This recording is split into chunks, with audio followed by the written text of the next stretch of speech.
the Morgan, half a day, and again, it's time for more. It's Tiny Phoenix Wright Trilogy. And we're on the last game, second episode. So, I believe we left off with a panicking Adrian's? Yes, because I was like, before we get into the conversation, let's just get into this. Also, another goblin event is happening, so I'll be doing stuff over here. So when did you get the calling card from mask to mask? Alright, making sure the audio levels are good. Let's see, exactly 10 days ago, I was going to show it to the police, but that detective stopped me. So you asked Detective Atme to help with security? Yes. In fact, it was about 20 days ago that I hired him. He seemed to know much more about mask to mask than the police. So you hired him for security even before the calling card arrived? Well, yes, I had a premonition that something bad might happen. I've learned to trust my hunches. So that's why there are security cameras, even in the basement warehouse. Yes, Lord Lee Taylor is very serious about the security measures. It was their way of saying, bring it on, to any potential thieves.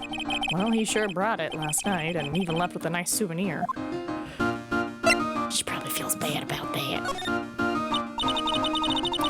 Can you tell us a bit about the security for the treasure exhibit? It was all my fault. Oh boy. I never should have called this paltry little collection a treasure exhibit anyway. Why do you say that? The urn that was stolen is a pretty important object. Maybe, but its actual value after appraisal was, well, practically zero. Zero? I polished it until it was just about glowing. I thought maybe I could make it look more valuable. But that urn contains the soul of Mystic Amy. Anyway, I left all the security arrangements to Detective Atme. But 5 days ago, I began receiving all sorts of other exhibit items from Curaine. Lots of people started going in and out of the warehouse down there. So maybe one of them was actually mask to mask in disguise. No, I personally checked out everyone that came through here, so that's not possible. Knowing Adrian, she probably even checked out what they ate for breakfast that morning. She is nothing if not thorough.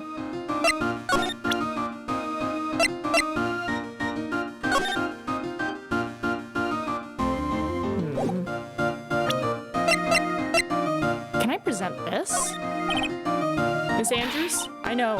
It's all my fault. But what's done is done. I'll make it up by making a new urn. I'm gonna make a new urn for you. I'm just wasting my time. She's too far gone. Okay, so probably can't. Let's go into the basement.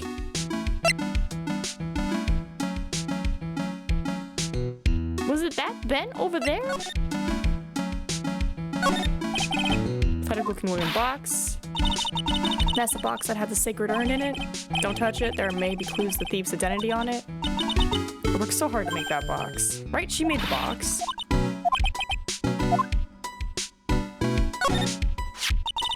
I'm really starting to like this thing. It's so cool looking. I like to strap it to my waist and walk around town like a samurai.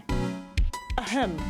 Meep Lord. 8879 just resubscribe for 11 months.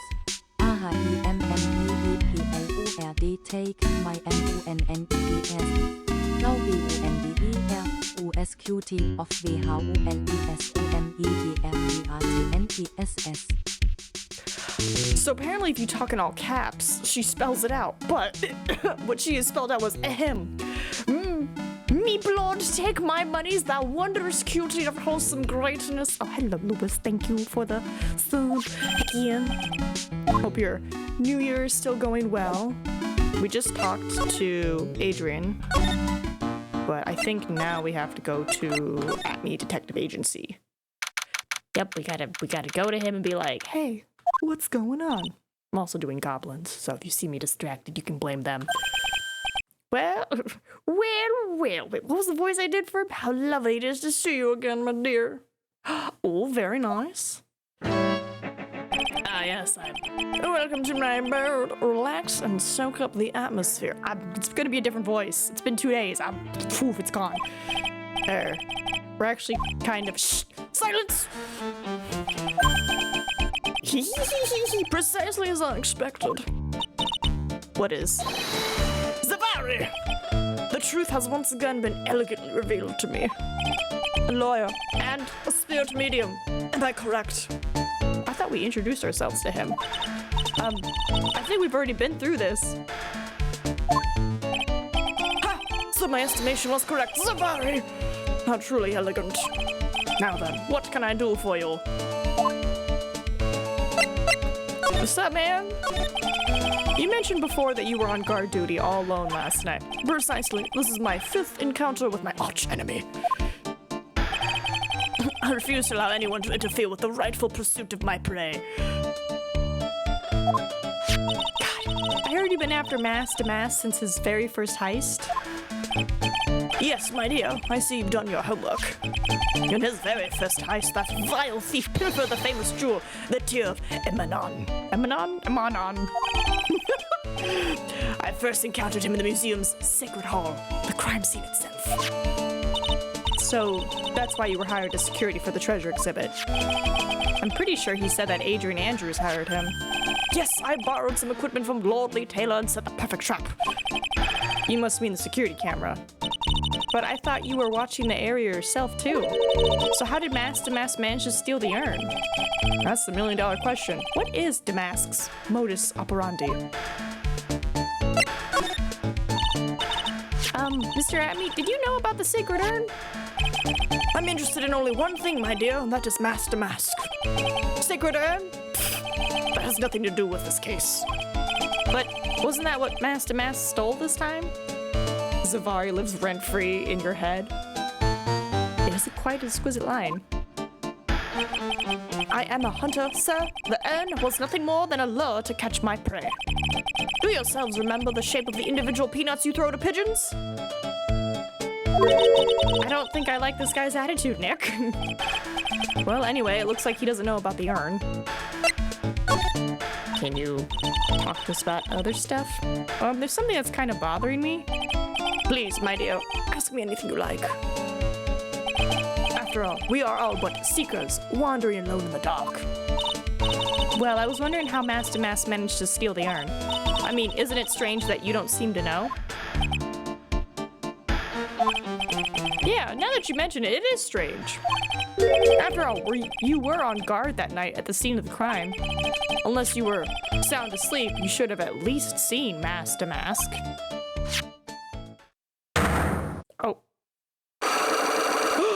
We're back at this again! What the? Psylocke? It's a Cyclock! Cyclock? The locks have returned. I don't know what I would have. Hey Nick, what is this Cyclock thing? Well, your Magatama lets me see when people are keeping secrets. By breaking their mental locks, I can find out what those secrets are. What? This Magatama has that kind of power? Maya, you're the one who gave me this Magatama last year. Well, it's true that this Magatama is a prized Fae family heirloom, but Hurley was the one that actually imbued it with spiritual powers, right? Yeah, that's why I don't really know much about what it can do. This is the woman that's going to take over the Curane channeling school someday. So how do you do it? How do you break the Cyclock thing? Well, you present the Magatama to the person with the secret. Cool, I can't wait to see it in action. Come on, try it out. Oh boy, I think the future master still needs to learn how to be patient. All right, so we have to present the Magatama. Oh, or not present the Magatama.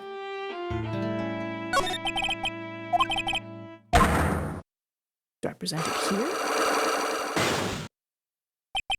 In order for a secret to remain secret, it must be kept secret. Last night, Luke Atlee must have encountered Mass Damask, but why would he be trying to hide it? Nick, go for it. Let's break that Cyclock of his. I don't really think she understands what she's talking about. Well, it's been a while, but let's give this a shot. All right, tab court. There's no present button. Oh, silly me, silly me. You have to go, you have to leave. Take that! And then present. And outside. I'm over here like, Alright. Detective Atme, you were standing guard at the scene of the crime. There's no way you didn't see Mass Damask commit the crime. Well, now I can hardly see why you're so positive about that. Yes, indeed, I was guarding the warehouse, that much is true. But I can tell you for certain that not a single person passed through that door. I'm not sure why, but this Atme guy is lying through his teeth. I know, I'll show him some proof. Detective Atme, I have here proof that someone went through that door last night. Yeah, this thing, right? Right, someone came in. Take that! It's been a while. The silly that the Nina diss is forgivable. I mean, yeah, it's been, let's see, DL-Sember. It's been, I think, since November? Since we did some Phoenix-y with locks. There was a security camera set up at the scene of the crime. It should have automatically taken a photo of anyone that went through that door. Precisely. I hope you don't mind, but we've already gotten our hands on the camera data. As you can see, the camera went off exactly once last night. What? Oh. Is my hunch correct? Are you the guy? But my monocle didn't catch anyone in its flash. It must be some kind of computer malfunction. It must be. Maybe it was your monocle that malfunctioned. What? Are you saying that I didn't do my duty properly? Detective Atme, you must have seen the thief last night. The question is, why are you trying to hide it? If he's hiding it, there must be some reason. Some reason that he desperately wants to keep hidden. And I've got just the piece of evidence that should prove it. Okay, let's suppose you didn't manage to see mask to mask. In that case, the reason you didn't at that time was because you were fast asleep using the bathroom unconscious. Fast asleep? I'm afraid that making a guess is not enough. Time to put your money where your mouth is. Show me your evidence.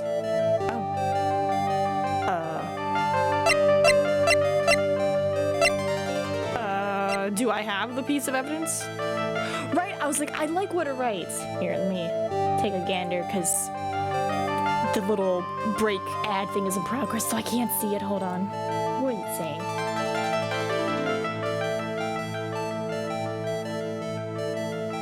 Is it posting too? I need to fix the settings. What is it saying? Part. Stay tuned. The conversation here never ends here. Meanwhile, let's catch up on chat. The house. Site of the Zavari obsession. Locks their back. Yeah, no, it's a pretty crafty tool that we got here, so I like it. I like it a lot. I mean, I said he was asleep, but this thing was bent, so did he get bonked? May I give you a piece of good advice, Sir Lawyer? What is it? A guess is not the same as a theory, not scientifically anyway. I didn't make a guess, I made an educated wish. You need to go home, take a long cold shower. Alright. So instead of sleep, let's go with unconscious, because I chose sleep. Okay, let's say you're unconscious. And he's like, you need to show me evidence. And like, the sword. There we go. You were knocked unconscious by the thief, weren't you? Surely you must be joking. You think that I, look at me, could be knocked unconscious so easily. This sword proves it. That's... Before the theft, this sword was in the hand of the statue of Amy Faye. I like that. So that's another reason why. And I was like, I want to put some more engagement into the stuff. So that way, even if I'm not chit-chatting directly, or if I'm on a human break, it's like, you guys have this lovely thing. There's only one explanation. You were struck on the head and knocked unconscious by this sword. Well, detective, how about it? I'm impressed. You truly are an ace attorney.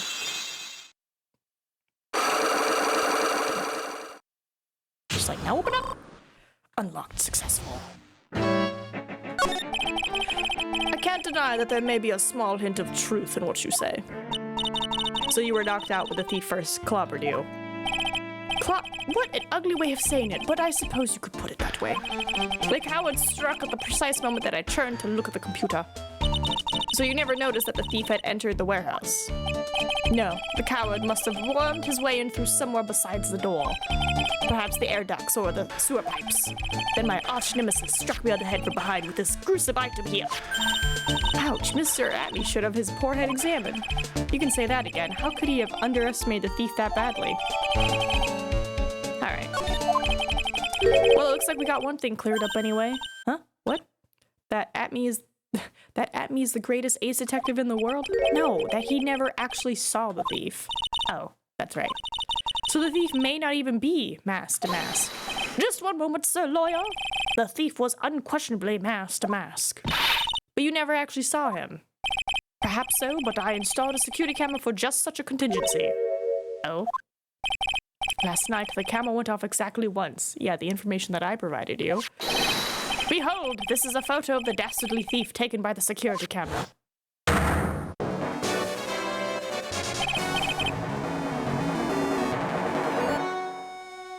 I thought he had like a little emblem on his neck. Okay.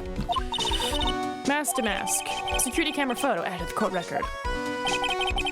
The thief can be none other than the arch criminal Mask to Mask. After all, he has a very good reason for committing such brazen crimes. What are you talking about?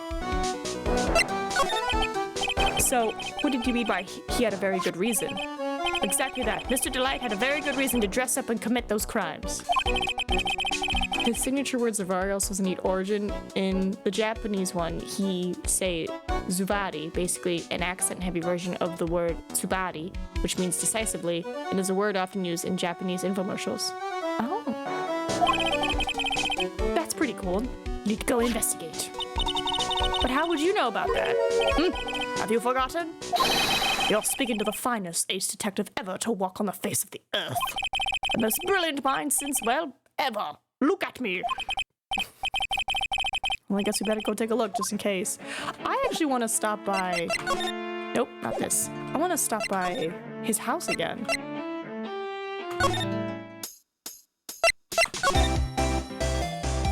Okay, I thought he had like a little emblem thing, but I guess that was just the top of the bow. Okay.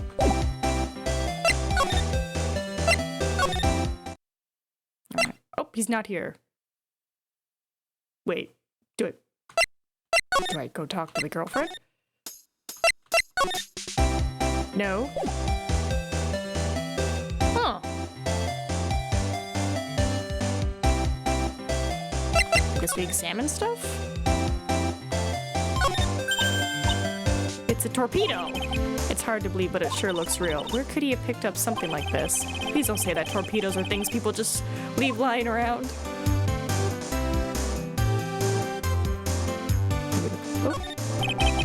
There are a bunch of books lying here. They're all romantic-sounding novels about famous heists and fantastic thieves. Wow, look at all the bookmarks and notes stuck into them. Let's see here. Note, must remember this thief's way of laughing. Very useful. Note, a calling card is an important part of any good thief's modus operandi. Wow, Ron really studied his stuff. It's a bunch of cheap costume pieces arranged inside a nice frame. Look, Nick, it's a fake beard. There's also a mask made out of cardboard. Here, Nick, try on this fake beard. Come on, try it on. Hey, cut it out. Now put on the mask. It's Phoenix Damask. Let's borrow it for a while. No way, I'm not stealing from a thief. I have enough bad karma as is. Oh, it's so cute. It's called a hot air balloon, you know? Wow, there's no fooling you. I want to make my own balloon now. I'll even let you ride in it, Nick. That emblem on the balloon is supposed to be top secret. Okay, yeah, so half white, half black. It's proof enough that Ron Delight really is Mask to Mask. I better not tell Maya. She gets kinda scary when it comes to celebrities. She's just excited. There's a whole bunch of stuff piled up over here. Duck and cover. It's a missile. Did you know there's dynamite in missiles? But they're not heavy enough to be real. Oh wait, they're just really well-made toys. What are these rolls of paper stuck in the trash can? Theft of the Maseratian stone, the great albatross strategy. Theft of immortal goddess statue, the great knuckle bomber strategy. Did the police even investigate this place? Hey Nick, remember what Detective Atney said? Exactly that. Mr. Delight had a very good reason to dress up and commit those crimes. Oh, I think we found it. There should be a green envelope somewhere in his room. He did not. What? When did he say this? When did he say this? You'll need to go and investigate. Oh, was I reading the Zavari when that happened? A green envelope, huh? Looks like this is it. Okay, let's have a look. If you don't want your true identity revealed to the world, come to KB Security at 1 a.m. in October and bring $50,000. 50,000? This is a blackmail letter. I'm sure it looks like a major clue, all right? Blackmail letter added to the court record. Ding dong. Ah, someone's at the door. I'll be right back. Won't take but a second, I promise. Okay. Oh, thank you for coming. That's so nice of you. When I see a damsel in distress, I just can't help myself. Please come on in. I'll make some coffee. Really? Okay, I guess I'll make myself at home, pretty lady. Wait a minute. I know that voice. Oh, Nicky boy, I'm so sorry, but I've got another guest. Ah, your... Ah! Oh, Nick, it's you and Maya too. What a fluke. Oh my god. Larry! Long time no see. What? You know each other? Nicky boy? Nick, do you and this girl have, you know, something going on? Something? If you mean what I think, I underestimated you, Nick. A gorgeous lady like this. And married too. Way to go, dude. I know it. Just when things can't get any worse, it's time to cue in the Buttes. Larry Buttes. Ever since grade school, he's been not exactly a close friend, but yeah, we know each other. Hey man, that wasn't nice. I was your very first client. We've got quite the storied history, he and I. Storied? Shared history? And what we used to say still rings true. When something smells, it's usually the Buttes. Hi, Larry. Hey, come on now, you're embarrassing me. And in front of this pretty little thing here. So you two are old childhood friends, I see. That's so sweet. You two go ahead and catch up on old times. I'm gonna go check on my bike. Nice girl, that Desi. So how you been, Nick? Too busy if you really want to know. Why are you here? So what have you been up to this whole time? It's been 2 years since I heard from you. And what's with those clothes? You look, well, weird. Hey man, that's uncalled for. This is my uniform for my part-time job. But I can't believe it's been 2 years. They say time flies when you're having fun. Your uniform says KB. Are you KB Security and are you blackmailing our client? Huh? What's wrong? Nick, I gotta tell you. Women. I don't trust them anymore. You got dumped again? Well, you know, Benifer? Benifer? Hey, what's up, man? Heck yeah. I followed her all the way to Japan 2 years ago. That's where I met the famous Caddy Tom and my whole life changed. Benifer? Caddy Tom? Never heard of either of them. Anyway, dude, Caddy Tom chose Hollywood over me. Can you believe it? Well, actually, anyway, sounds like you had quite the adventure. Women. There's... Okay. But you're different, Maya. You're not like the rest. That's 'cause she's a kid still. Looks like he's still the same old Larry. Why are you here? So what are you doing here anyway? Huh? What do you mean by that? I'm just a natural-born nice guy, that's all. Well, actually, I picked this up last night while I was working. A wallet. You say you found this last night? Yeah, it had a driver's license in it, so I figured I'd just return it myself. Found by Larry at his part-time company, Night of the Crime. Ron's wallet. Hang on, let me see that for a minute. I knew it. Desi's picture is in here. Yeah, I guess he really digs his wife, huh? Hey, Nick, it's not what you're thinking at all. No, I'm pretty sure it is. You haven't changed a bit. Nah, no way, man. I mean, she's a married woman. That's just bad news. It really is. Here just to check out Miss Delight. So you said you found it at your job, right? Yeah, I'm working for a private security company as a guard.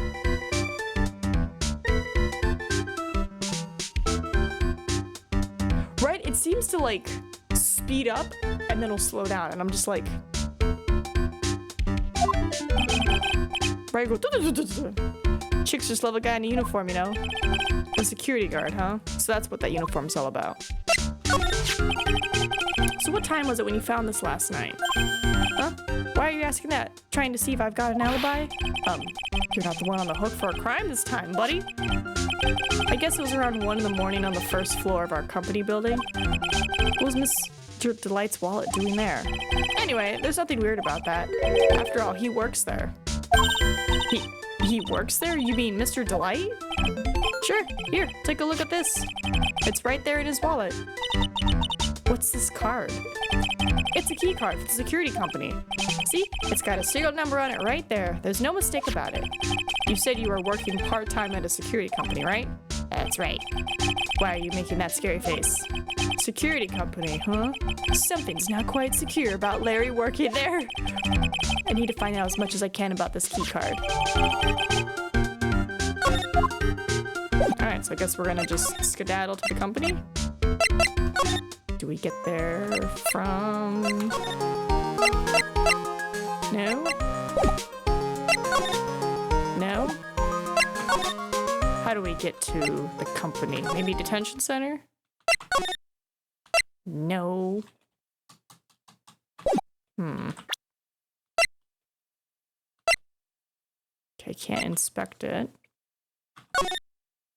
If you don't want your true identity revealed, bring 50. If you don't, I'll take that red diamond you received the other day instead. This almost makes me think this blackmail is for Amy, because the red diamond, I mean, he's got that red thing on his finger.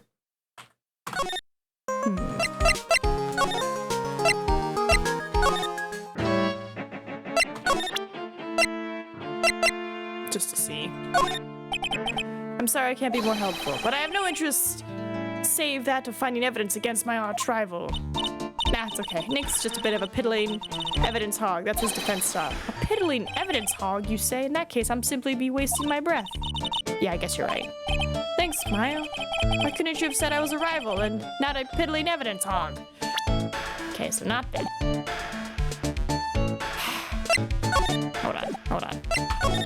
Let me go back to Larry.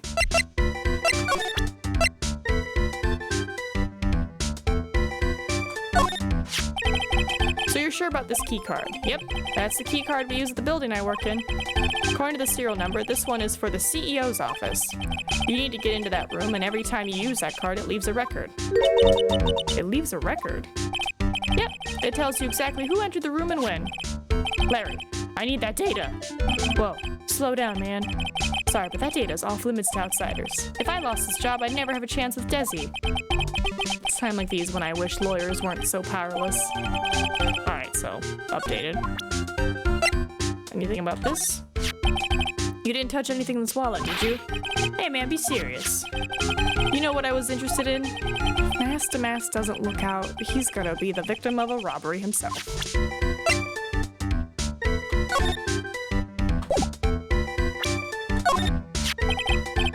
What about this? What? If you've got something to say, then say it already. Huh? A blackmail letter? Do you know anything about this? Huh? I don't know anything about Alexis, and that's the truth. I was just going through all the new stuff. I didn't... Okay. Huh? What? I can't believe you do this to me. I thought you were my friend. $50,000. I don't have that kind of money. No, you don't understand. This blackmail letter was sent to Ron Delight. Whew. Man, you scared me. I almost had a heart attack, you idiot. Wait, I'm the idiot? Man, I was totally confused because it says KB Security right on the envelope. Yeah, so what? That's where I've got a part-time job at KB Security. What? Tell me, where is the building? Sounds like I should really find out some more about this KB Security company.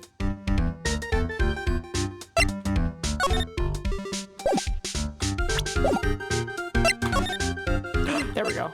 Finally, it's like, tell me. The company and the blackmail letter. You know about it? That's where I work, yeah. In fact, I'm on the job right now. Huh? So what are you doing here then? Well, the boss is away right now, and you know what mice do when the cat's away. Yes. Anyway, how far away is this company? Let me see, about 30 minutes by car, I guess? Well, if you fly down the road anyway. Well, this apartment building is pretty close to Lordly Taylor, right?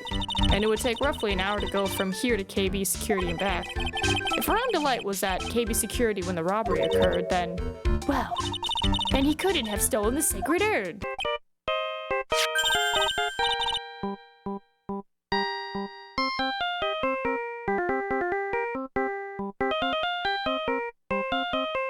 You get to hear the ringtone again.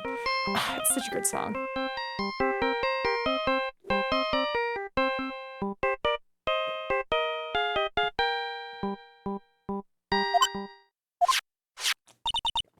Hello, is this the Wright residence? Pearl! Pearls, where are you? I thought I'd go to Lordly Taylor to try to find some more clues, but I'm afraid I've gotten lost. What? Give me that phone, Nick. Pearlie, where are you right now? I was walking along and I found myself in front of that person's office. That person? Who? That person who doesn't act his age and always says, "Safari!" when he's excited. Look at me, Ace Detective. Okay, stay right there, we're coming to get you. Alright. I'm a little scared. Beep, I'm a little scared. Click. Alright, let's go, Maya. Wait a second, Nick. What? That phone call just now sounded like,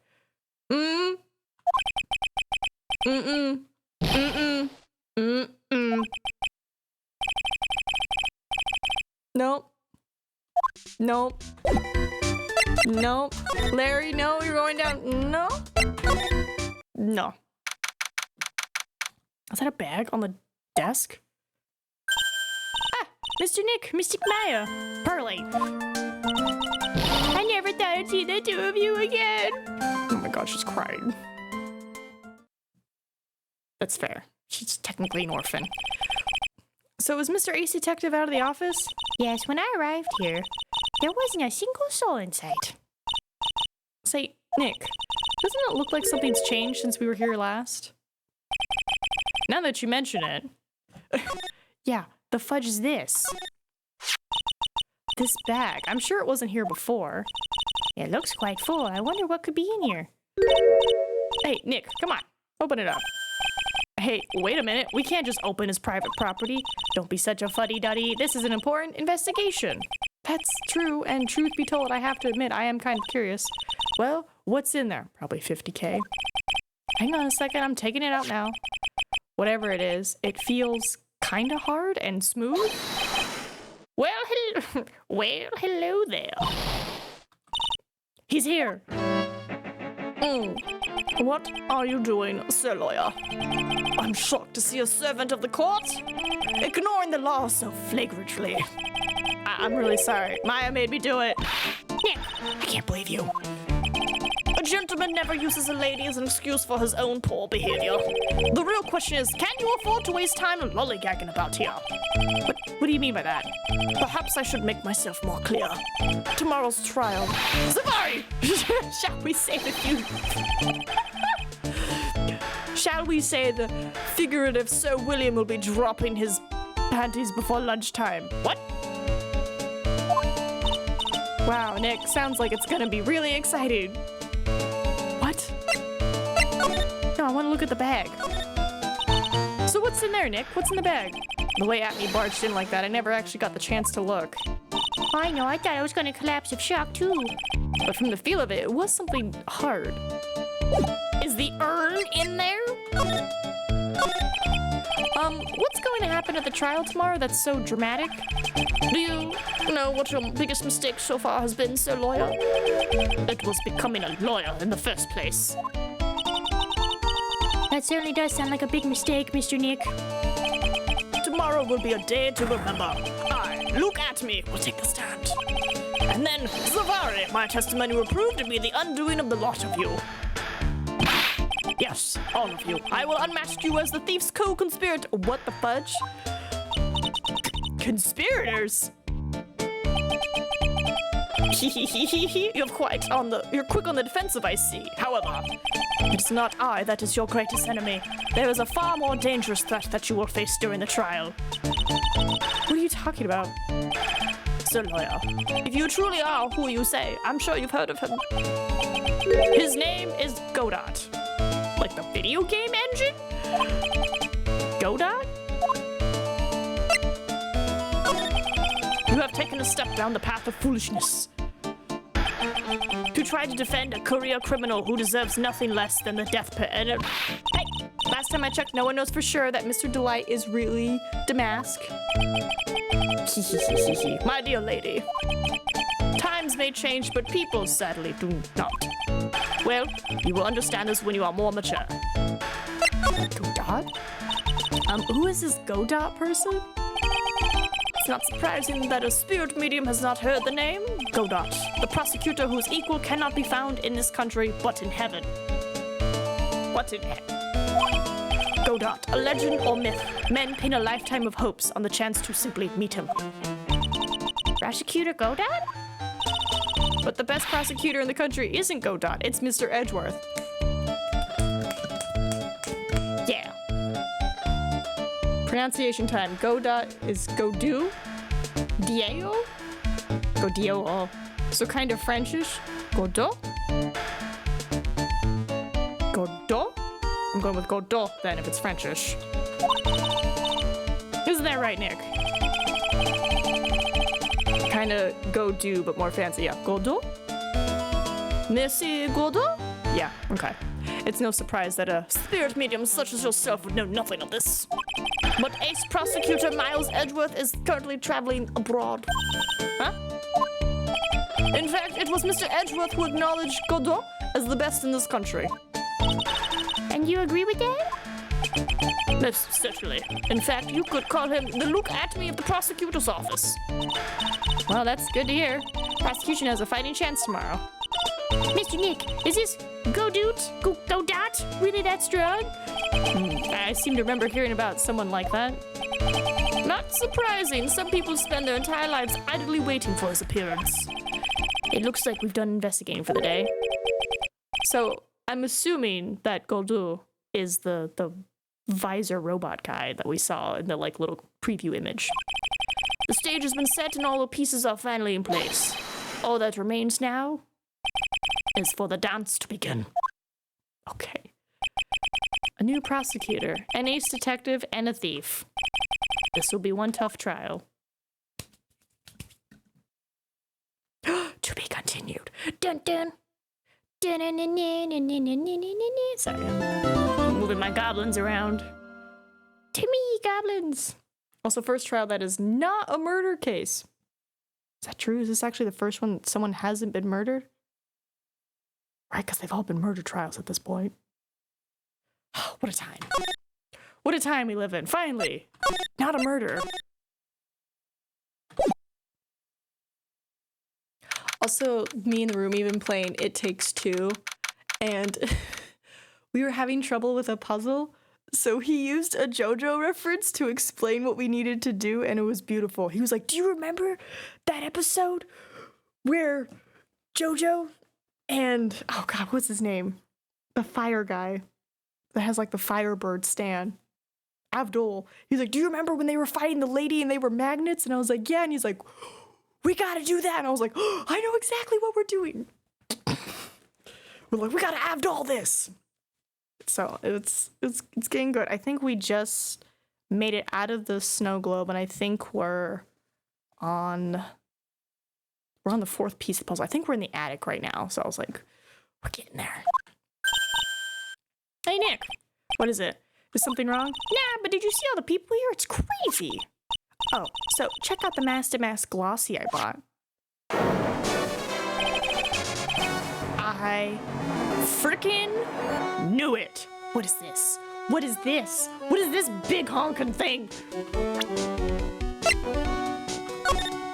Where's the big honkin' thing? Because I know we saw it when the case started, so I was like, this feels odd. This is...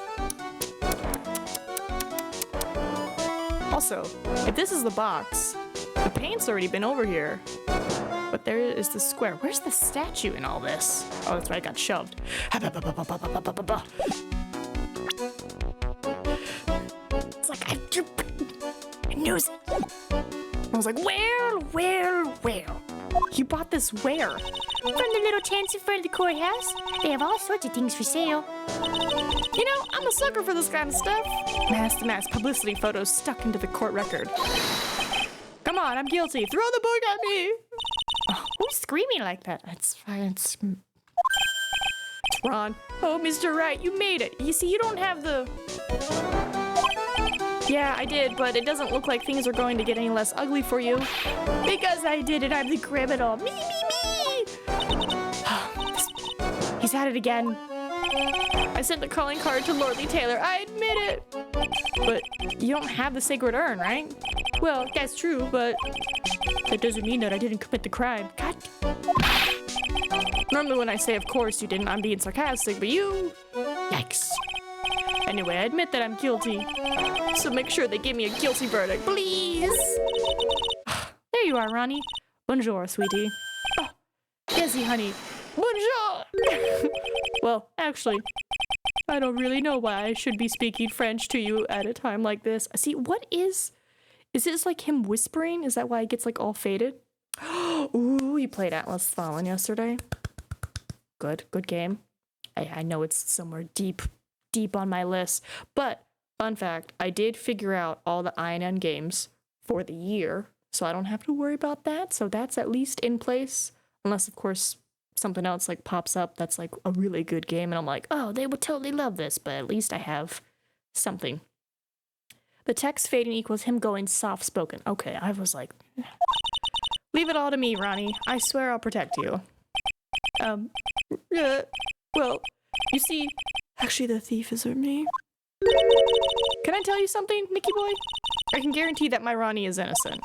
If he's declared guilty, I'll be ever so cross with you. So why are you smiling when you say it? Well, if you'll excuse me, I've got some errands I need to take care of. I'm counting on you, Nicky boy. Good luck. She's not even going to stay for the trial? Okay. To be honest, I really don't know whether Ron is masked to mask or not. But there's only one thing I am sure of. He doesn't have the sacred urn right now. Mr. Delight, it's time for you to enter the courtroom. For the time being, I guess I'll have to trust Desiree. Gotta trust somebody in this. October 13th.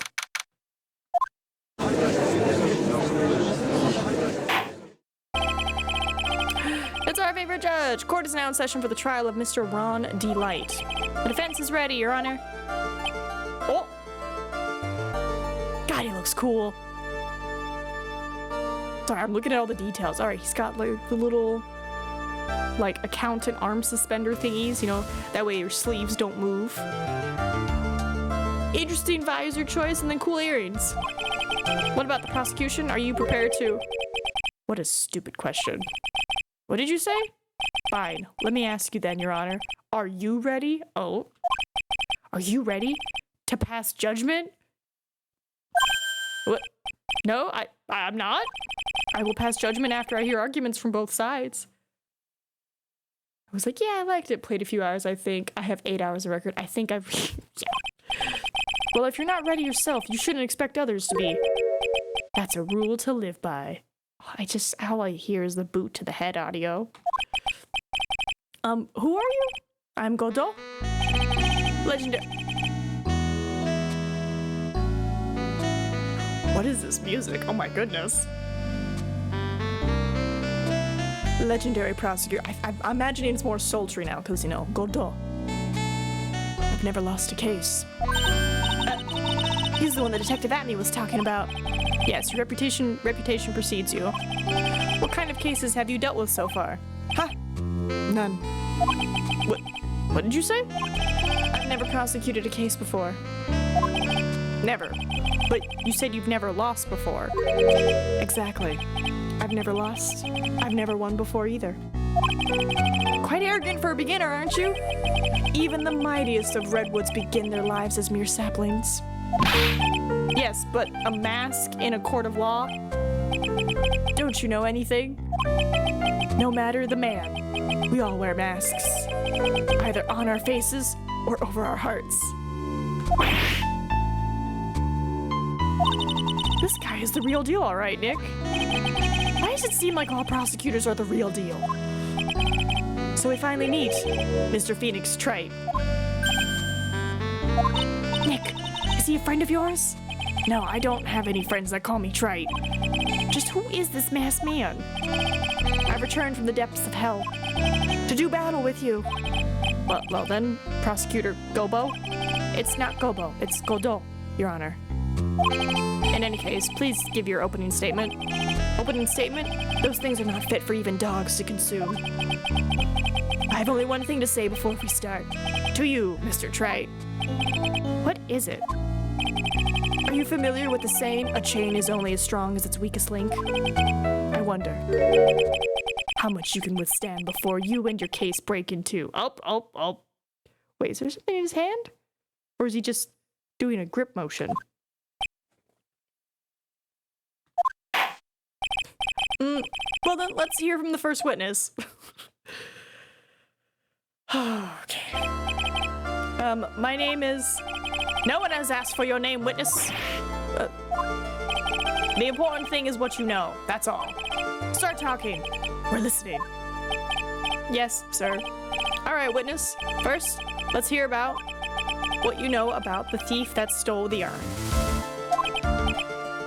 Nice catch on the hand. Let's say that will be explained in a bit. Okay, because it looked like he was holding a glass, but I was like, I think it was just regular animation. Master masks crimes. Is a master thief that first started this crime spree 6 months ago. See, once again, big honkin' emblem on his chest. He's so confident that he sends his calling card before he even commits the crime. This was his 5th heist, and as usual, he sent a card on to Lordly Taylor. His pattern is to always go after only the most precious art pieces. That's why we're sure it was Master Master. It fits his MO to a T. M-O-T? Modi mode mode. So then the actual identity of this Master Mask is Mr. Godot. What are you? Oh!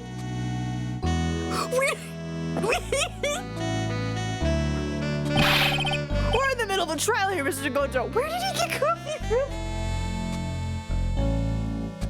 Oh my god. Just... Hold on.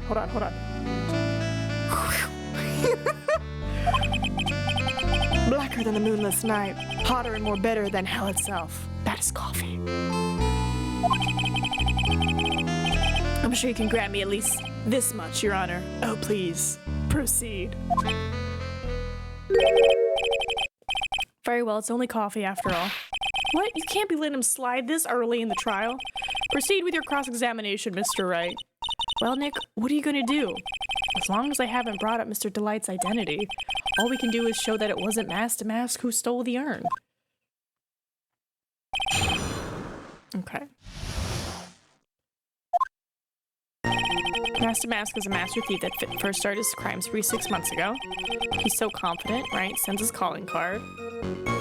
Can I show you the calling card? Objection! Really? Like, is it this one? Your Honor, that statement contradicts this evidence. Oh. No, I was gonna... oops. It does? I don't see anything contradictory. Objection denied. Sorry. I was gonna be like, tell me more about this, but that was not the route we went. Sends his calling card. His 5th heist. He sent a card. Always going after the most precious art pieces. That's why we're sure it was Master Mask. It fits his MO to a T. This one.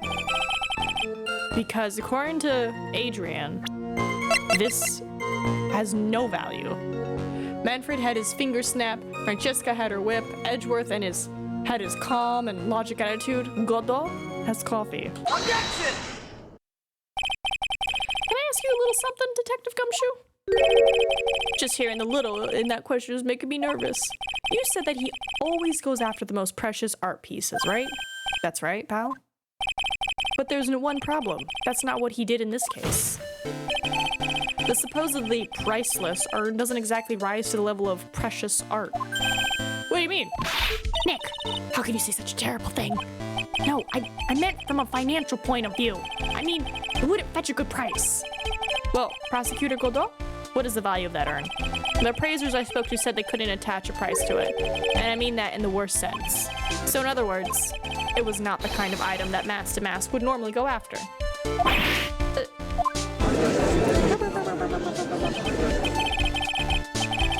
If I understand you correctly, Mr. Wright, you're saying that the theft of the sacred urn was not the work of Master Mask. Yes, that's what I'm saying.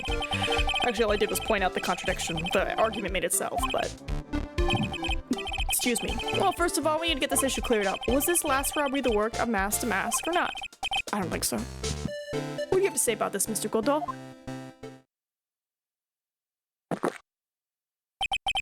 This coffee here. It's my own special blend. I call it Godot 107. This...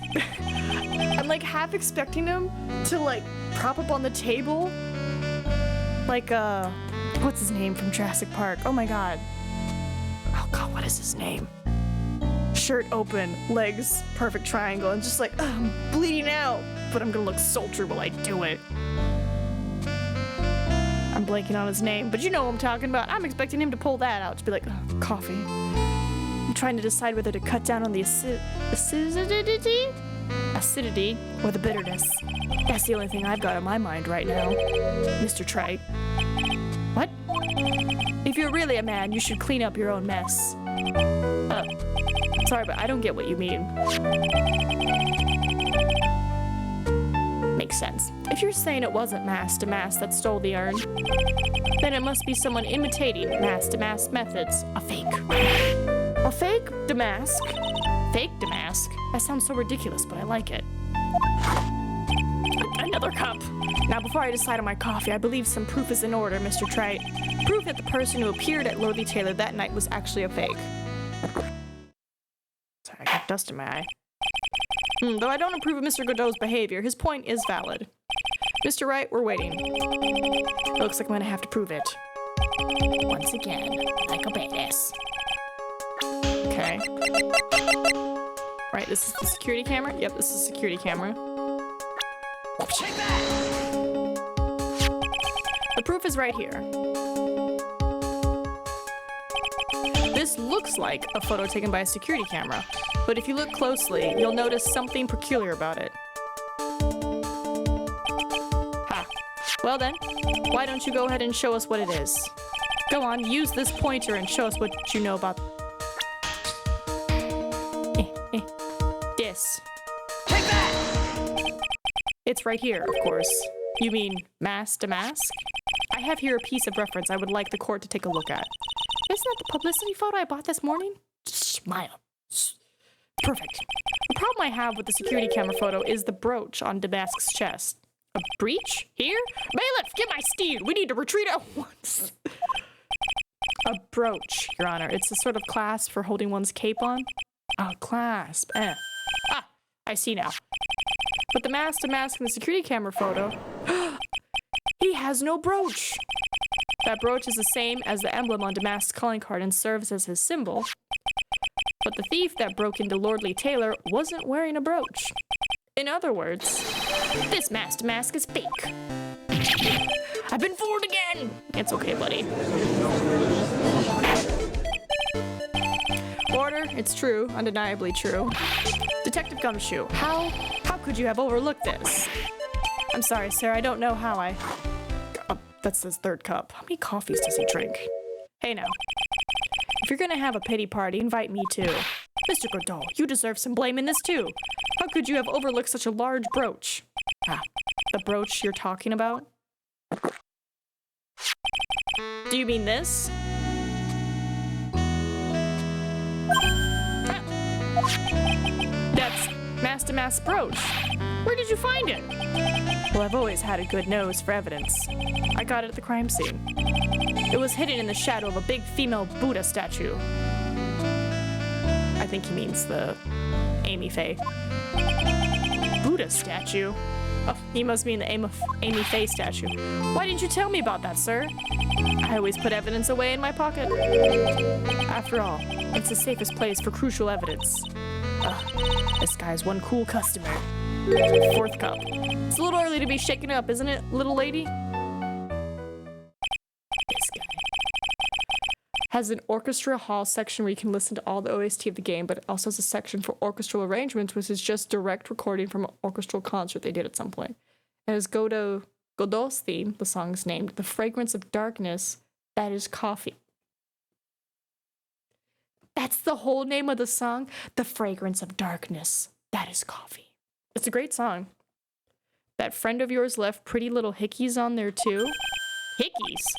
Figuratively speaking, of course. I'm referring to Ron Delight's fingerprints. The hickeys and fingerprints are two different things. What? What? The defendant's fingerprints are on the brooch? That's not looking good. Order in the court. Mr. Godot, let's see that brooch. I've grown attached to my metallic girlfriend here. Take good care of her. It appears to have been torn off some clothing. There's a little bit of cloth left on the back. Obviously, there must have been a big struggle that night at the crime scene. Uh-oh. Phoenix, we have a problem. Found in the shadow. Looks like it was torn off some clothing. Wait. When was it found, though? Because we showed up right after it got supposedly robbed, and Luke Atme was there before us. So why didn't Luke Atme find it? Maybe the cops were there before him. Ha, you mess with Godot? What, you get coffee? And you get burned. He's been playing me like a violin. Well, Judge, I'm about ready to call my next witness.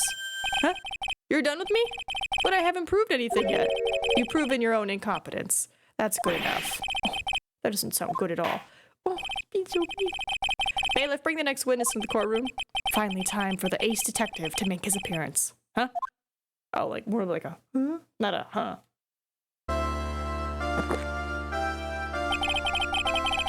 1 second is 1 drip of the coffee pot. Let's hurry it up. Shh, silence. Oh my god. Now I see. Oh, I gotta get back into pompy pomp. It's all becoming clear. What's clear? Zavari! The truth has once again been elegantly revealed to me. What we have here is a judge and a prosecutor. A coffee maniac at that. Am I correct? Well, yes, that's right. Ha, not bad. Not bad at all. You're the first person that's ever been able to penetrate my secret veil.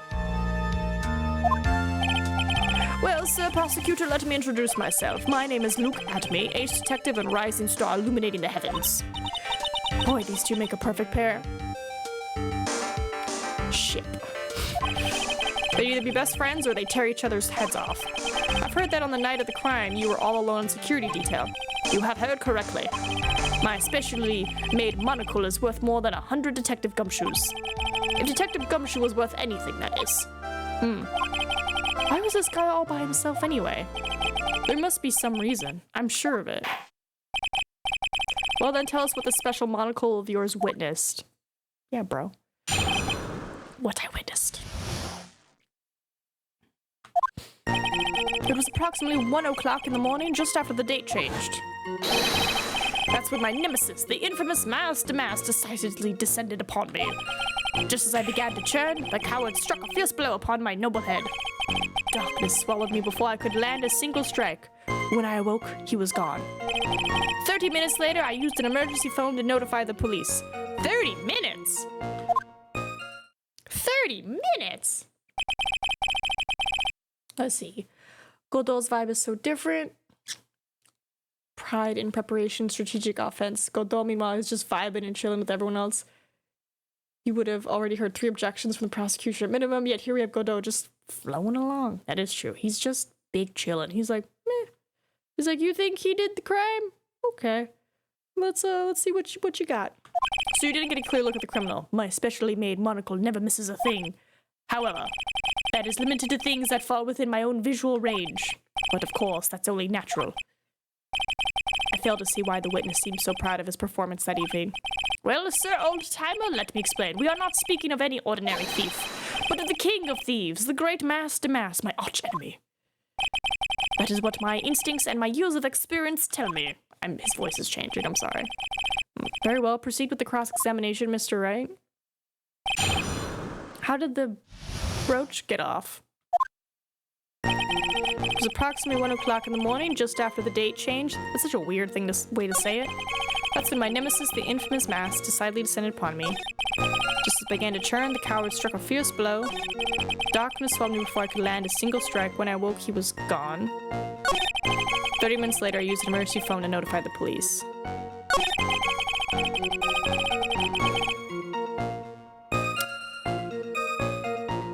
Would I press or would I show him the brooch already?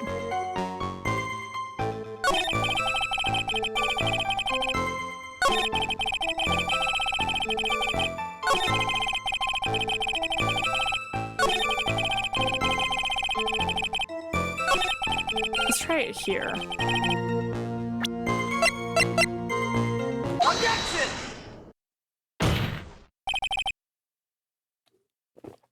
I mean, yeah. Mr. Atme, could you take a look at this with that special monocle of yours? Aha, this belongs to the criminal mastermind, my arch nemesis Master Mask. It is in point of fact Master Mask brooch. It was found on the floor of the basement warehouse. I wonder how that happened. Elementary, my dear lawyer. Obviously it wasn't glued on well enough. What? No. Not quite. It clearly shows signs of having been ripped off a piece of clothing. Ripped off? Aha. We can only deduce that the thief struggled with someone that night. So, did he fight you or was it just a quick one clobber? That's the only thing I can think of. Oh, my eyeball. There's only one person that was in a position to have a struggle with the thief. The only person that was on security duty that night, you, Detective Atme. You're sweating. He's sweating. Detective Atme, you must have fought with a thief that night. So why did you lie in your testimony to the court? Witness, giving false testimony is a serious crime. No. Wait just a moment, sir. Oh, Tanner. Don't talk to me like I'm living in a nursing home. I just remembered, Your Honor. I was just confused because I'd been dealing with so many cases lately. The true measure of a man is in the amount of work he does. That's what I always say. Nick, you can only handle one case at a time. Isn't that right? You talk too much. Witness, so you are now saying that you and the thief fought. Hold on. That's quite enough, Your Honor. Excuse me? Oh, God. Save the big questions for the testimony. That's one of my rules. Indeed, I understand. Look at me, agree completely. I can't keep up his voice. Fight with the thief. Indeed, it's true that I looked away from the door for a brief moment. However, Luke Atme cannot be so easily discombobulated. Unfortunately, the thief grabbed a weapon from the side and rendered me senseless. A true gentleman fights only with his own fists, but they were not enough. His first blow struck true, bam, and that's all she wrote. So in the end, you did catch a glimpse of Master Mask. No, he didn't. Correct. It was during his third crime that he struck me from behind. What? It seems that my memory has become a tad jumbled, so to speak. Well, that's certainly understandable. I myself always get confused about which testimony goes with which case. That can't be good. That's not good. I feel like I need to press on something. Indeed, it's true that I looked away from the door for a brief moment. However, Luke cannot be so easily discombobulated. Thief grabbed a weapon. This is something. You had that much faith in your own fighting abilities. But of course, in college I was the second in charge of the boxing club. I'm sorry if I failed to find that appropriately impressive. However, my opponent in the ring this time was my arch nemesis, Master Mask. This guy is a real piece of work. His first blow struck true. I'm just gonna press. Do some pressing. Can you tell us a little more about what happened? My opponent was both powerful and vicious. You might say he was power-ricious.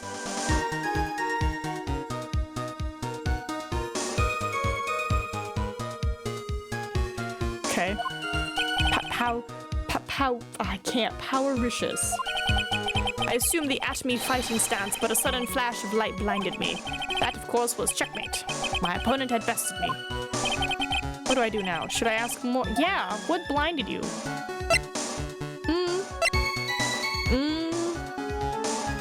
Just gonna...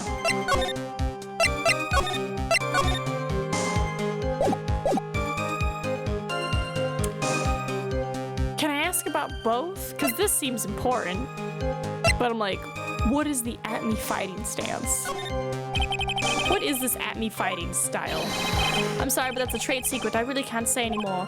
But I suppose I can tell you if I absolutely must. The main thing is to put your back to the wall. That way no one can get behind you. Well, then how did you get knocked unconscious? That's it?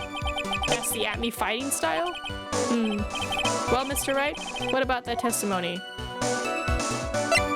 I want to say it's very important because, like, what? Then how did he get behind you?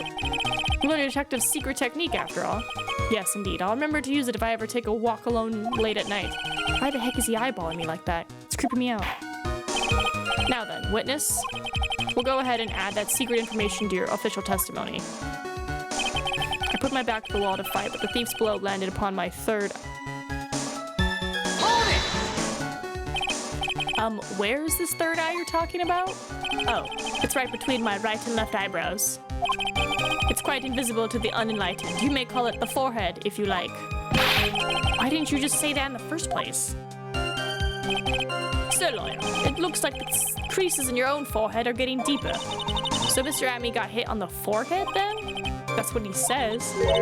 I've got a funny feeling about that. Actually, so do I. Well, what do you think, Nick? Well, there's one thing that I'm absolutely sure of now. Yeah, what is it? This Luke Atme guy. He's definitely hiding something. But why? I think I'm starting to figure out what really happened that night. And about the true nature of this detective. Okay, let me see what I have.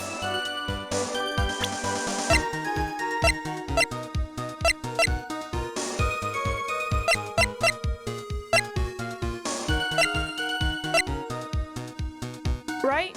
This, with the back to the head. So I need to get that statement. Yeah, this.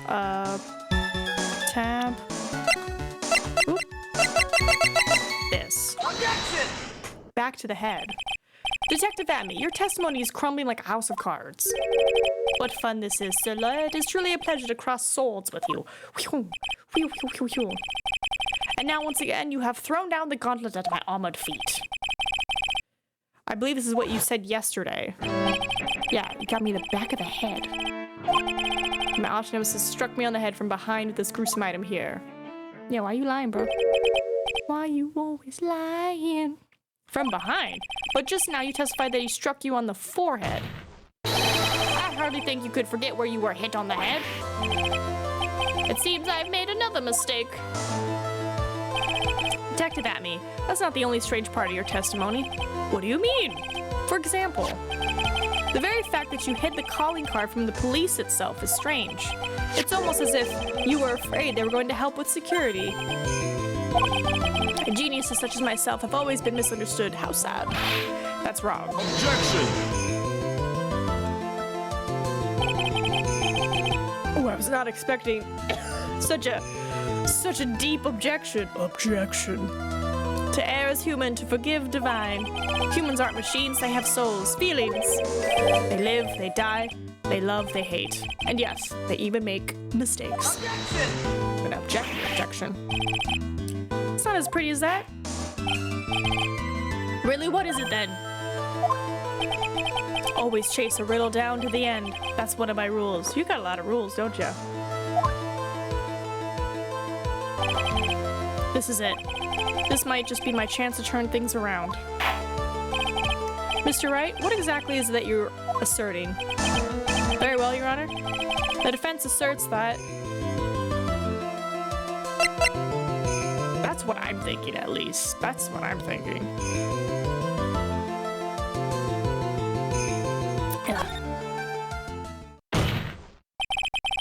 The answer is simple. It's all clear to me now. Detective Luke Atme's true identity is actually Mass Damas.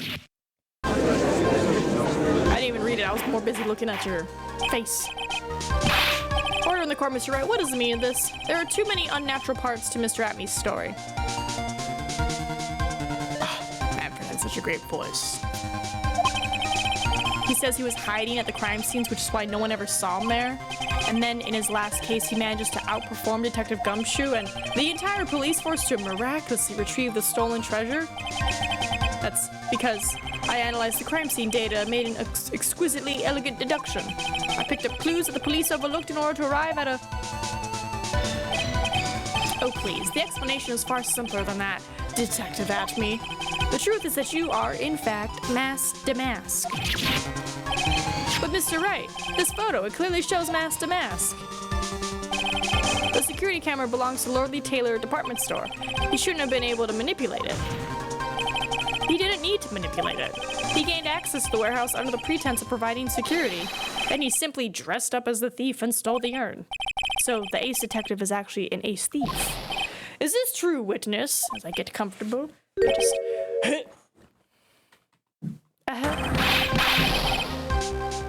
Oh, we're evilly laughing? Damask's MO is pure genius, and so am I, Luke Atme, ace detective. You're very clever to have come to such a conclusion. I'm impressed, sir lawyer. What? Witness, you're admitting it? Nick, now's your chance. Yes, time to put the last nail in this guy's coffin. Detective Atme, when you assume the thief's ID... Oh. What? Godot Blend 102, my personal favorite. I hope that coffee wasn't hot. Mr. Godot! The ace detective is actually an ace thief. I smell a best-selling novel. There's only one problem. It simply isn't true. But, Mr. Godot, Mr. Wright... I can't with his little eyes blinking. Has made some very strong points, and I will admit my opponent has woven a compelling narrative out of a whole cloth. But it is, in fact, nothing more than a patchwork quilt. Mr. Trite, God, you can't even get my name right. If this detective really is a thief, then show us the proof of your claim. But it had better be as hot and as perfect as the coffee dripping down your face. Well, Mr. Wright, don't just stand there. This court would like to see this decisive proof you have. Quickly. Huh? Oh, yes, of course. I don't have it, do I? What's the big rush? Are you alright, Nick? Abby looks pretty rattled right now. I'd like to finish this right now if I can. But can I really do it? The decisive evidence that proves Mr. Luke Atme is in fact mask to mask. Gonna save.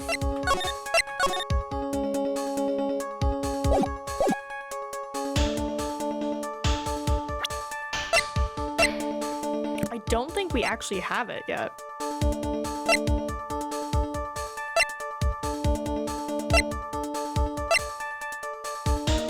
Right, because this did get bent.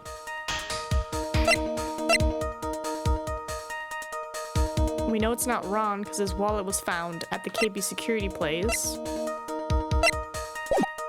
It's yet to be found. Proof? Of course I've got nothing. Just what I thought. Oh, is this the right answer? A man has to hold his head up high no matter how bad things get, after all. Ugh. I see. I thought perhaps you had some evidence to back up your assertion. This is no good. I've got to stay on the attack. I'll never get another chance to prove that this guy is the thief. Don't give up, Nick. Think harder and try again. It's no good. I'm just not ready yet. But are you going to just give up and let us lose this? So you've come to your senses, have you, sir lawyer? I can't think of a counterattack at all. Seeing how it means lack of originality or freshness. Oh, so he's saying it on purpose. Makes sense, makes sense. It seems the cloud of suspicion surrounding this witness has lifted. Mr. Godot, if you have anything... What? Who? Oh! Who are you? That doesn't really matter right now, does it? It kind of does. Mr. Light, what are you doing here? Nicky boy. The thing you've been looking for. I think I found it. Oh my god. You mean that bag? No, not the bag. What's in the bag? That's the sacred urn. Nick, it's the urn. Damn, she went to go run a crime, not an errand. Order you, Madame, that urn, where did you find it? You'll never believe it. It was in the office of Mr. Fancy Pants Ace Detective, Luke Atme. Oh, Desi, you're the best! Secret urn updated. Well, how do you explain that one, Mr. Atme? Wait a minute, wait a minute, wait a minute. It says Amy. It doesn't say I am anymore. And there's paint all over it, but the paint splotches don't match. Did he re-break the urn and then put it back together correctly?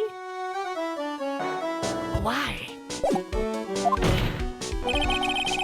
Even you are going to have a hard time weaseling out of this one. Oh my god, I love it. Objection. Pathetic. Mr. Godot, do you have something you wish to say? Yes, Your Honor. It simply amazes me how quickly times change. In the old days, a man was to be taken at his word. It's truly sad. You're still denying that Mr. Atme was involved? Before casting aspersions at Detective Atme, consider the young lady here. Your name is Desiree. Desiree Delight. Is that correct? Yes. What about it? How charming. The lengths that a woman is willing to go to save her husband is truly inspiring. What are you insinuating? As the wife of the criminal, you could have discovered the stolen urn anywhere. Including the office of the good detective here. I know, but we saw it. So you found the urn. What does that prove? It certainly doesn't prove where the urn was before you found it. What? I just brought it here from the detective's office. Please, madame, this town is already filled to the brim with lies. Any more could only compound the tragedy we have been witness to. You're wrong. I would never do such a thing. Miss Delight, please, Nicky boy, you've got to help me talk some sense into these people. There must be some way. I've got to prove that urn was actually in the Atme Detective Agency. Testify about what I saw, show fingerprints on the urn. I can't prove anything yet. I think I could testify about what I saw, but they might be like, oh, you're just saying stuff. So I want to be like, let's look at the fingerprints, because it got reassembled. I can prove where the urn was by the fingerprints. Fingerprints. I mean, he wears gloves, but, you know, we'll see. Fingerprints indeed. May I go on? Good. Now, it would be perfectly understandable if my fingerprints were on the urn. After all, it was I who was guarding the urn in the first place. In any case, I'm always in the habit of wearing gloves, as you can see. So unfortunately, my fingerprints wouldn't be evidence of anything. What about it, Mr. Wright? The witness's fingerprints would mean nothing anyway. Nick, what are you gonna do now? I've come too far to turn back now. Must have brought the urn back to his office yesterday. And there, I'm sure someone must have left their fingerprints on it. My fingerprints. My fingerprints. I touched it. My fingerprints. Take that! So what is all this fuss about fingerprints anyway? Mr. Atme, do you recall the events of yesterday? I touched it. I touched it. Hey Nick, come on, open it up. Can't just open private property. Yeah, I touched it. My fingerprints should be on it.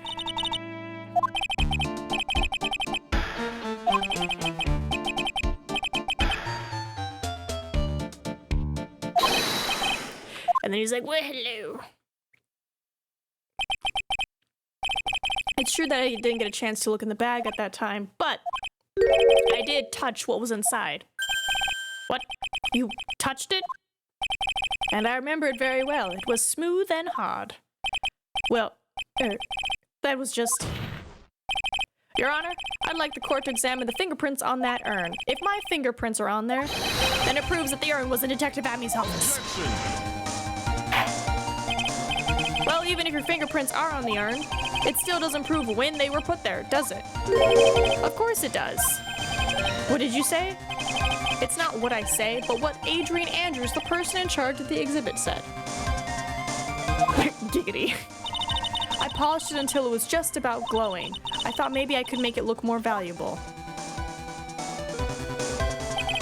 If she polished it that much, she must have removed any and all fingerprints on it. And the only chance I had to get my fingerprints on it after that was yesterday at the Atme Detective Agency. This blend, Godot Blend 107, I've decided it's a little too bitter after all. It's steaming! Oh, his little mask is steaming. Order! I accept the defense's request. Bailiff, take this urn and... Wait a moment, Your Honor. There's no need for that. No need, you say? Precisely. I already know Mr. Wright's fingerprints are on the urn. What are you saying? Yes, I've finally broken him down.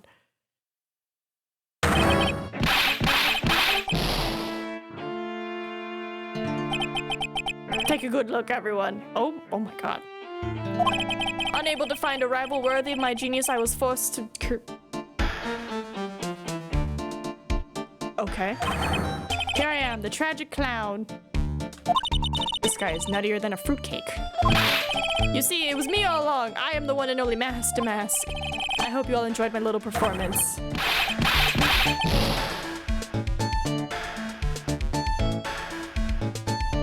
Okay. Well, Mr. Godot, what's Mr. Atmy's condition? He's still in the lobby, laughing insanely, Your Honor. I wish I could enjoy the joke as much as he seems to be. Well, it looks like the matter has been settled. I came perilously close to besmirching the record of an innocent young man. Besmirching him with the title of thief. Nick, you were right, after all. Yeah, I guess Mr. Delight really wasn't the thief. The court finds the defendant, Mr. Ron Delight... I swear if he says anything. Ron, no. You're wrong. Ron? Not exactly wrong so much, but actually not right is what I was really trying to say. Oh no, he's not. This can't be happening. The thief, the sneaky, odious thief who's been stealing all the treasures. It's me. I'm him. I'm the one you want. I'm the thief, I tell you. So do it. Pronounce me guilty, please. I don't understand why he wants to be pronounced guilty so bad. I don't know what kind of a kangaroo court you all think this is, but... The true identity of the thief has already been proven. Please hurry and pass judge. What are you talking about? I already confessed. I'm the thief, I tell you. This is... Don't worry, I know you meant Ron. You don't gotta correct yourself. Mr. Godot, don't just stand there drinking coffee. Ah. Hey there, Mr. Thief. Yes, sir. If you're really a man, then clean up your own mess.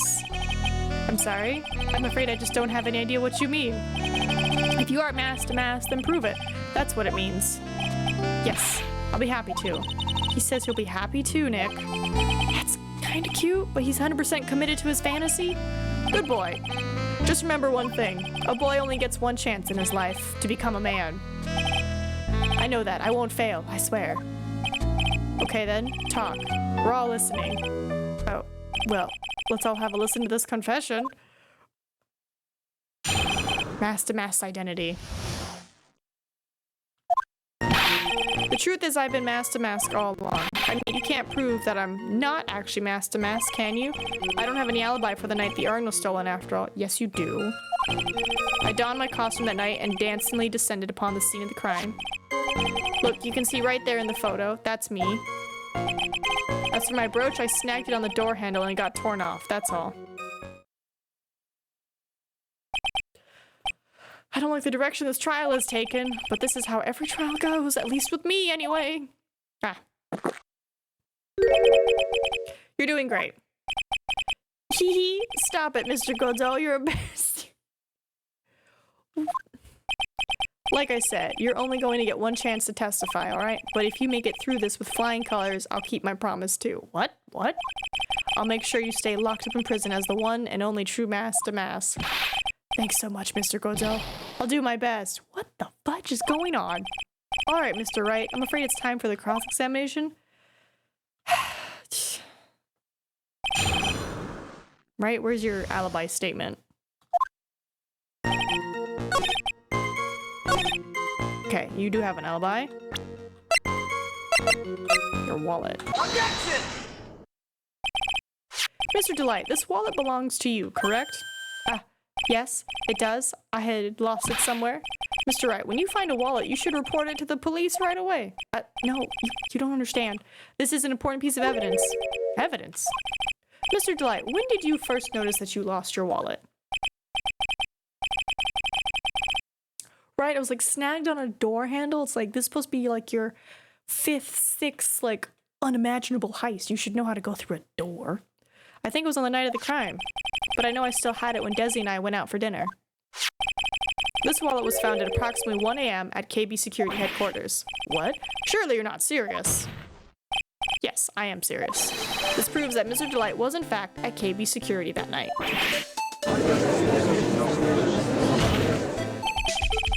So the defendant was at KB Security at 1 o'clock in the morning, and that proves that he has a watertight alibi. No. Furthermore, considering the distance between Lordly Taylor and KB Security, it would have taken 30 minutes to get there by car, according to Larry anyway. Larry was like, according to Larry. Well, Mr. Godot, do you have anything to say? Any words of wisdom? And stop drinking that coffee! Come on, Mr. Thief. Don't let this guy beat you. Tell him why he's wrong. You're the only one who calls me thief, Mr. Godot. All right, I'll try. I'll do it. I will. He's really got Mr. Delight all worked up. Yeah, he's like a kid at his first day of school. Look, it's just ridiculous. Why would I have dropped my wallet at KB Security? Someone must have planted it there to make it look like I was there and not at the heist. Planted it there? He's really reaching now. Is how many of the final blows, as I call them, are dealt. This game has a lot of unusual methods to proof the witness guilty. Having the urn tested for your own prints being the first. Right? It's just like, here's how I know he's guilty. My fingerprints are on it. And it'd be like, what? Why are your fingerprints on it? Because I touched it at his office yesterday. And you're like, oh, okay. Mr. Delight, you probably dropped your wallet when you took it out to use this, didn't you? The key card to KB Security's CEO's office. No. That was a pretty good try, Mr. Trite. Unfortunately, you've overlooked one small thing. What? Motive, of course. Why would this thief go to KB Security in the middle of the night anyway? Well, Mr. Wright looks like he needs some more evidence. The letter. Now, let's see your evidence. The evidence that shows why you went there. The letter? Take that! Mr. Delight, I believe you've seen this before, correct? That's... What is it? A blackmail letter. That's what it looks like from the contents. Blackmail? Yes. Basically, it says, bring $50,000. That certainly sounds like blackmail, all right? Also, technically, it's Phoenix admitting a crime in court, but let's ignore the part. Well, he doesn't... It's technically not a crime. He just touched the urn. And it just happened to be stolen property. The time of the theft, Mr. Delight was dealing with the blackmailer himself in KB Security CEO's office, a full half an hour away from the scene of the crime. Coffee.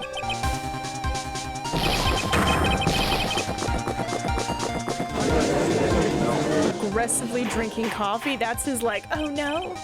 Order. So when the theft of the urn occurred, the defendant was at KB Security. Looks like a perfect case for the defense. You may see it as a perfect case, Judge, but to me... Well, let's just say that my Godot Blend 107 impresses me a lot more. What are you trying to say? You say the thief was being blackmailed by the CEO of a security company, but did you actually investigate this CEO at all? Huh? Well, no, I guess not. Accusing a man of blackmail with no proof? I'm not sure what I think of that. Not sure what I think of that. At least I know what I think of you. Good point. I'm not sure what I think of it myself. You claim that the defendant entered the CEO's office, but you will need at least one witness to corroborate your claim, Mr. Wright. Nick, I think we're going to have to track down the CEO guy. No, we don't have to track down the CEO at all.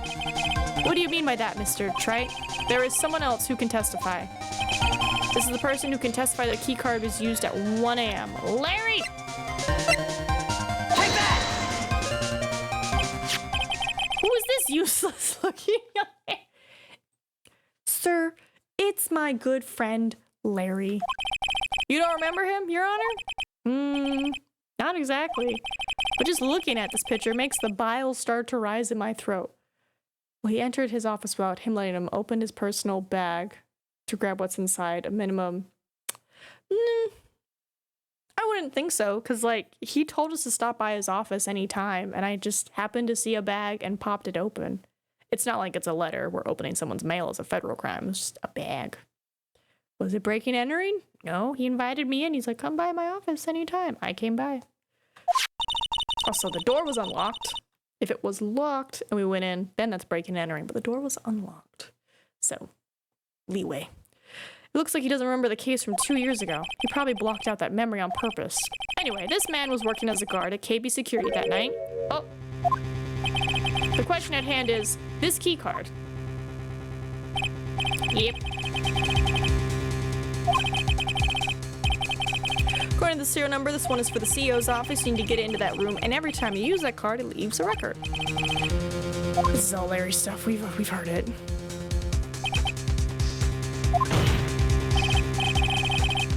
There's no need to investigate the CEO of KB Security.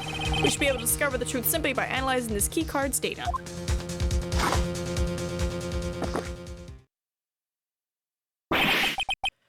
Wouldn't you read the blackmail letter without consent be a crime? No, because Desi said come on in and look around. So she gave us permission to look around. Well, Mr. Godot, the name of the CEO of the KB Security is Kane Bullard. I was unable to contact him directly, but I got the keycard data. Here. So what does it show? Each keycard has its own serial number and they leave detailed records of their use. According to this data, this card was used at 1 a.m. on the morning of the crime. Keycard updated. But that means it can't be Mr. Delight dressed as mask to mask in this photo. Looks like you're right. 2 minutes isn't even enough time to brew a good old cup of joe. So then... Ron Delight was clearly in the office of KB Security CEO at the time of the crime. The prosecutor's office is ready to admit that fact. Therefore, it's impossible for the defendant to be mask to mask. Good job, you did it, Nick! This seems too easy. This seems too easy. That's enough. I came perilously close to besmirching the record of an innocent young man, besmirching him with the title of thief. What's wrong, Your Honor? I'm ready to pass judgment. But before I do that, do you have any further objections? No, Your Honor. Very well. The court finds the defendant, Ron Delight, Mr. Ron Delight, not guilty because he wasn't there. But I have a sneaking suspicion. Something is up at KB. Court is now adjourned. Like, oh, the person who's blackmailing you. Like, maybe that's like the follow-up crime. Because, like, why would they blackmail you? Like, what did you do? You know? Nick, you did it. You were right after all. Actually, well, here's the thing. The first case took way longer, I feel like. A little bit ashamed of myself. Nicky boy! Oh, Miss Delight. I knew you could do it. I believed in you all along, Nicky boy. I don't know how I can ever repay you. Technically, she committed the crime. She went and stole property. Broke it. Ah, shucks. Thanks, Miss Delight. I just know I'm blushing. Congratulations, Mr. Nick. Oh, Pearls. I've got a bad feeling about this. Who is this woman? Oh, she's nobody. She's just, You're blushing. How dare you do this in front of Mystic Maya? Oh, you should be ashamed of yourself. Ouch. She slapped me. Pearly. This woman is Miss Desiree Delight. She's our client's wife. Mr. Nick. Yes, a married woman. You're even worse than I thought. Going behind the back of your own client. You got it all. I'll never forgive you. Ow, God, a double slap. Well, anyway, all's well that ends well, right? We've got the sacred urn back and the thief has been caught. But why is it fixed? You're so right. And it's all thanks to Nicky boy here. But actually, it was you, Miss Delight, that brought us our urn back. Thank you from the bottom of my heart. Oh, please. You're embarrassing me. If we won the case, then why does this guy still look so glum? Ugh. But I am the thief. Actually, what's the point now? What is it, honey? I did my best for you, Ronnie. I know that and I appreciate it, Desi. But the thing is... Come on, give the kid some time. He's just got a little touch of the blues. You know about feeling blue, right, amigo? Right, she admitted to theft. She's like, I went there. Mr. Godot, what are you doing here? Oh, come on. I just came here to say thanks to my newest buddy. You, Mr. Trey. Why? Maybe you should learn my name before you call me buddy. Well, playtime is over. Huh? Early this morning, the body of Kane Bullard was discovered. God damn it. God. Kane Bullard? The CEO of KB Security? Oh no. Oh no. Isn't that the name of the CEO of KB Security? Wait, body? The estimated time of death was 1 a.m. on October 12th. I knew it was too easy. That's right, amigo. At the same time that a cheap little urn was being stolen, the CEO of KB Security was being murdered. So then, what are you doing here? Oh, come on. You figured it out already, haven't you, amigo? Or have you already forgotten about that piece of info I helped you out with today? You bastard. Helped me out? What? On October 12th at 1 o'clock in the morning, Ron Delight was in the CEO's office. The scene of the murder. After getting that blackmail letter, he must have been imbued with utter rage. What do you say? Imbued with rage? Come on, don't tell me you didn't know. Ron Delight was once an employee of KB Security. He was a professional security guard. An employee of KB Security? It looks like the alibi that saved him from being convicted as a thief is going to be the news that gets him hanged. Kind of an anti-alibi. No way. He can't be the thief because he was at the murder scene when the murder occurred. Murder, murder, murder. No, that's a lie. It can't be true. No, but I am a thief, I tell you. Ron Delight, you're going back to prison again. This time the charge is much more serious. This time you'll be tried for murder. What? This is impossible. I'm looking forward to another exciting showdown. Mr. Train. You and I aren't through with each other yet. Surely you won't back down from a challenge. You've never been a coward. Mr. Nick, is there something personal between you two? Oh, shit. I've returned from the depths of hell to do battle with you. At least, let me have some fun while I'm here. I'm sorry, but my boyfriend is Mr. Edgeworth. Unless you're into Polly. This guy, who the heck is he? He may be quiet, but he's the most dangerous enemy I've ever faced. Well then, time to say goodbye to Mr. Delight. And he's back in jail. Alright, so murder. Nick, how could this be happening? Right in front of our very eyes. Sorry, my brain went right in front of my salad, and it's like, nope. No. Our client has been arrested for murder. And the one who established his presence at the scene was me. Ronnie! It's okay. He'll be fine. Why does he keep saying he's a thief? Maybe he stole from the company? Arrested for murder on the very same day he's declared innocent of larceny. What the heck's gonna happen next?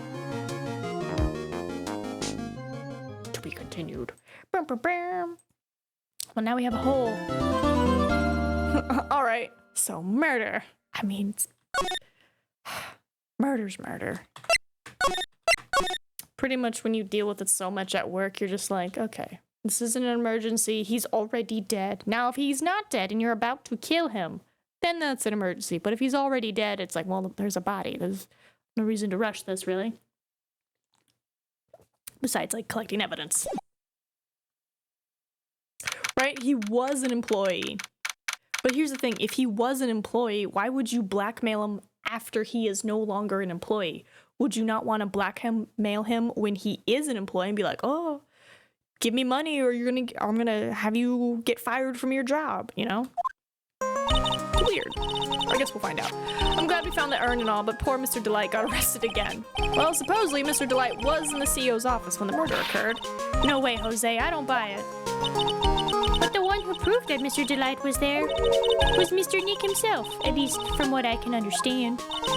Looks like you did too good of a job this time, Nick. Well, how about we get started looking into the KB Security murder? I think I'm gonna head back to Curane Village for a little while, if that's alright.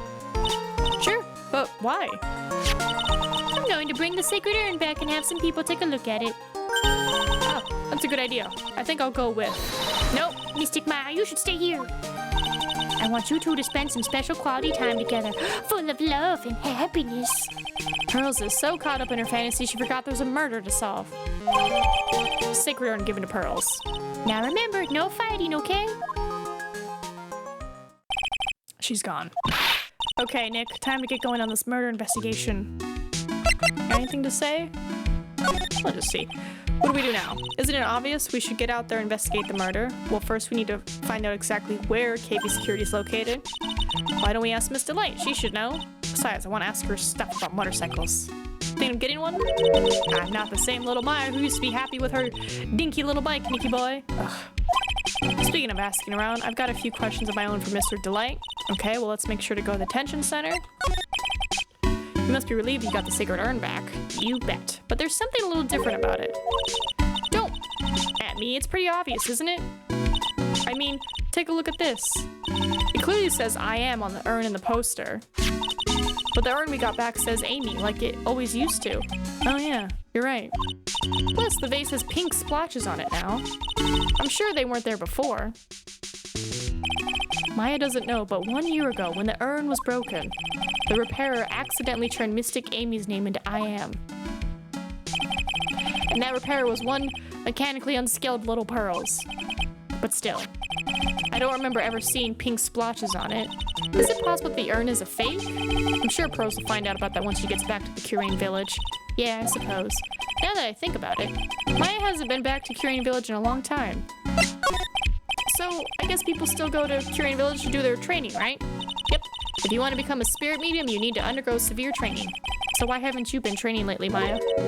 Well, lately I've been thinking of heading to a channeling dojo to do just that. A channeling dojo, huh? Sounds pretty serious, whatever that is. If you're going to train, you have to be serious. Otherwise, real tragedies can happen. Is that what happened last year? Is what happened last year still bothering you? Oh, Nick, trauma. That murder in our village had happened because the power of channeling was misused. When a medium uses the Curane technique, she temporarily loses her own will. So when an especially strong spirit is summoned, the spirit medium can get taken over and even forced to commit terrible crimes. What's worse, in those cases, the spirit medium has no memory of what happened. That murder. It wasn't your fault, Maya. You know that, don't you? I suppose not, but I guess I'm still a bit shaken up, that's all. It sounds like being the master of Curane is going to be a heavy responsibility. Alright, let's skedaddle out of here. Let's go talk to him. Oh, do we need to head back there and give her something? You think? Already told you it's not me. A sad, pitiful whine that tampers into silence. Sounds like they're interrogating Mr. Delight right now. Man, we don't have enough time as it is. Yeah, well, I guess the police are going crazy just like we are. Yesterday they thought he was just a thief, but now they got a murder case on their hands. I guess you're right. That guard over there looks a bit on edge, too. Come on, we'll just have to come back later. Okay, let's go check out some place with Nick. Alright, well, let's head back, because there might be something. So you said Pearls? Pearly sure is a good kid, yeah, but she tends to let her imagination get the best of her. That's one of the things I like about her, silly. Slapping you the way she did, she's a tough one, alright. You're telling me I think she knocked a few teeth loose. Pearls is only 9, but it's amazing how emotionally strong she is. After all, the only family she has left is her only cousin, Maya. Interesting knowledge. I presume it's Pearl's profiles, but not sure.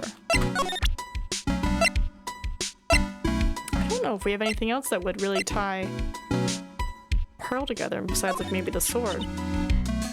This is a while ago. Didn't Adrian say it's from a Fey branch family's training hall or something? Yes, there are actually a lot of training halls scattered all over the country, hidden away deep in desolate mountains. Why does it always have to be desolate mountains? Not the dialogue I remember. Okay. Well, who knows what it is. Let's go talk to the wifey.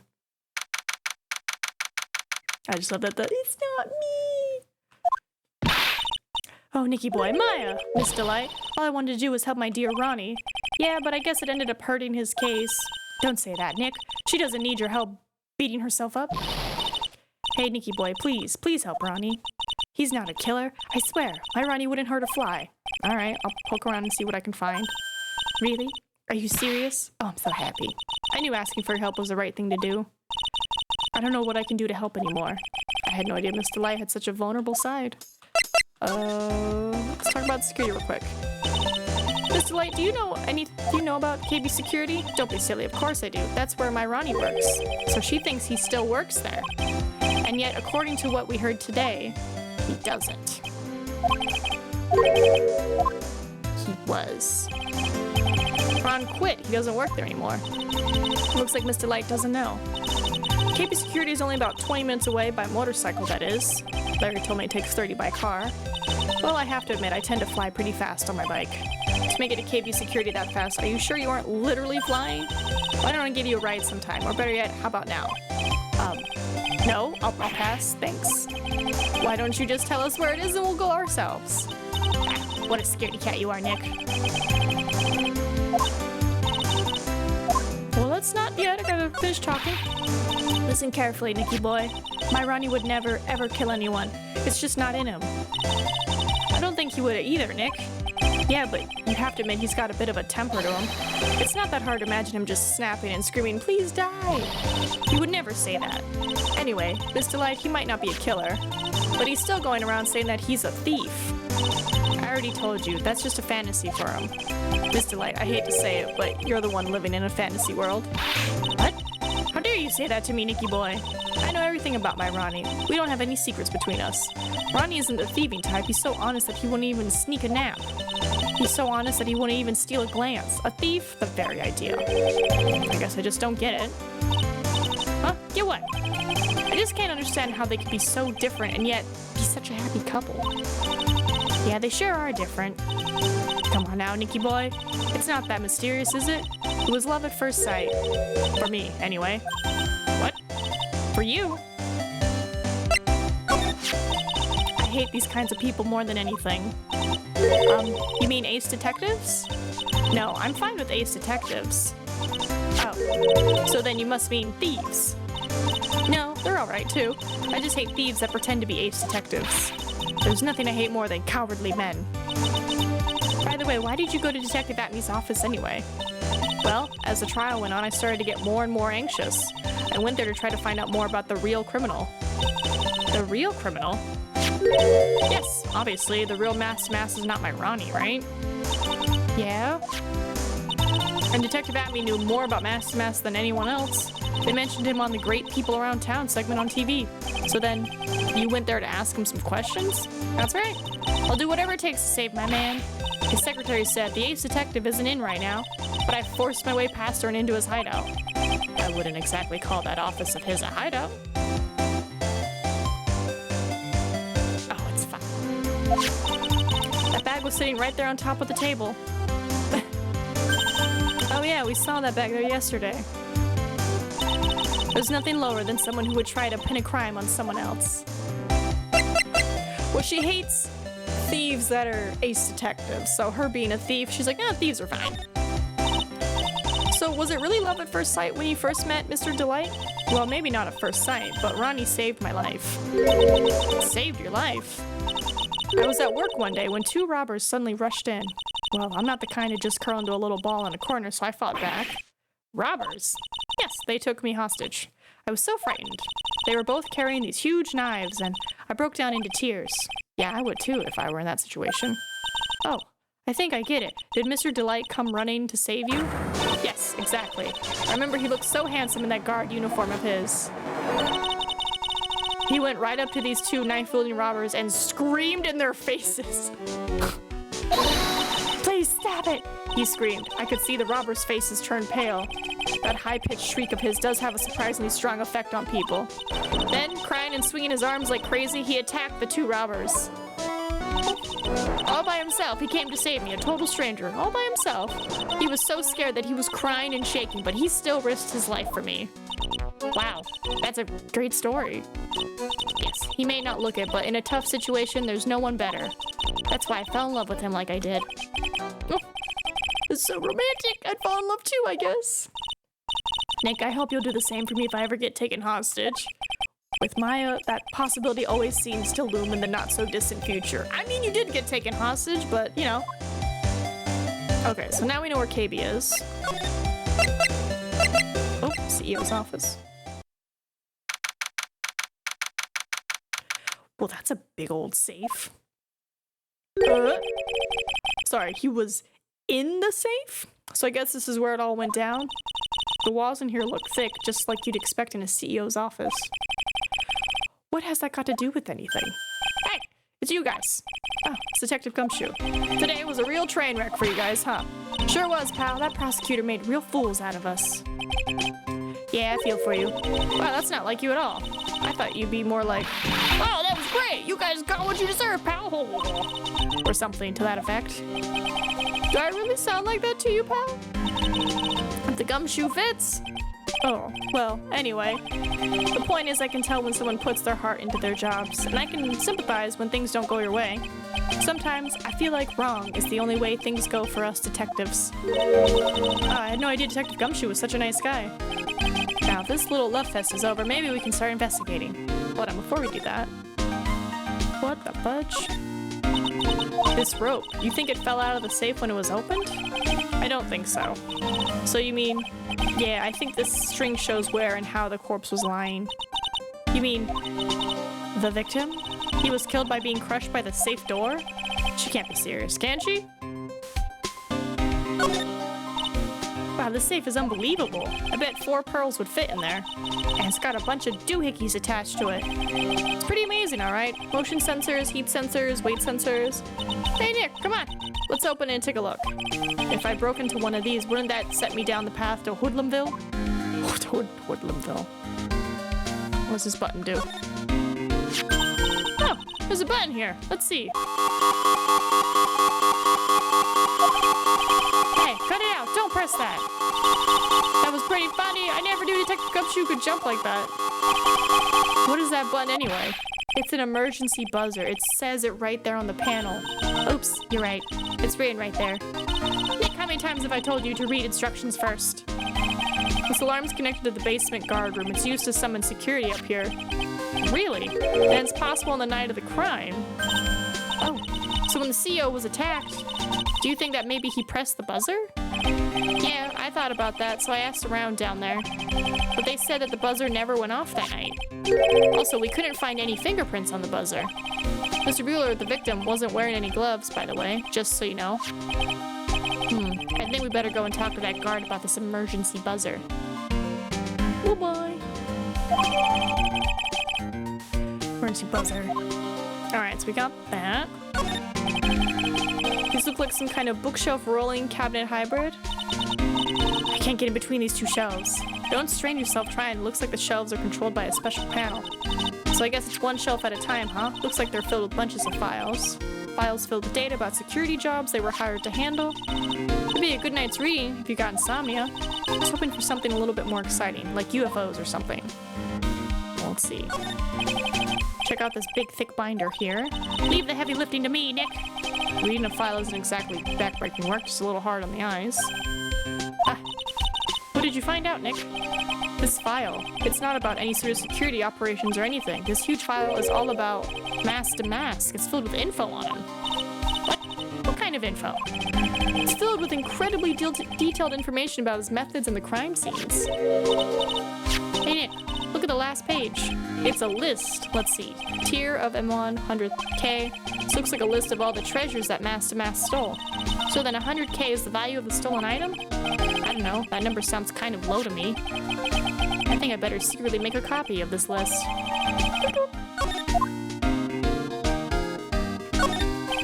This must be the CEO's desk. It's a lot simpler than I would have thought. Man, it looks like a super soft chair. Let me try it out. Just for a second. Oh, nice. I feel just like a CEO. Hey, you whip me up a cup of some really expensive import tea and some scones. Move it. This is the life. The victim sat in that chair just before he was brutally killed, you know? Yeah, I was like, don't be playing around in the victim's dead stuff. Okay, nothing with the computer. We touch this. That painting's suspicious. Wow, look at that huge frame photo. Tall mountains rising majestically against a dark and cloudy sky. There's a little title written at the bottom of the photo. The greatest sunrise of my life. This is it? This was his best sunrise? Either this guy didn't get out enough or he had really rotten luck with the weather. Maybe if he had lived a little longer, he would have seen some better days. Maya, you just can't say that to people. Alright, I don't think there's anything else. So let's talk to Gumshoe. Alright. Tell us about what you know about the murder. Okay, but the thing is, I'm really not supposed to. Hey, come on. What about how we put our hearts into our work? Things are really working against us right now, and we need help. Okay, I'll tell you. Just don't start crying on me, pal. Okay, I won't cry on you, pal. The victim's name is Kane Bullard. Okay. He He was the CEO of KB Security and a pretty big fella in his own right. His corpse was discovered at 9 this morning. His estimated time of death was 1 in the morning on October 12th. Cause of death was blunt force trauma to the head, probably an object in this room. It happened at exactly the same time that Master Mask was stealing the urn. Okay, so we got the autopsy report. So why did it take almost an entire day to discover the body? There's a good explanation for that one. Bullard's body was stashed away inside that safe. Well, it is pretty big. Nobody had heard from him, and when they opened the safe this morning, out he came. Oh, so the body fell out. That white string must be the shape from when he fell out. I think we still need some more info about Mr. Billard. Maybe you could start by getting the man's name right? So, what happened to Master Mask? He's at the detention center screaming like a madman. Investigate me again, he keeps yelling. No, I didn't mean him. He's not the real thief anyway, right? No. Oh, you mean Detective Atme? Oh, that was great. That guy got what he deserved. Now that's the detective I know and love. Think about it. Atme was always around when a calling card showed up, but he always mysteriously disappeared when the heist took place. I was hiding at the crime scene. Yeah, right. That's the lamest thing I've ever heard. That's how you just knew he was the thief. That would explain how he was able to retrieve the stolen item he keeps bragging about. Yeah, he just did that to make himself look like a great detective. That's all. But there's this one thing I can't figure out about his first heist. His first heist? Yeah, the Tear of Emanon case. There was a witness on that one. A witness? Here, I saved the newspaper clipping. Since the thief is already under arrest, you guys can keep it. The gem and the thief. Hey, this guard here. Haven't I seen him somewhere before? It's pretty small, so it's kind of hard to see, but now that she mentions it...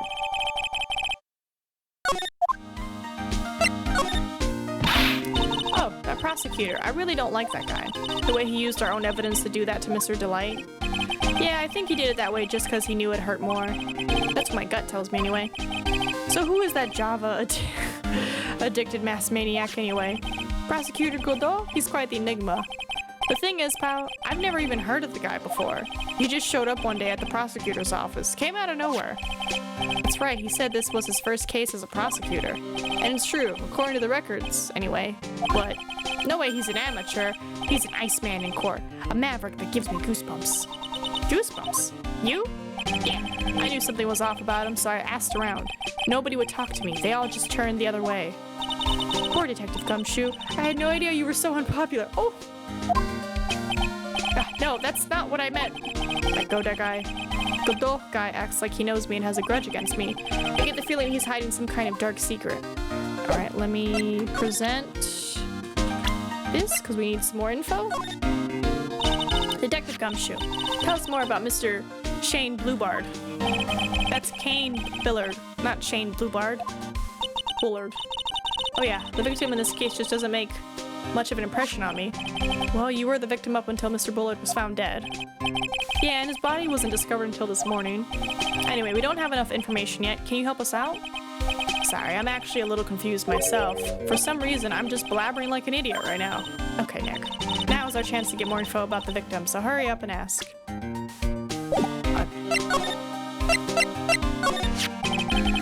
Can you tell us more about Mr. Bullard? He was the CEO of KB Security, right? What kind of company is it anyway? I don't know, Maya. Probably security. Well, the company basically sends security teams out to buildings to guard them. Mr. Bullard must have had the chance to learn a lot of secrets doing this kind of work. Oh, and I don't know how to put this, but the guy was kind of a money grubber? Really? Me too, I just love money. I can't get enough. Please stop leaning in towards me like that. You aren't getting into my wallet. Anyway, it looks like he did some pretty shifty stuff to earn his millions. Oh, so that's my problem. I need to be shiftier. Let me go already. Apparently he was involved in selling trade secrets between rival companies. Oh, that's pretty dirty and underhanded. Yeah. Oh, KB Security used to head security operations against Master Mask. What? Really? Yeah, and after screwing up so many times, the company's reputation really took a nosedive. So it really was Bullard who sent Ron the blackmail letter. Huh. Okay. Can I show him the file? of like Kane's list and be like, here you go. So about this. Huh? What's that? Hey, wait a minute, Maya. What's wrong? We copied that data without permission. Oh. Don't show it to him. He might get mad at us. So, what are you two whispering about? It's nothing. It's just my billfold. That's a pretty thick billfold you got there. I really want you to show it to me.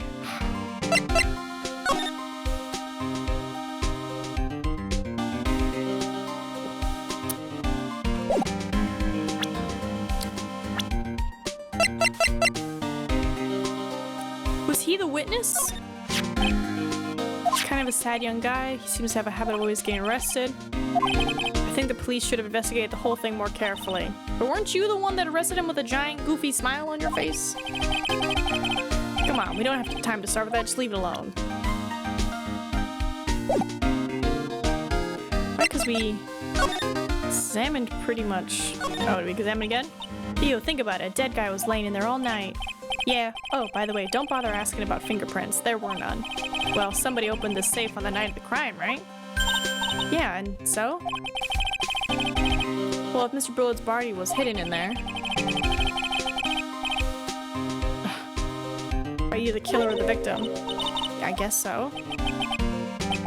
I got some bad news for you, pal. Are you ready? Okay, shoot. Opening this baby is no piece of cake. There are only a few people who know how to open this safe. Yeah? Everyone that knows how to open the safe had airtight alibis, I checked. Everyone except one, that is. I'm almost afraid to ask. Former security chief, Ron Delight. Interesting. Ron Delight, he was a security chief? Ron, so he knew how to open the safe. Yeah, sorry for raining on your parade there, pal. Okay, well that's not looking good. Alright, any other new info after talking with him? Nope. Nope. Nope. Okay. Any new talking points? Nope. Okay. Well, what if we get the blackmail letter? Right? About this blackmail letter. Yeah, I've been thinking a lot about it too, pal. Why would Kane Bullard have been blackmailing Ron Delight anyway?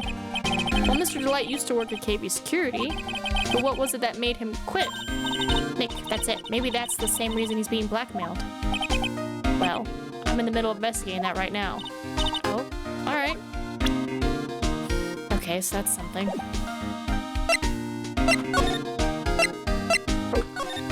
To the security room.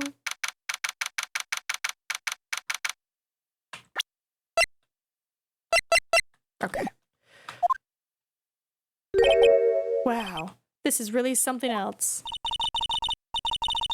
Hold on. Were they hanging their coat on the alarm? Oh no. Maybe the coat had pulled it down and that's why the alarm didn't go off. It sure doesn't feel very secure. KP security guard. I just remembered Larry might be... Hey Nix, what's up?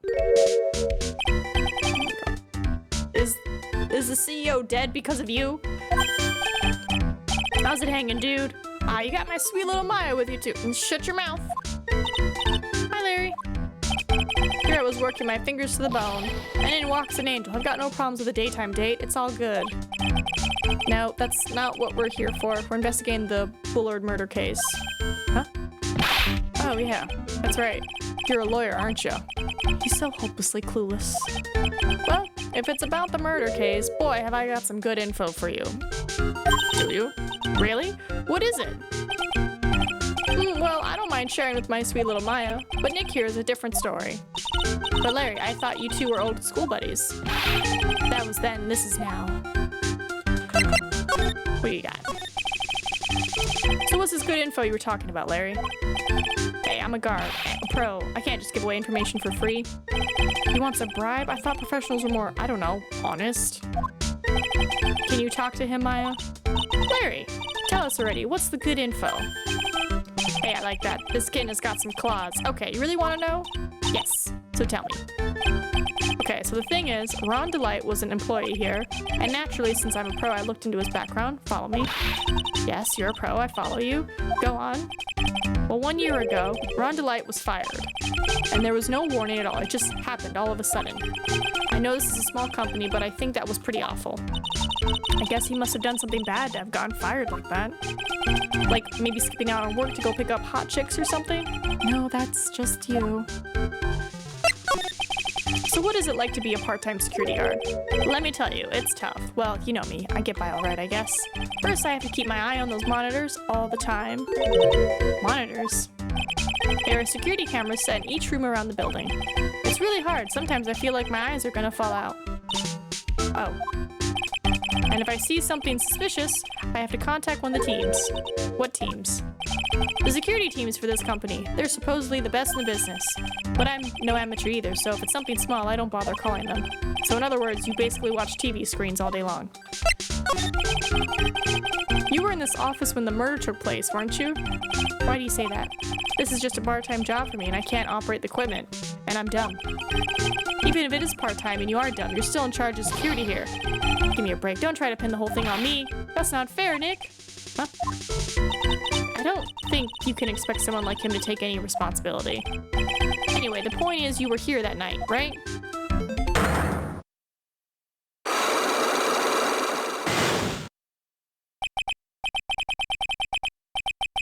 Oh, I knew something smelled bad, and it was the Buttes after all. Well, it's like I always say, that was then and this is now. It looks like I'm gonna have to break his Psylocks after all. Okay. Let's see if we even can.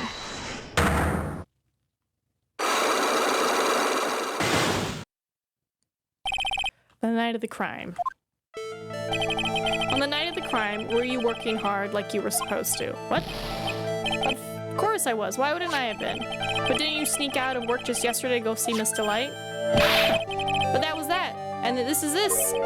Is there any chance that you snuck out of work last night too? Never. I didn't sneak out.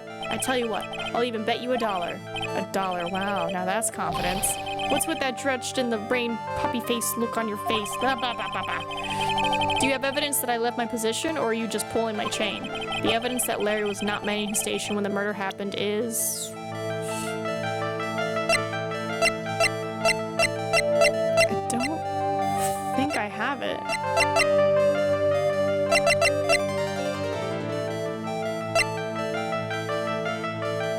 Well, because he found this around 1.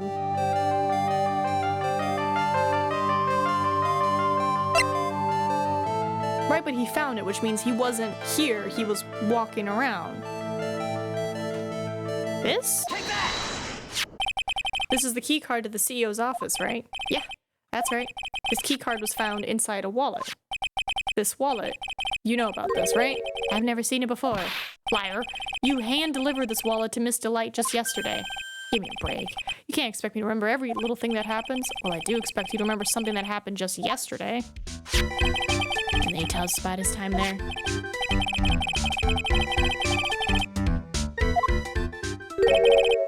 One o'clock in the morning. That's right. In other words, Larry, at the time of the murder, you were away from the security guard office. Yeah, buddy. Yeah, but there's something you didn't think about. What's that? My shift that day didn't start until 10 p.m. The murderer might have snuck in before then. What do you mean by that? If the murderer had snuck in before 10 p.m., then it wasn't my fault. It was the fault of the guy whose shift was before mine. Still doesn't get the suit. Okay, listen up, Larry. We know beyond a shadow of doubt that the killer snuck in after 10. Again, the card. Take that! Larry, when you use this key card, does it leave a record? Yeah, it does. But I can't show the record to just anyone. The key card data was already made public in the trial today. What? I didn't know that. Any kind of request for info like that is supposed to go through me. Boy, does that sound a bit arrogant coming from a part-time god.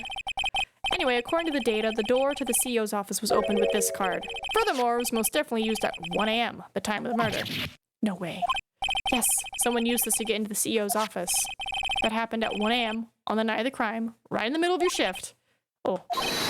Larry, you can't duck your responsibility this time. Silly guy. Right. Alright. So, I knew it. It's all my fault. It's my fault that the boss was killed. Larry. There was nothing I could do. I have important issues to deal with too, man. What happened that night anyway? My Donna happened. Huh? Your Donna? I got a bad feeling about this. Yeah, my Donna called and said, I have to talk to you right away. So I went to see her and he was standing right there next to her. Who was? Her new boyfriend. It was like some horrible joke. Before I knew what was going on, the guy socked me right in the kisser. Normally I'm the one that does the punching. Isn't that right, Maya? Yeah? So is that why you left the security guard office? Oh my goodness. How can I ever make it up for it, Nick? What can I do? He's curled up on the floor, crying like a baby. Oh boy. Nick! Is there anything I could do? Anything? Just name it. No, a guy died because of you. I'll do whatever I have to make up for it. I swear I will. Larry... Hey, Nick, as long as he's offering, why don't you show him the evidence we've got? She's right. Maybe we'll get at least one bit of useful information from him. Yeah, because, like, noticing your jacket on there, that's what has me concerned. Like... Tell me about the button. The buzzer in the CEO's office is directly connected to this room, right? That's right. Just like my heart is connected to yours, Maya. Oh my god, stop. Huh? Go ahead, Maya. Press the buzzer in your heart. I promise I'll come running to your rescue like the professional guard I am. Oh, wow, that was pretty good. Thanks. I try. Do you think you could tell us about the buzzer now? Yes, please. Please tell us. Okay, I guess so. Prepare to be wowed. Okay. Tell me about the emergency buzzer. I accidentally pressed the buzzer earlier. Yeah, I heard it. So that was you, huh? You're a security guard, aren't you? Why didn't you come to the CEO's office? Well, this is the 3rd floor of the basement. The CEO's office is on the 1st floor. I thought it would be a good idea to, adopt a wait-and-see approach. Plus, there's a police detective here, right? I just didn't think it was necessary. It's as if he's trying to win an award for the laziest person on the planet. Let's get back to talking about the night of the murder, okay? Is it true that the buzzer didn't go off that night? There must be a record, right? You must have had a look at it. Of course I did. And I couldn't possibly made a mistake either. Do you think you could take just one more look for me? Okay. I just can't say no to you, Maya. Gross. What do you think, Nick? He's probably right. I don't think even Larry could make a mistake like that. Oh, God. What is it? What's wrong? I made a mistake! Huh? But how? It can't be. It's impossible. Okay, enough already. What about the records? That night, it went off just once in the morning at around 1 a.m. That's when the murder happened. Really? Are you serious? It's terrible. Buttes. Buttes, buttes, buttes, buttes, buttes. I guess we'll examine now. Take a look. What are they? Did you say, Hey man, it's not like I have to know what they are to do my job. I always thought they were just some kind of decoration or something. Oh, sorry, I heard the rustle, man. Oh boy. How did this guy ever get a job here anyway? Hey, Larry, that's your jacket, isn't it? That's right. Did you know you hung it right on top of some kind of lever? Yeah, sure. I was told to never, ever touch that lever. She scowled and huffed at me. Something terrible happened if you do. Got a greenhorn? So why hang your jacket on such an important lever? Because it got me curious. If the jacket's weight pulls the lever down, that's what they call an accident. Doesn't the suspense just kill you? Don't you want to know what will happen? It's true, it's killing me too. What about you, Nick? Yeah, but for a different reason. That's my partner's seat. Your partner? Well, that's what I call her. She's my superior, actually. Kind of a weird old lady. There's tea spilled all over that machine, you know? Oh, don't worry about it. Just the other day, I spilled some chocolate milk on mine. It still works fine, more or less. They really know how to build one. Does he work with Old Bag? Something is written on this poster in fine print. A guard's 5 commandments. Wow, this sounds serious. Let's see what it says. Number 1, obey thy superior.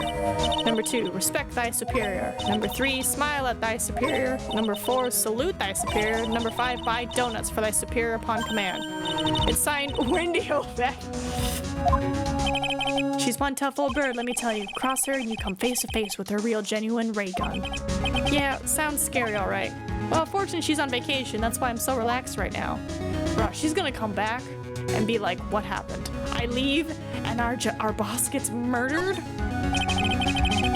The screens there show what's going on in the building all over, everywhere, and it's my job to keep a steady eye on them, all of them. I wouldn't sound so smug if I were you. What, can you watch these regular TV too? If anyone would sit here and watch TV instead of working, it's Larry. Hey Maya, I'm a pro. Besides, you can't get a regular TV on it. How do you know? Because that was my first bit of investigation, if you know what I mean. I know what you're thinking. It was a professional investigation.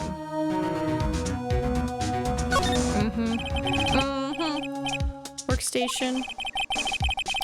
Keep a steady eye on the monitors and use that mic for communicating. Well, this equipment must be hard to operate. No biggie, I think there's an instruction manual somewhere in this room. Somewhere? Instruction manual? What are you gonna do in an emergency?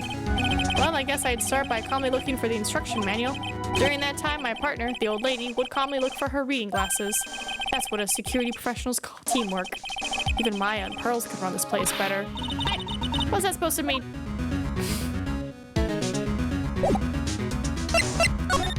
Don't think we have anything else to say to him. So let's get out of here. Alright, nothing new. Adrian. Okay, cool. Something new.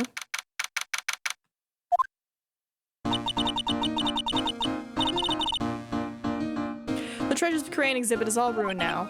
Maya, I'm sorry. It's just so sad. This was our big chance for everyone to learn about spirit channeling. Maybe I can cheer her up somehow. Well, now that we've got the sacred urn back, maybe they can reopen it? Really? Sure, maybe we can label it the Urn of Mass-to-Mass Desires. That would probably attract a lot of attention. Well, brilliant. We could clean up and be filthy rich. Woo! Wow, that was surprisingly easy.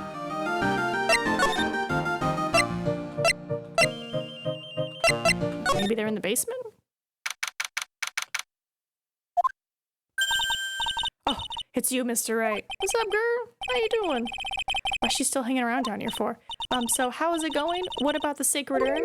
The urn? Oh, that. It's been taken care of already. What do you mean, oh, that? Taken care of? Do you mean it's been found? Wow, did nobody tell her? It's been brought in during the trial today. Oh, wow, really? You really are the greatest, Mr. Wright. Mr. Wright had nothing to do with it. It was Damask's wife that found it.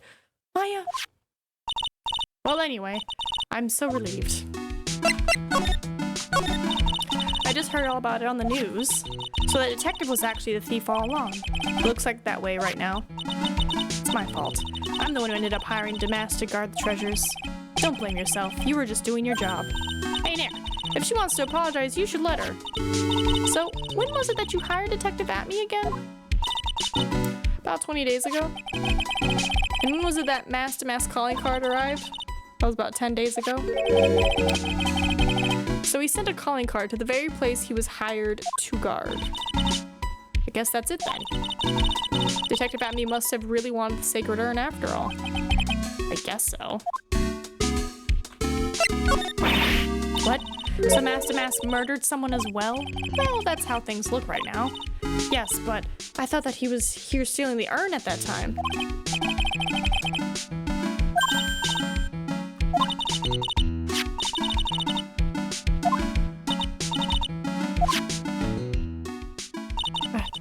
After all, he was hidden the entire time. I never even caught a glimpse of him. He claims that's the way he always operates. That's just what he says so he can have an alibi while he commits the thefts himself. Yeah, he was caught in the crime scene photo dressed up as Mask pretty well. I'm so glad that you got your sacred urn back. Yes, but there's still something that bothers me about it. What is it? I'm not exactly sure, but somehow the urn that came back seems different. Really? You wouldn't know anything about that, would you, Miss Andrews? No, I don't know anything. Why would I? Oh my god, did you fix it? Oh my god, did she fix it?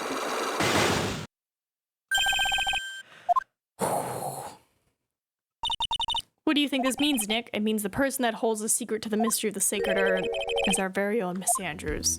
Miss Andrews. Let's see if we can figure this out. Take that!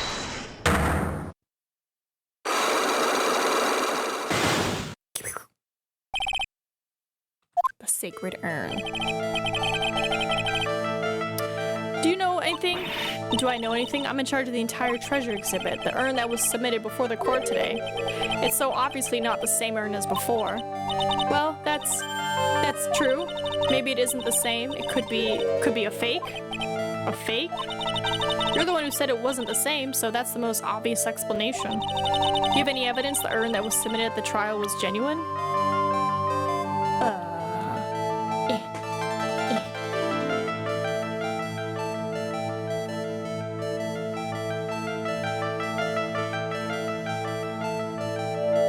Do we have any evidence that says it's the thingy?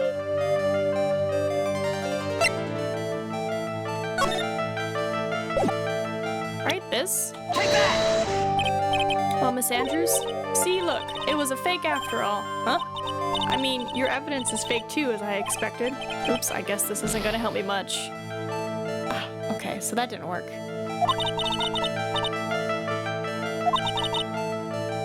Urn was submitted was genuine. I don't think we have what we need just yet. Like, maybe we get the urn again, and we can be like... Yeah, let's save real quick.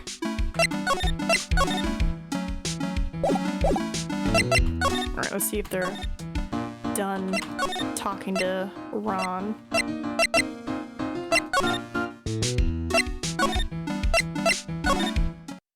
Okay, they're done talking. I'm perfect. Mr. Wright. Mr. Delight? Did they finish their interrogation? Yes, but please don't leave me alone anymore. Mr. Delight, you lied to us before, didn't you? Well, you see, on the same night the sacred urn was stolen from Lordly Taylor department store, a blackmail letter you got summoned you to KB Security to hand over some money, and then that's where the CEO, Kane Bullard, was murdered. But there's only one Ron Delight, am I right? So the only question is, where were you that night? This time I want to hear the whole truth. Your life depends on it. Okay. Buddy. Mr. Delight, do you still insist that you are masked to mask? Isn't that what I've been saying since yesterday? Well, that was a quick response. Tell me about it. To be honest, it's starting to get irritating. But listen, Mr. Delight. At the trial today, we learned the true identity of the thief, didn't we? Yeah, it was him. He did his evil little laugh.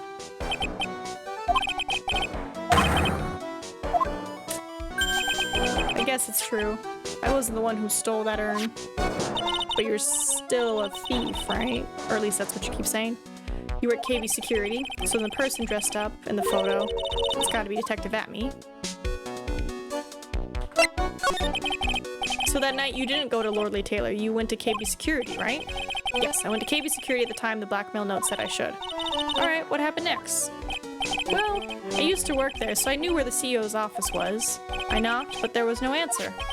So then I used the key card to unlock the door. That's probably when he dropped his wallet. When I went into the CEO's office, someone was in there. Someone. Then suddenly they bashed me over the head. Bam. You saying Detective Atme was there? Was it Kane Bullard that hit you? I don't know. The person ran away while I was still stunned. When I came to, my senses of sight I saw left me speechless. The dead body of the CEO was right there in front of me. I thought I'd die myself. Anyway, I thought I should do something with the body. So that's why you put it in the safe? Yes, that's right. Why didn't you call the police? I used to be the chief of one of the security teams, so I knew how to open it. Okay, and what did you do after that? Well, I got out of there for starters. I was the one who set up security cameras in that building. So I knew how to avoid being spotted by them. Oh, I got some hangnails. 1 second. There we go. All of a sudden, Mr. Delight kind of sounds like the murderer to me. Please don't say that. Yeah, why were you fired? Explain that mystery. Is it true that 1 year ago you were forced to quit KB Security? How did you? I'm begging you, please don't tell Desi, please. Don't worry, we haven't told anyone yet. Whew, thank goodness. No, I am. But I suppose I'll have to tell her sometime. She'll find out eventually. Why have you been hiding it from her anyway? Desi would despise me if she ever found out I was living a life of crime. A criminal. A thief. She'd never forgive me. My marriage would be over. Knowing that, why did you become a thief in the first place? Because Desi spends money like it's water. There's no job in the world that could bring in enough money. Except being a thief. At least, that's what I thought anyway. So you became mask for Desiree? Okay. Well, he's in the newspaper clipping, right? Right, like that's him back there? He's the witness? Hey, this is an article about my debut heist. Boy, that was a tough one. Before I knew it, they were hot on my trail. But mask to mask, he must have gone away, right? It says in the article that he disappeared. That's right. I got a sudden burst of inspiration. I hid my mask to mask costume in a nearby plastic bucket. Then I quickly changed to my security guard uniform. Pretty clever. Wow, awesome. Hey, hold the phone. The guard in this photo. Is this you, Mr. Delight? Yep. Nice trick if I do say so myself. Nice and easy to figure out. Even pearls could see through that in a heartbeat. But as you might expect, Detective Atme found the disguise. He truly deserves the title of Ace Detective. Detective Atme found the mask-to-mask disguise? That's interesting. Yes, and I heard that he brought it home with him. So that's it. That's when Atme got his hands on this. Thanks to that, I got the chance to remake my costume. That must have been really time-consuming, huh? Yes, it took quite a while to complete. Anyway, a few days after that, I received the first of the blackmail letters. You got them starting when? Tell me more. Hey, calm down. Don't get so worked up. Okay. So this blackmail letter, is this the first one you got? No, of course not. But this is the first one that ever called me out to a specific location. So did you start receiving blackmail letters after this incident? Yes. Just a few days after the Tear of Emanon heist. That first letter, it said, I know you did it. So someone found out about your true identity.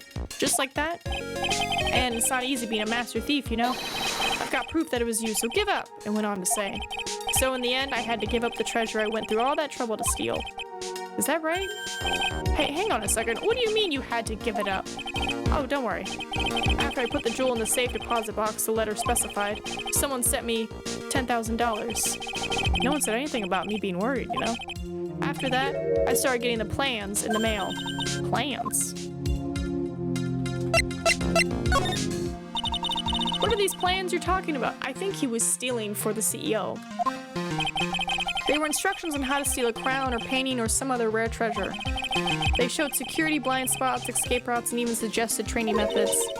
So you mean that the one who planned the heists wasn't you? No, it wasn't. I only planned the very first one. After that, I received plans from some very kind person, incredibly detailed plans. Sounds like Mr. Delight is thankful to the person that was blackmailing him. Oh. So Ron Delight was mask to mask after all. But someone else is behind the thefts, someone who planned them all out in detail. All I had to do was deposit the treasures I stole into the safe deposit box. Then I just waited for the cash to come in the mail. Are you trying not to look so gleeful about it? So you went after the sacred urn because of one of those plans, too? Well, see, truth is, I've never seen the urn. All I did was follow the instructions and steal what I was told to steal. Mr. Delight, is everything you've just told me the truth? Yes. But please don't tell Desi, okay? Okay. Ron, before we go, there's one more thing I want to ask you. But please don't hurt me. Mr. Kane Bullard, do you swear that it wasn't you who killed him? Yes, of course. I could never, I'm not lying. All I did was hide his body in the safe. But then I was afraid they'd discover what I did, so I turned myself in yesterday. Why? Well, if the judge had ruled that I was guilty of robbery, then I'd have an alibi, right? Oh, I see what he's trying to do. I guess so. You're really clever. I guess I have no choice but to take Mr. Delighta's words. Mystic Maya! Hey! Burley! I I'm back. Hey, Pearls. So what have you been up to this whole time? The sacred urn, Mr. Nick. I took it back to Korean Village to have it examined. And? What did you find out? Well, there's no need to worry. They said it's the real urn. Whew. And there's the evidence we need. That's a relief. I was really worried. But there's one small problem. Problem? These cute little pink splotches, they said that it's paint and that they were put on the urn recently. Why are we talking about the pink splotches again? What's this big deal? What's the big deal? We've got to find out how they got there. That's the big deal. Yeah, Mr. Nick, we gotta find out how they got there. You dum-dum. Okay, we'll go find out how they got there. Please don't forget about me. Okay, so we found the urn. Is there anything else we can present? Maybe the blackmail letter? So was this blackmail written by KB Security CEO? I think so, probably. You can only get into the CEO's office if you have a key card. And the blackmail letter said to meet at the KB Security. Guess no one other than Mr. Bullard could have written the letter then. Okay, so that's some more info. Everything's good.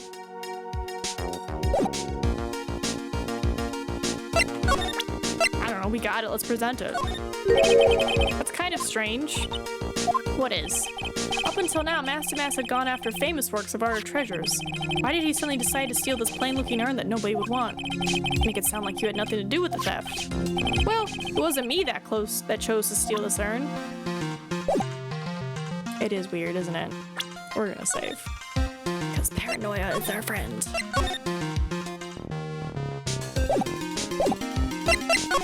Alright, who... Was it her? No, it was Adrian.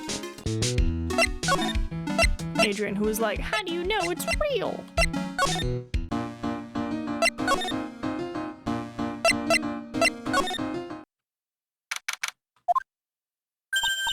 Oh, Pearl, how nice to see you. Hello there.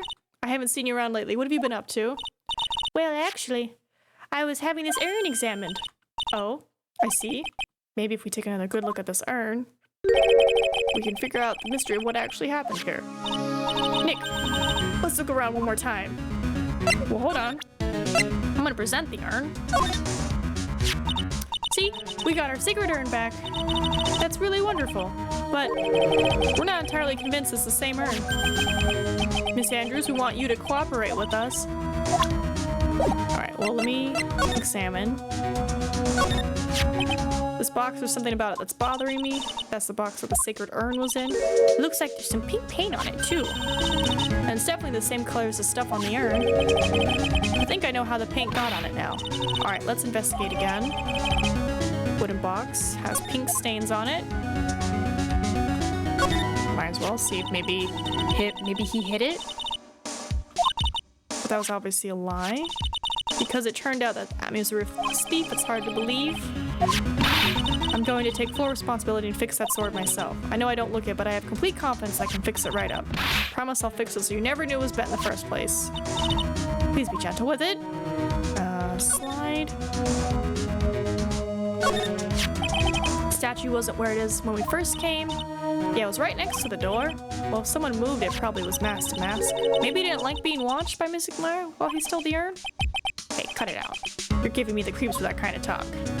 Alright, this looks to me like it's been dry for several days, but there's something suspicious about this paint mark. The bottom left part of it is shaped oddly and it's a shocking pink.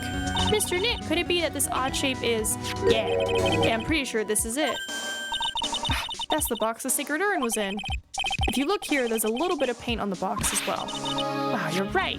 Look, it matches. What is it, Mr. Nick? This is all turning out exactly as I thought it would.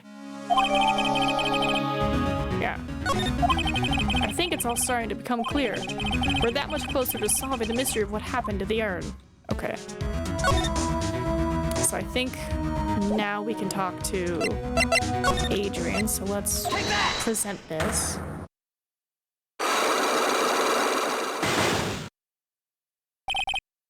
Alright. Miss Andrews, do you know anything about the sacred urn? And she's like, what? The urn that was submitted today, it's obviously not the same. She's like, maybe it's a fake. The submitted at the trial was genuine. I mean, right, this?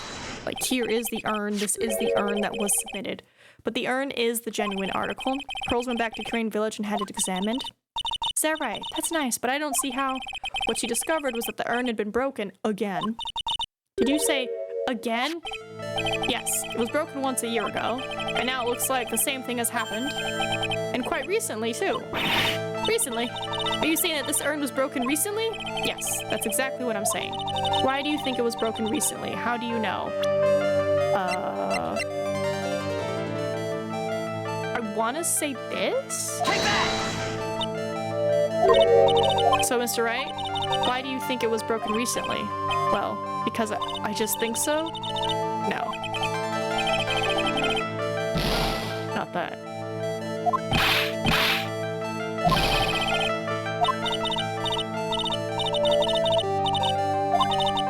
Why do you think it was broken recently? Is it the photo? Because it doesn't match?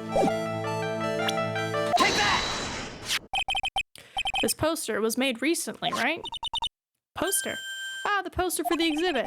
At the time when this photo was taken, the urn said, I am on it. But now, for some mysterious reason, it says Amy. When the urn was fixed, the letters were transposed. I am. What does that even mean? I don't know anything about that. It wasn't even there when the photo... I wasn't even there when the photo for this poster was taken. That was a mistake now. Tell the truth. Wait. 4? Even if the urn was broken, I had nothing to do with it. Yes, that's it. It must have been one of the people at the photo shoot. They probably dropped it. I'm sure that's what happened. It looks like she's not going to give up that easily. Do you have any proof that the urn was broken here at Lordly Taylor? Okay, so now I feel like it has. Yeah. This, right? Take that! Well, Miss Andrews, what is this supposed to mean? This urn has these pretty little pink paint splotches on it. And there's some on the box the urn was stored in. No matter how you look at it, the paint seems to be exactly the same. So, what does that prove? That the urn was dropped along with the box, that's when they both got paint on them. Yes, the rest of the story is obvious. This box was dropped right here in Lordly Taylor's basement warehouse. I can prove that it means the urn was broken here too. So can you prove that? Can you prove the box was dropped here in the basement warehouse? Yes. Take that! Gotcha.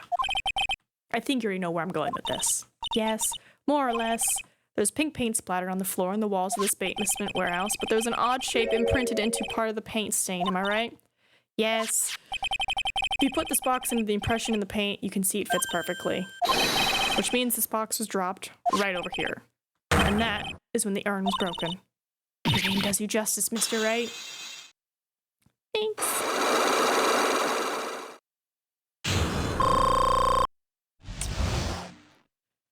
Right. I'm so sorry. I was the one who broke the urn. Boy, does this make me feel like some sort of evil school teacher.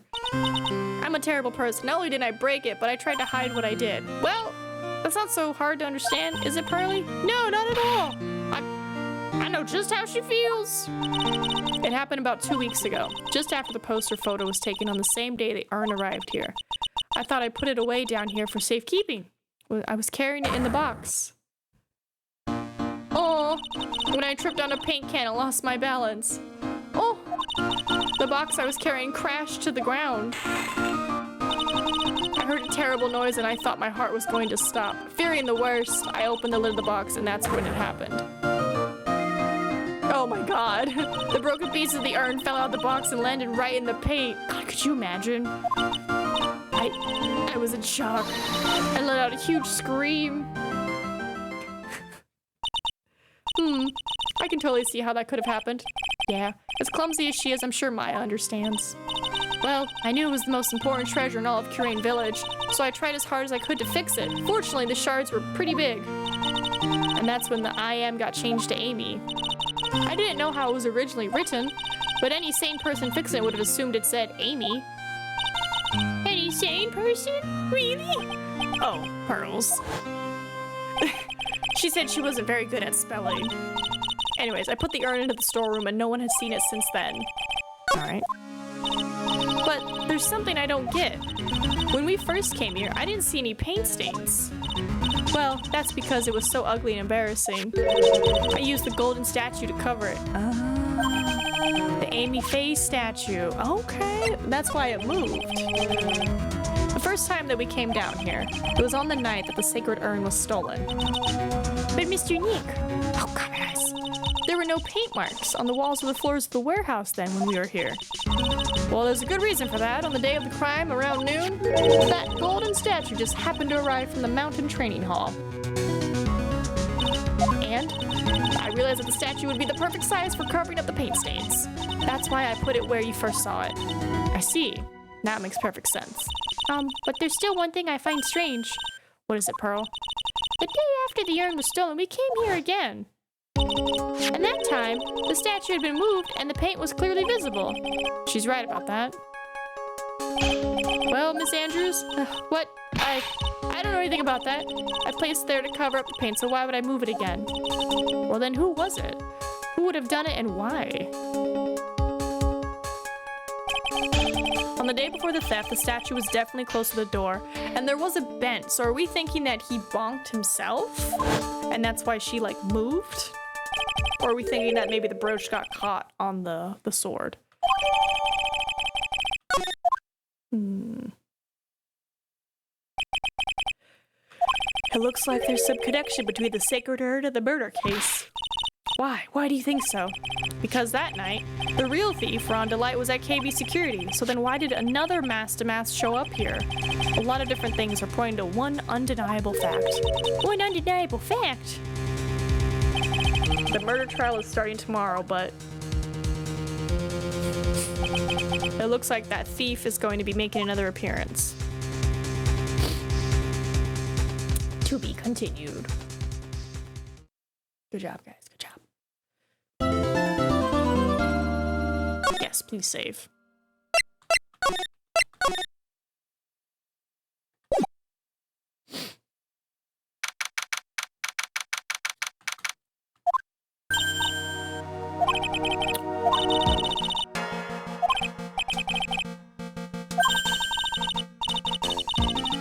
They're here for the trial next door? Next door? Why don't you know this, Nick? They're having Detective Atmey's trial today. Detective Atmey? They say they're going to try him as mask to mask. Already? That was fast. Boy, I'd love to see mask to mask trial. I know. By the way, where's Pearls? Oh, she went back home. She said she can't neglect her training anymore. I know you don't like me. Pearls has really gotten into her training lately, huh? Yeah, ever since that incident last year. Please don't ignore me. Oh, Mr. Delight. Good morning. No one likes me. No one would notice me even if I killed someone. Shh. Shut your mouth. Come on, don't be silly. Wait a sec. You don't mean you're the murderer? No. I'm just a poor thief. No, wait. That's not right. A thief can't really be poor. Oh my goodness. Now let's see. According to Mr. Delight, from his second crime on, he was following a bunch of set plans. Plans that someone had been sending to him to help him commit the heists. You really think there's a connection between the thief and the murder, Nick? It's possible, but today's trial is a race against the clock. How come? Let's just take our time like always. I'm afraid that's not an option. Why? Why? Why? Why is it not an option? Court is now in session for the trial of Mr. Ron Delight. The defense is ready, Your Honor. You're ready? Preparation is the last refuge for the weak. Okay, settle down, everyone. Let's begin with your opening statement, Mr. Godot. Ugh, he's got the judge in the palm of his hands yet again. Ron Delight is simply too young to be sent to war. That's all. I'm afraid I have no idea what that means, Mr. Godot. And you need to get out more, Your Honor. Life is war, but that is exactly why you must be more precise in your wording. That's all my statement means. You understand now, right? Yes? Well then, let me briefly summarize the details of this case. Wow, the judge is taking charge like he knows what's going on for a change. The victim is Kane Bullard, CEO of KB Security. His body was found in his safe at approximately 9 a.m. on the morning of the 13th. However, the time of death was estimated as 1 a.m. of the previous day. And that's when our little lost kitten dropped the ball. That little lost kitten is, of course, the defendant. Very well then, Mr. Godot, please call your first witness. is it? The lost kitten? I never drink more than 17 cups of coffee during any given trial. 17?! But the first one is always the best. Mr. Godot, your witness? Oh my god. Okay, then let's hear what the defendant, Mr. Ron Delight, has to say for himself. The defendant? Well, Mr. Wright, does the defense have any objections? It may be a bit of a disadvantage having the defendant testify, but, you know. I remember when Mia was defending me. She allowed me to testify so she could do the cross-examination. She put a lot of trust in me back then. Ooh, call back to the previous case. We have no objections, Your Honor. The defense will allow Mr. Delight to testify. Ah, you've got guts, Trite. Can you just say my name right? Just once, please?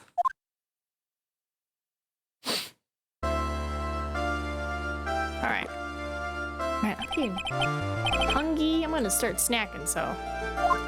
You did it, didn't you? Yes. God. What? No, that's not true. God damn it, Ron. For a moment there, I thought we'd set the record for the shortest trial ever.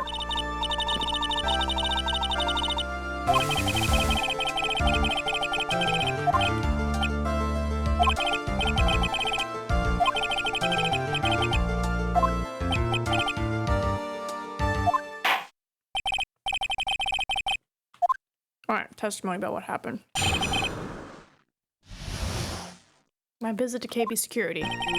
That evening, around 1 a.m., I went to see Mr. Bullard in his office. The blackmail letter I got, it ordered me to go there. I've been working for KB Security until a year ago, so I knew where his office was. The exact time the murder took place. The weak get washed away by the tides of fate. The strong drink it up. Ah, it's bitter today too, just like my destiny. You never know that from the way he's chugging it down. Mr. Wright, you cross-examination if you please. Please, please indeed. Alright. Press on this. It ordered you there? It was the first time I'd gotten a blackmail letter that ordered me to go somewhere. Does that mean you've gotten other blackmail letters? Oh, of course. They'd say, ah, why don't you save those for later? Please don't say anymore. Now, what should I do? Press harder. Welcome back. So what did the blackmail letter in question say? It said to bring 50K. Money, eh? Perfect motive for committing murder. Oh, but wait. I never intended to pay that money anyway. Oh, is that right? After all, he had nothing to hold over my head. I had nothing to be afraid of. Important point indeed. Witness, let's have that added to your testimony. Yes, sir. Welcome back. I hope the foods was good. A mud skipper in outer space has had a better chance of surviving than I do. Threat didn't scare me. It wasn't going to cause me trouble or anything. See, that's... Just what were you being blackmailed about anyway? The blackmail letter said if you don't want your identity revealed, correct? I'm sure it was referring to the whole mask-to-mask thing. But I wasn't worried. Mr. Bullard didn't have anything. He didn't? Anyway, I don't care what anyone says about me. Just as long as Desiree believes in me. So that's why Miss Delight didn't believe he was mask-to-mask. That's why I knew they were just hollow threats. Well, if they were hollow threats, then why did you still get caught up in it? Let's press. You used to be security chief for KB Security, right? Yes, that's right. A security chief? Yep. And yet, a year ago, you were fired without notice. Revenge for an old grudge? A perfect motive for murder, wouldn't you say? This isn't good. Maybe I should change the subject. Life... Yeah, why was he fired? Mr. Delight, please tell us why you were fired from your job. Well, the world is filled with those who have said, I wish I had never asked that. Okay, then I take it that... Defendant, please answer the question. I needed money. You needed money? Well, you see, Desi loves suspended. It's kind of her hobby. Not exactly the best hobby in the world, huh, Nick? My salary wasn't nearly enough, so I stole data from the company. Oh, and that's why he got fired. Come again? KB Security has a lot of security info on all sorts of companies, and since I was the security team chief, you stole some data and sold it. Mr. Bullard found out, and I was fired immediately. What? I wish I had never asked that. I was somehow able to keep it secret and made it seem like I had quit on my own. What is it, Nick? You don't look so good. Someone who brings harm to their company is fired as punishment. You do well to remember that. He sure told you. So you admit that you stole data from your company, is that correct? Yes. I'm sorry. Okay. It's a very important fact. Please add it to your testimony. Oh man, this whole thing just took a big turn for the worse, crashed, and blew up. I'm like, it's gonna be fine. It's not gonna be fine. We're gonna crash and burn. No, I'm kidding. It's gonna take the jaws of life to rip this case from the clutches of disaster.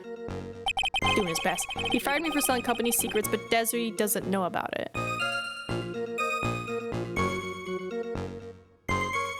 Right? She does say she doesn't know.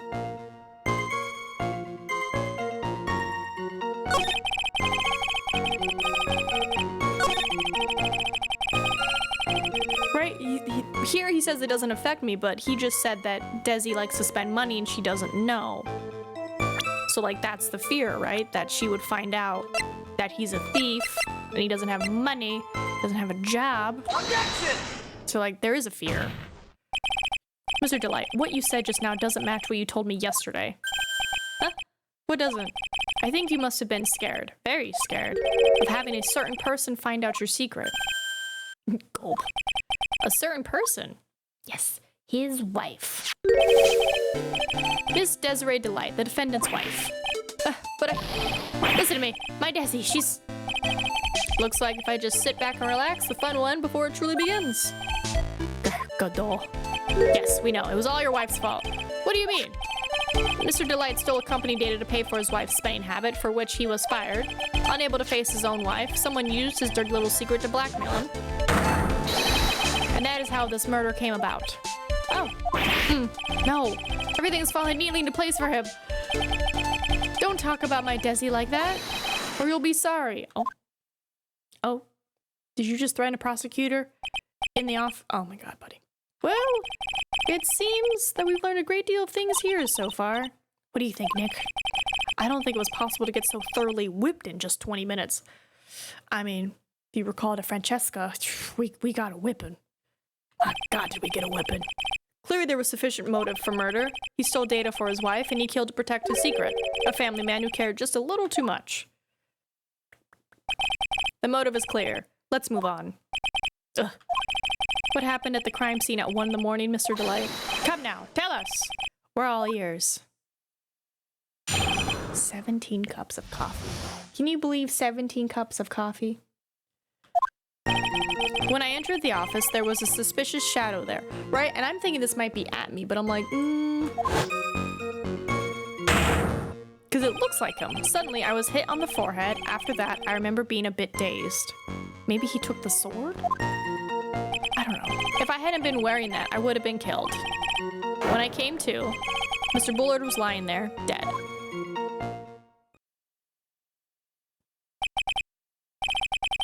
Right, I was like, this is pretty much a kangaroo court. I see. Suddenly hit on the forehead. I believe the detective from yesterday provided similar testimony.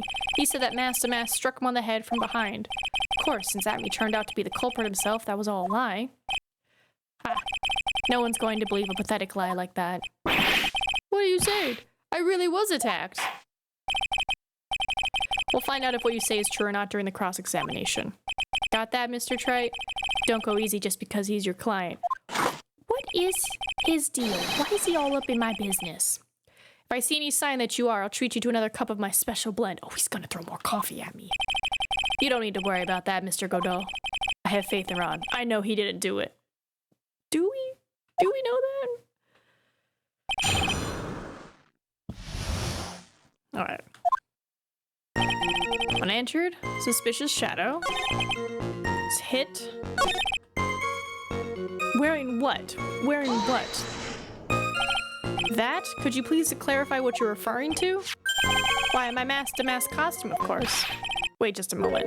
Mask-to-mask? Huh? Oh, did I forget to mention it before? Just to be on the safe side, I dressed as mask-to-mask. and then I just descended upon the office of the CEO of KB Security. What? Nick, did you know about this? He never told me this. I don't recall him ever mentioning it to me either. Even I didn't know that. It seems our little friend really loves to keep secrets. I'm sorry, I just never had a chance to mention it up until now. Wait, that's not right. You know how sometimes things just slip your mind? My 6th cup of coffee is staring up at me coldly. Okay, he's on 6 of 17, so he's chugging his little coffee along. At any rate, we can't ignore this new piece of information. Witness, please correct your testimony. I'd been killed if I hadn't been wearing my mask-to-mask costume. Hold it! Why were you dressed up as mask-to-mask? Why? Because I'm mask-to-mask, of course. What are you talking about? Mask-to-mask trial is being held next door. Yes, I guess so. Anyway, at that time, I thought I was being blackmailed over the mask-to-mask issue. So I thought I should go as him just to be safe. Oh boy. Let me tell you, it's a real pain to move around with that cape. That's why it took a lot longer than I expected. Took a lot longer? What is he talking about? Yeah, what are you... By now it's probably only like 11. He is, because he's like, I never have more than 17 cups in a trial. So I'm like, that means your minimum. Or like, you never go over 17, but that means you have anywhere from 1 to 17 every trial. But then again, this is his first trial, so he's just chugging. Oh, opening the safe, of course. My cape got caught on the safe door, you see. This all happened when I was hiding Mr. Bullard's body. What was that? Back up oh god. Yes? You were the one that hid the body in the safe? Ah, son of a bitch. Oh, well, yeah. Inconceivable! God damn it. Wait, just what reason could you have? What were you thinking? Question, when does someone toss their dirty shorts in the washing machine? And if he has like 3 trials in one day, that's a lot of coffee. Well, so far, he's only had us and then what we had yesterday. So either way, that means he had 17 cups of coffee yesterday. Who knows? Maybe some of them are decaf. The answer is simple. When they take them off. As usual, I have no idea what you're saying. Do you mean that Mr. Delight hid the body because he's the murderer? So you're not as stupid as you look. His metaphor this time was really obscure. Mr. Wright, you don't mean that you knew about this whole safe business, do you? Oh, well, yes. Why am I the one on the loop here? I was like, damn it, Ron. Witness, make sure you add this to the testimony. Oh, yes, sir. Okay, so it looks like a storm front's moving in over the fair weather judge. He's probably tired of being, like, lied to. I panicked and hid the body in the safe. It took about 10 minutes. I'm gonna press on that. Why did you hide the body in the safe anyway? Well, because it wouldn't fit in a drawer. Oh my god. That's not exactly what I meant. When I saw that corpse, I kind of lost it. I thought, if they find his corpse, they'll think I did it. Ha, I think you had a simpler reason than that. It's because you killed him. That's why you spent 10 minutes hiding the body. That certainly makes more sense. Ugh. Hold on. 10 minutes? What is it, Nick? I just had a thought. Under those circumstances, would you normally try to hide the body and spend 10 whole minutes to do it? Under those circumstances? What circumstances? Oh. Hey, Nick, if you think his behavior was so strange, why don't you present some evidence that will show just what those circumstances were? That's it. I'll take a look at the court record and present some evidence. We heard this from Mr. Delight yesterday, didn't we? There's not much in this testimony either. I bet you he's still hiding something. I wouldn't be surprised. We'll just have to draw it out of him. I just hope he doesn't make things any more complicated. Ron, you're very lucky you're cute, or else I would have... You're so lucky you're cute.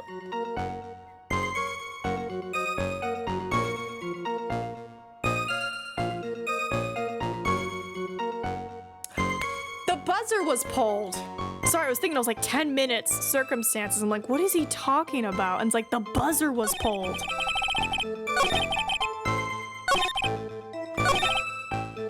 Yeah, the buzzer was pulled, and you having worked there would know that, like, they're coming. Objection! Your Honor, could you please take a look at this record? What might this be? The record for the emergency buzzer that connects the CEO's office to security. If the button in the office is pressed, a security team is supposed to come running, right? And they said it was pressed, so it'd be like, wee-woo, wee-woo, wee-woo, wee-woo. So you're telling me he hears the wee-woo, wee-woo, wee-woo, and he's not like, oh, I gotta get out of here. He's like, hold on, let me put this away. And according to this record, the buzzer was pushed once at 1:02 a.m. What? If Mr. Ron Delight truly was the murderer, he would have ran as soon as that buzzer sounded. After all, a security guard would have been heading his way. But let's remember who we're dealing with here. He probably had no idea there was security personnel in the building. It was the chief. Up until 1 year ago, my client was working as a chief of security. There's no way he wouldn't have known about them. Oh my God, we're objecting. But as it turns out, the guard never came. That was nothing more than a coincidence. The fact that the guard was a pathetic loser who had just gotten punched in the face by his ex's new boyfriend and wasn't anywhere in the vicinity was not something Mr. Delight could have known. Again, remember who we're dealing with here. It's a sure bet that Mr. Delight didn't even notice the buzzer going off. This buzzer is extremely loud. There is no way he could have ignored something like that. If he had been conscious, that is. Conscious? What do you mean by that? Yeah, sip on your coffee. Fine, let's hear your theory. Get wrecked, nerd. Recall the defendant's testimony. The moment he entered the victim's office, someone attacked him. Mr. Delight said he felt dazed. I'm willing to wager that he was knocked unconscious for at least a few minutes. Unconscious? So he fainted. That's why Mr. Delight didn't know about the buzzer, didn't know that the buzzer had sounded. And that's why he thought he had time to hide the body. So what are you trying to say? Mr. Delight was knocked out, and the buzzer went off soon afterwards. Now, unless my client was able to hit the buzzer while he was unconscious, it can only mean that there was another person in that room. That's right. Order in the court. Mr. Wright, this is preposterous. It was this kid. Ron Delight is the one who killed Kane Bullard. Then who pressed the buzzer? It was the victim, of course. He pressed the buzzer when the defendant attacked him. He didn't die right away. He must have held on long enough to push that button. So Kane Bullard sounded the buzzer himself. What is your opinion on this, Mr. Wright? I need to prove that the real criminal was there at the scene, but how? Can I prove that it wasn't Kane Bullard who sounded the buzzer? Hold on. Do I have the death record? I have testimony, buzzer.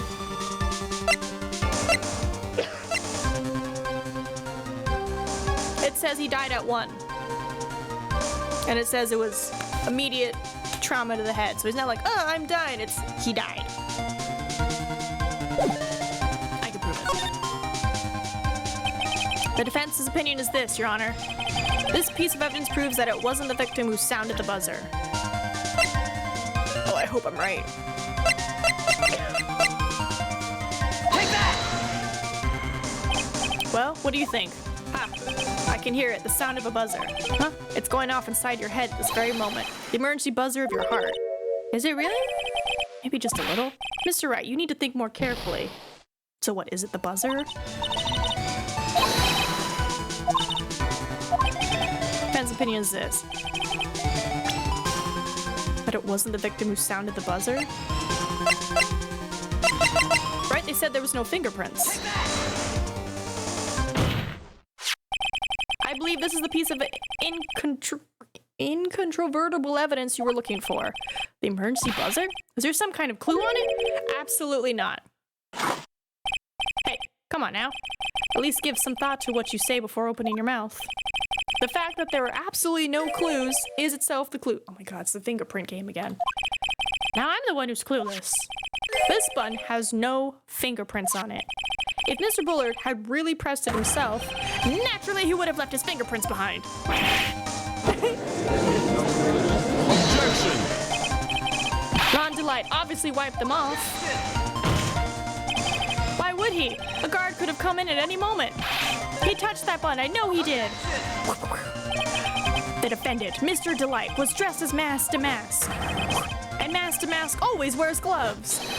What reason could he possibly have had to wipe the button free of fingerprints? Order. It would seem. Oh my god, another cup of coffee. I've been forced to eat crow? I wonder what blend number crow flavored coffee is. However, if the real killer was there at the scene, why would that person press the emergency buzzer to frame him? Shouldn't they have run away without putting themselves in extra danger? What's with this awkward silence all of a sudden? It looks like you're fresh out of parlor tricks. They're on to you, Nick. Just give me a minute to collect my thoughts. The real culprit killed Mr. Bullard at around 1 a.m. And Mr. Delight just happened to waltz in when the murder was taking place, right? The killer clobbered Mr. Delight and then sounded the buzzer. Even though security was supposed to respond right away if the buzzer was pressed, security was supposed to respond. Time's up, Mr. Wright. Let's hear what you have to say. Very well then. You've got some guts. I like that in an opponent. Why did the real killer sound the emergency buzzer? To call the security guard to find out what it did. Ooh, I just realized something. 1 second.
I just remembered that I had stuff in the wash that needed to be put in the dryer.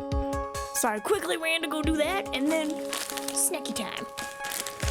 Bluff first, think later. Okay. To call the security guard.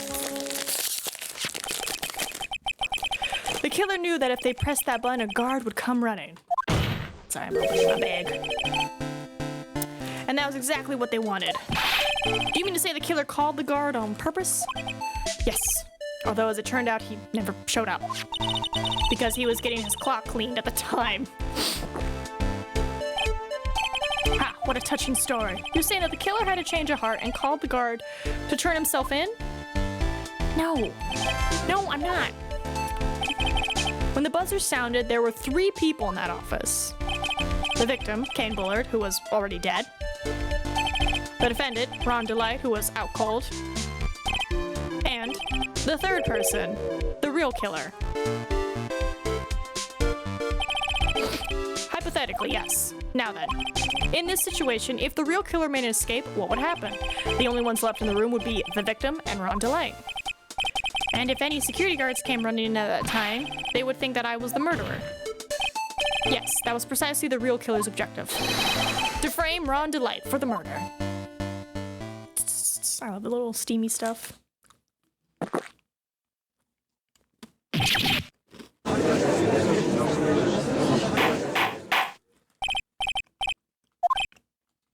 It would seem I've been made to eat my words once again. Actually, you've been made to do a spit take with a cup of coffee. Who was it? Who was it that tried to frame me? Or wait a second. I'm the one and only mask to mask, so... You mean the real killer is...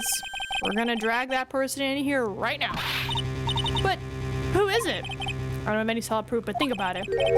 The killer knew Mr. Delight's identity, and they also knew that he had been called to KB security that night.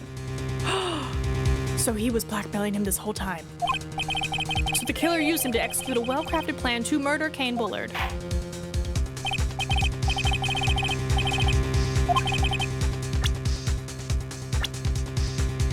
Where's his face? Take that! He's the one who could have done it. Ace detective, Luke Atney. You mean Mash to Mash did it?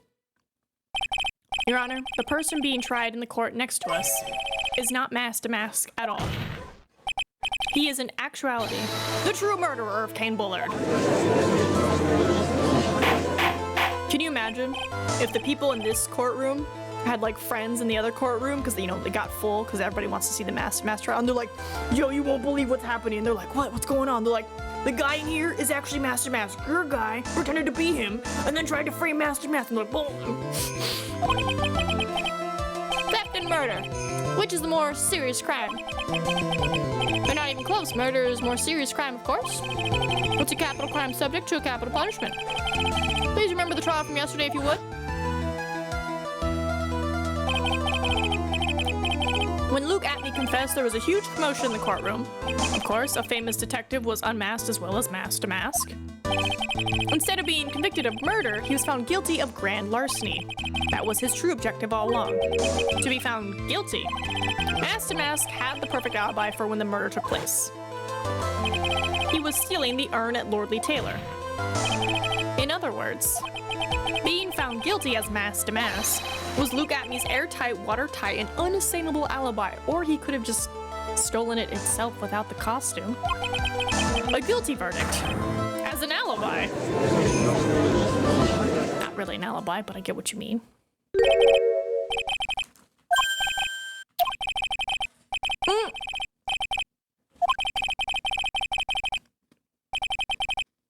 Oh.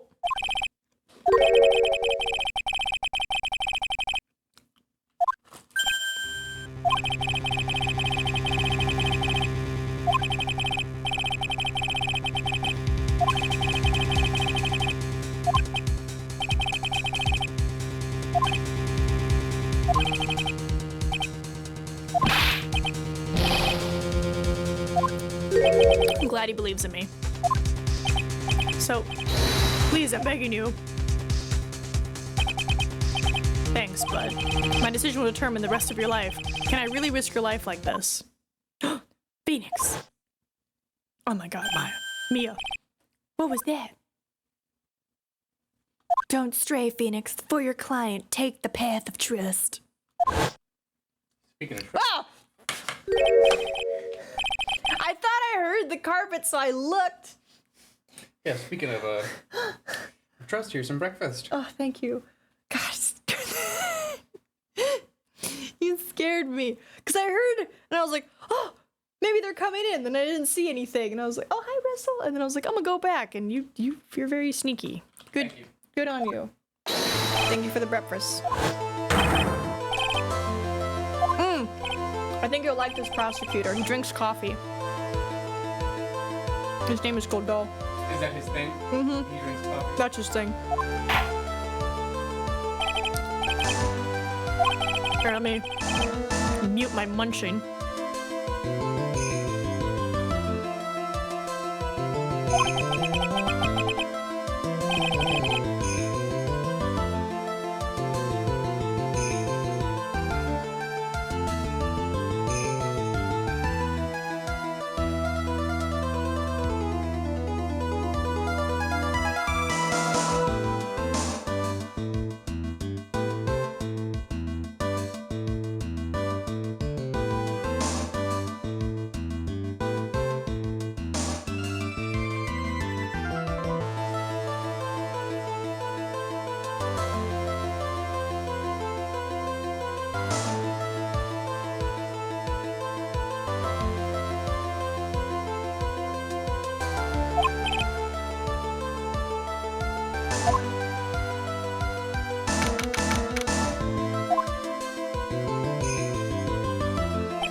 All right, we're on part 2.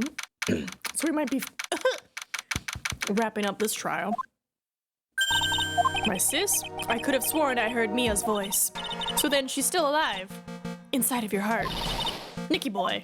Oh, Miss Delight. Wouldn't it be Mrs. Delight since they're married?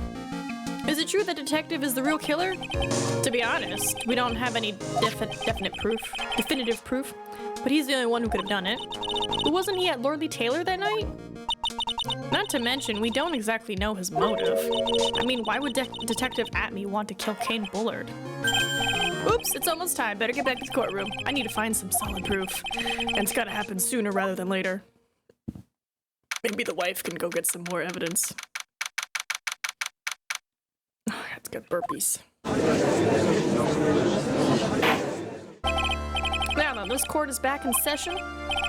Mr. Luke Atme, please take the stand. Well, how do you do, sir lawyer? I never would have thought to see you acting so recklessly. I couldn't let them hand down your verdict just yet. Now when it would have given you your perfect alibi. An alibi by the name of Master Mask. I'm sorry. I'm afraid even the great Luke Atme has no idea what you mean. Of course, I have been in the next courtroom ever since 10 o'clock this morning. I'm afraid there's no way I could know what's been going on in here. You've been in the defendant's seat all day long, correct? Being tried as Master Mask. Indeed. It's truly child's play to fool the ignorant masses. Not only did the poor fools ask me to protect their valuables, they even gave me a generous reward upon returning their own property to them. Take this red diamond ring that sparkles upon my divine finger, for example. So you continue to insist that you are, in fact, Master Mask? Of course. Very well then, Luke Atme, let us begin with this simple question. On October 12th at 1 a.m., Kane Bullard was murdered. Where were you at the time? One without knowledge lacks even the knowledge that he should be ashamed of himself. But don't worry, I will not hold it against you, Sir Judge. Thanks? He's got his coffee again. Ooh, are they gonna have like a witty off thing? All right, Mr. Atme, the night of the murder, speak. Like a good boy. We're all ears. As you wish, Sir Prosecutor. The alibi. was stealing the urn as mass to mass, just as I announced I would. I had more than enough time to prepare. It was a pathetically easy job. A photograph contains no words, but in this case, one turned out to be my witness. The time at which the camera captured mask to mask was the same time as the murder. It says 58, it does say that. It seems the main point of the discussion will be this photo of the crime scene. Everything else up until now was all part of his plan. There has to be a secret to this picture as well. He got the urn after it was broken. But the statue wasn't in place. Even the great mask to mask cannot be in two places at once. Now then, if you'll excuse me, I have a verdict to receive. Shut your mouth. Unfortunately, Mr. Atme, we still have to do your cross-examination. A fool is too foolish to know that he is a fool. I think he's just trying to sound that you're full of it, Nick. The only thing that's full of it is his alibi. The alibi. Let me just...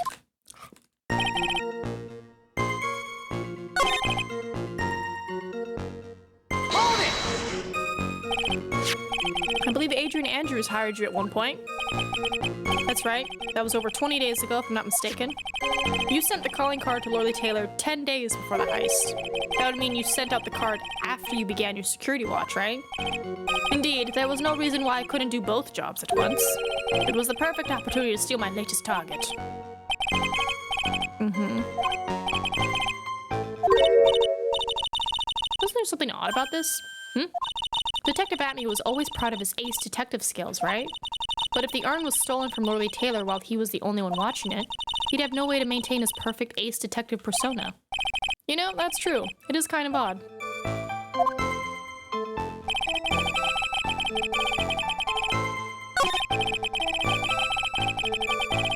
It wasn't the same time. It was like 2 minutes earlier.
Isn't this the photo that he gave us?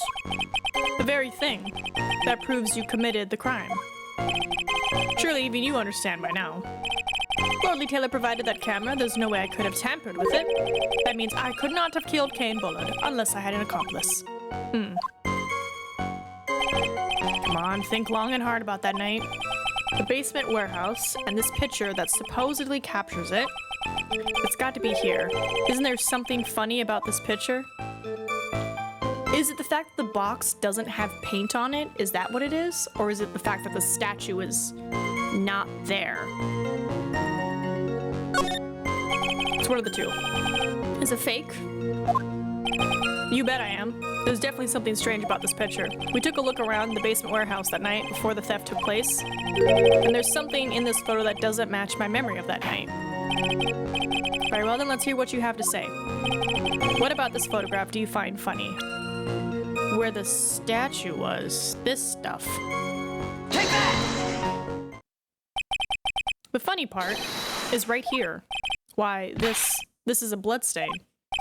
Blood. Now this case is getting interesting. No, not exactly. This stain is actually pink paint. Oh, just paint. And peach colored at that. From blood to peaches, the judge sure loves going on his wild tangents. The problem with this photograph is not the paint. The problem is when you consider the layout of the basement warehouse. It turns out that something that should be there is nowhere to be seen. Well, Mr. Wright? Itch. What is supposed to be in this picture instead of paint stains? The statue. Take that! The supervisor of the treasure exhibit stated the following. I moved it there because I messed up and broke it. I didn't want anybody to know my secrets.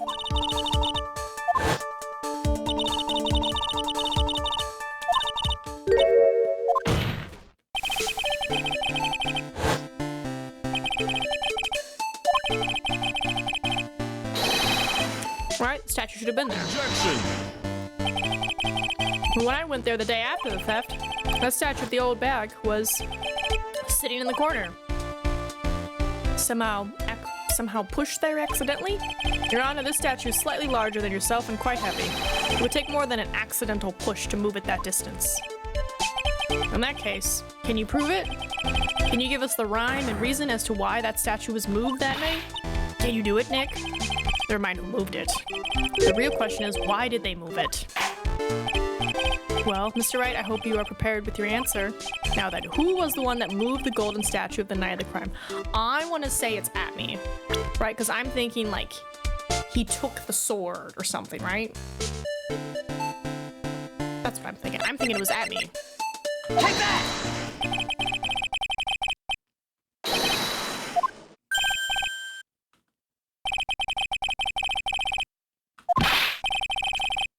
What basis? It's very simple. The witness was the only one in the basement warehouse that night. That is indeed very simple. However, why would I want to move a heavy golden statue? The real reason for moving the golden statue. Here's where our battle really begins.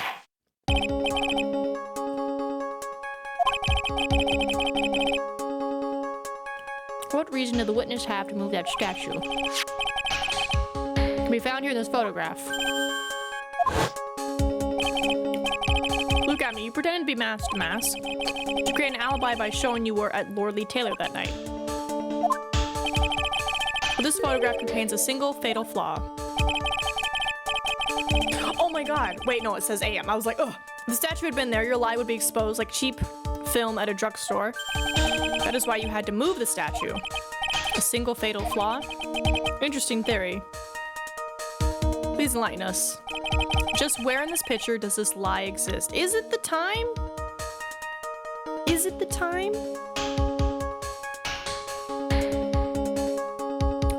Take that! Naturally, the lie in this photo is the timestamp. What do you mean? I'll tell you exactly what I mean. On the night in question, Luke Atme went to KB Security and murdered Kane Bullard. Therefore, it's obvious. It would have been impossible for him to have been at Lord Lee Taylor at this time.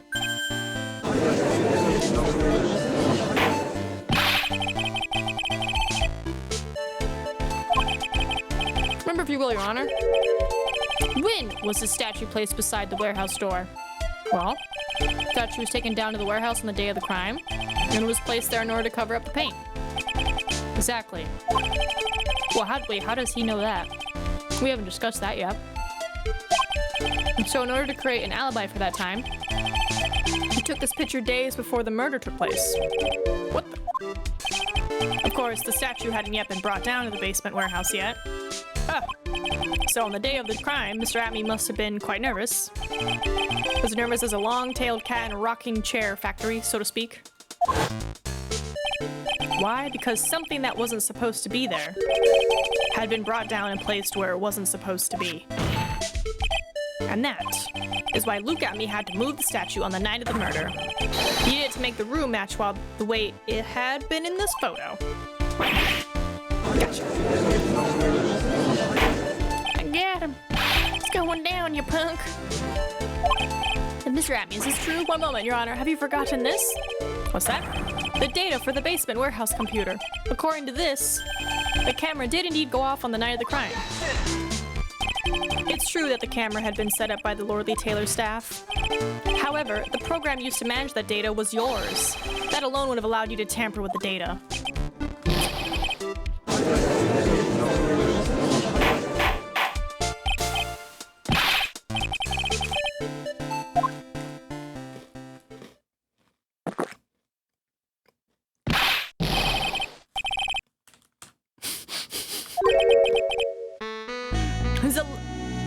His 11th cup, Jesus.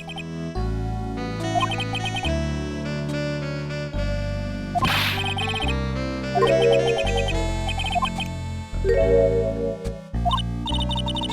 think he's got his points mixed up with his other points.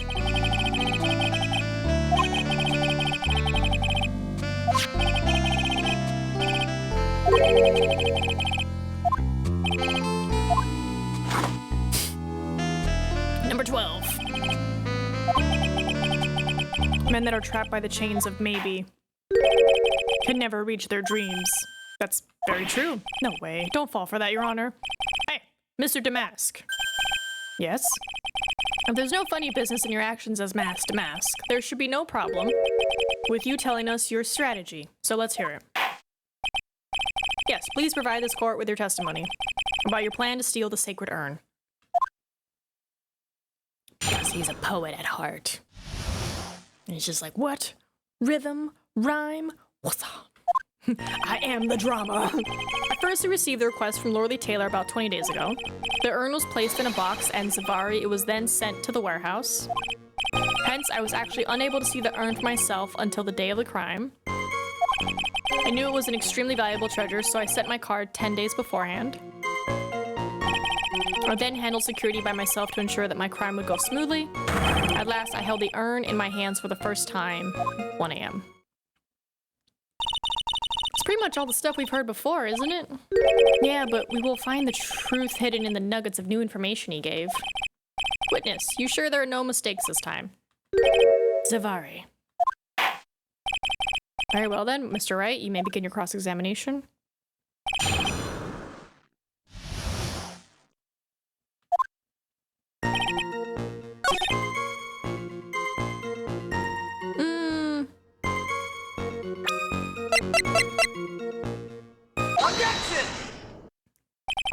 Mr. Atme, if you really are Mask Damask, then you also wrote this calling card, correct?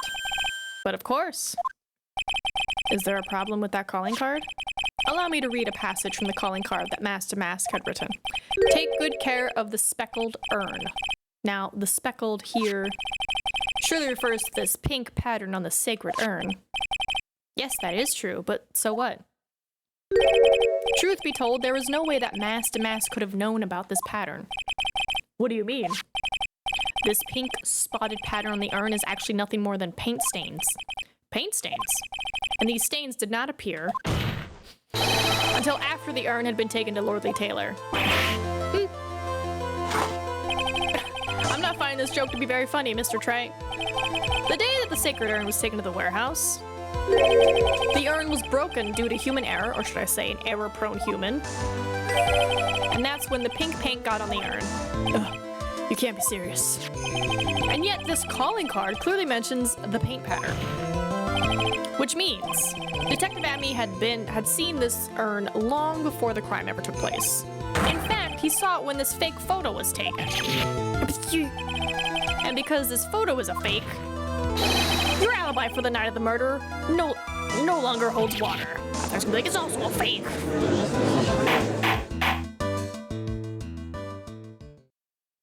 Doing my goblins. Witness, do you have anything to say for yourself? Grr. Alright, that did it. He's broken. Nick, I think it's still a little early for a victory pose. Victory pose? Huh? Is that 12th or 13th cup of coffee at this point? It's so sad. No one has any conviction these days. Conviction, you say? Yesterday, we all decided unanimously that this man was Mask Damask. And now we're calling him a murderer. Alright, so he's got 4 cups left. You don't think we're being a tad fickle? That's a good point. No, wait, don't fall for that too, Your Honor. You say that Luke Atme was the one who killed Kane Bullard. Then let me ask you this. Why would he do that? An excellent point. Motive, Mr. Wright, motive. Might you, my merry murderous motive manifest? Nick, he's getting a second wind. If he prepared an alibi and pinned his crime on Ron Delight, as you say, he must have had a very strong motive for murder. The only one with any motive we've seen is Ron Delight. He's the one who blackmailed. Isn't that right, Detective? Right? Because Ron Delight said that Atme found the costume. So, if he is a super great detective, I can see him figuring out who it is and being like, I'm gonna use him. to make money, because that's how he got the jewel. According to my own research, the boy's motive is clear. Without a motive, it's nearly impossible to prove guilt in a murder case. Evidence usually does a pretty good job, but you're right. Now then, maybe you can enlighten us as to what the defendant's motives were. I'd be honored to, Sir Oldtimer. They're doing everything they can to make Ron look suspicious. Despite our lack of hard information, this may be our only chance. Right, motive for murder. I, Luke Atme, had no points of contact with the victim whatsoever. Okay, that first statement. You worked the case that they had a file on about the tier of Amonamon. Animan. That thing. No.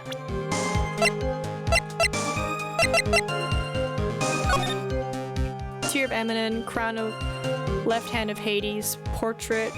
Yeah. The tier of Emanon. So you must have had some contact, you know, because it's like, oh, I'm talking to the security company that was in charge. That's gonna come up.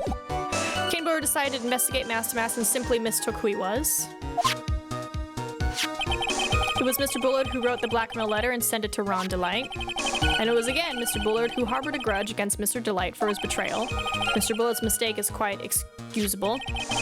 The defendant truly believes he is masked to mask, and that is why Mr. Delight saw it fit to kill Kane Bullard. Truly a tragedy. Okay. So the victim, Kane Bullard, blackmailed the defendant. This is a blackmail letter found in the defendant's apartment.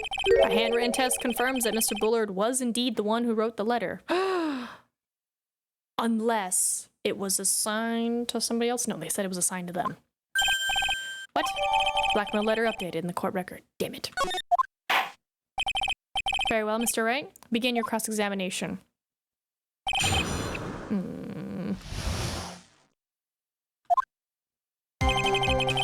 no points of contact. I kind of want to press on this.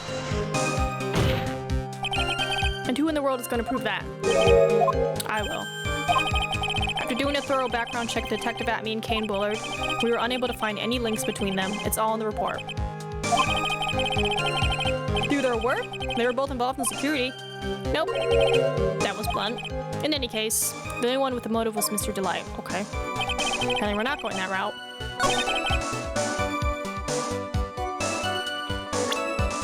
How would you know that?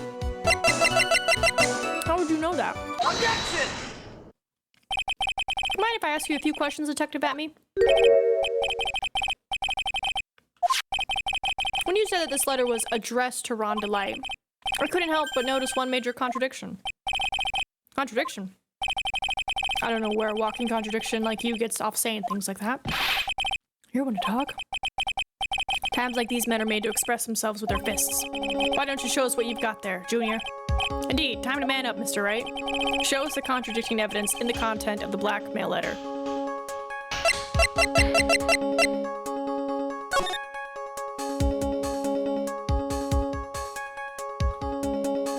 The red diamond.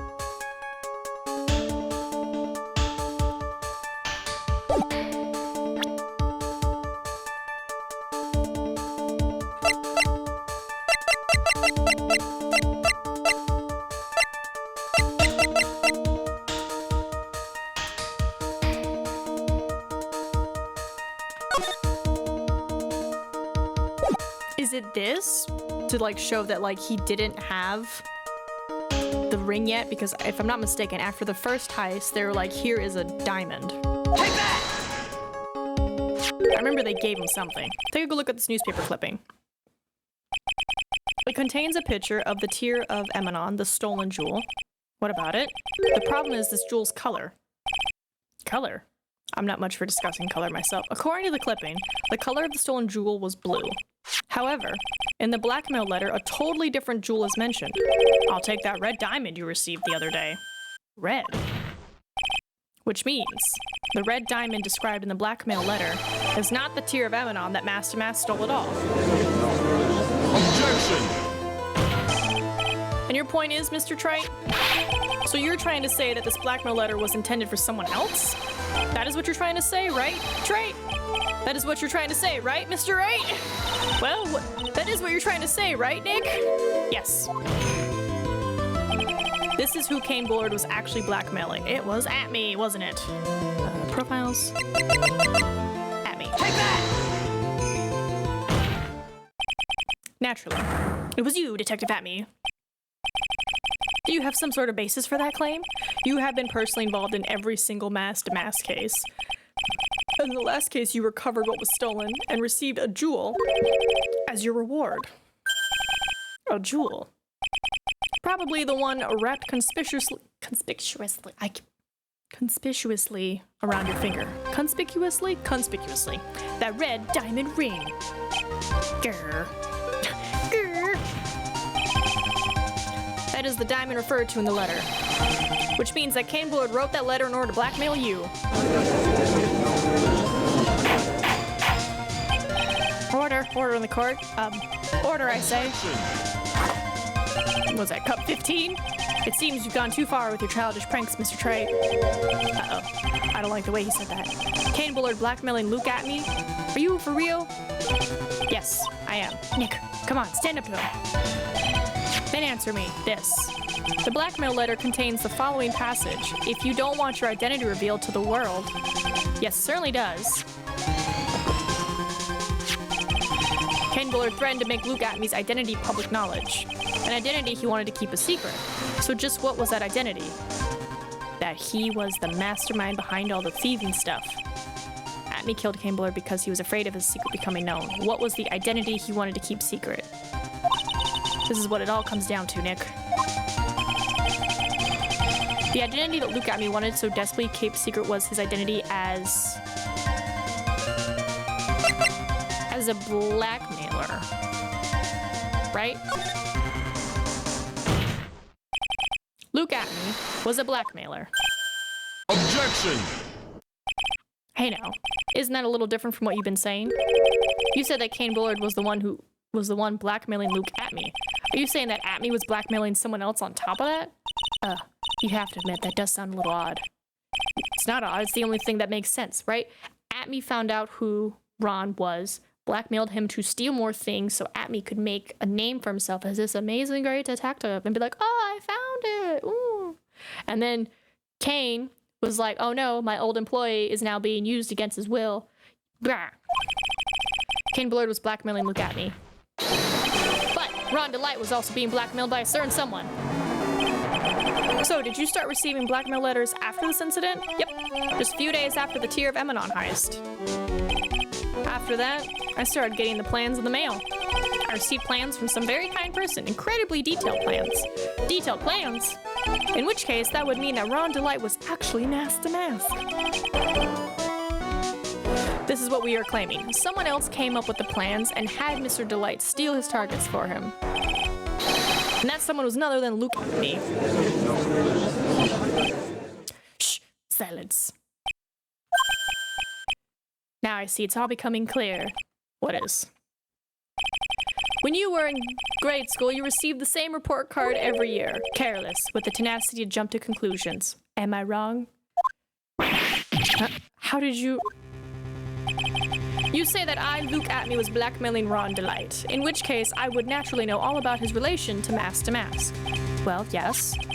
Ron DeLite started receiving plans from his second crime onward, correct?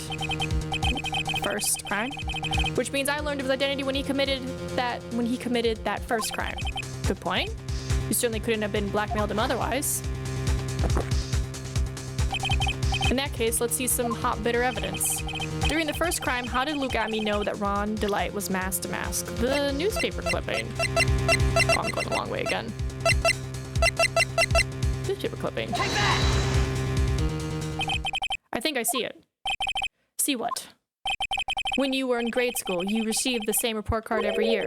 Gets into lots of mischief trying to be the center of attention. Oh, what do you mean? This newspaper clipping. It was a picture of you and Ron DeLite in his guard uniform. It seems that Mask to Mask didn't just disappear into thin air. He just took off his outfit and hid it in a bucket. Hey, that sounds far too stupid to be true. Correct. With tricks like that, he couldn't fool a baby, let alone an ace detective. And that's when you figured it out, Mr. Atme. That's when you learned that the under his mask, mask to mask, was really Ron Delight. Wasn't he supposed to be mask to mask? Not only that, it looks like he wasn't even an ace detective. I can't believe it, he was just a slimy blackmailer. What a fraud. Trying to pass himself off as an ace detective? Why, how dare you expose me like that?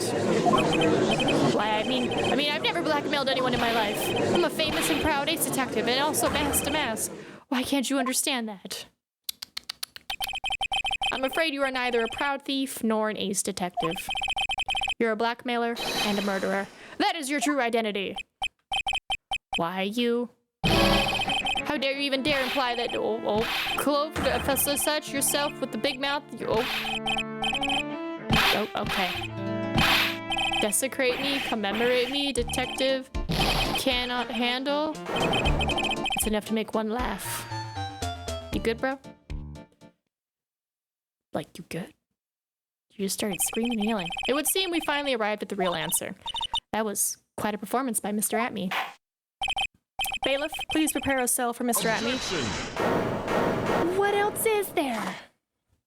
Or cup 15, I think?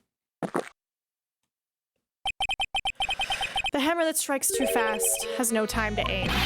What do you mean? I'm already prepared to deliver my ruling. Allow me to say one thing. I will be the one to judge. What?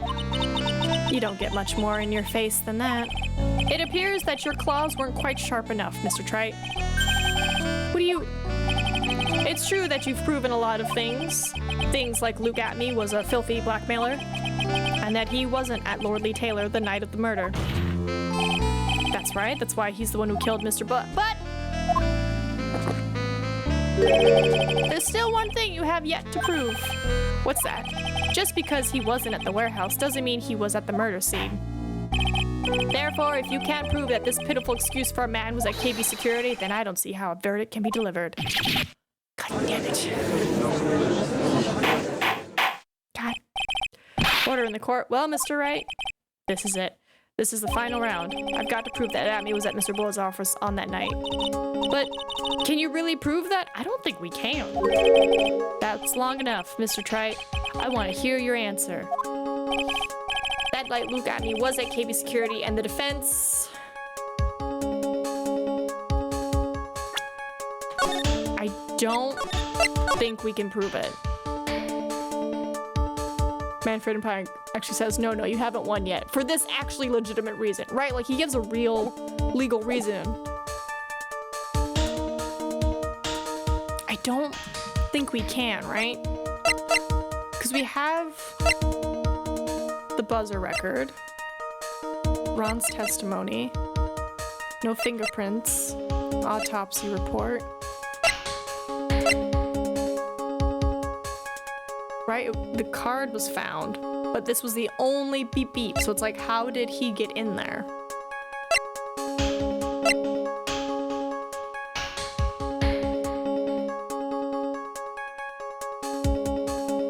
I don't think we can. I don't think we can prove it. I can't prove it.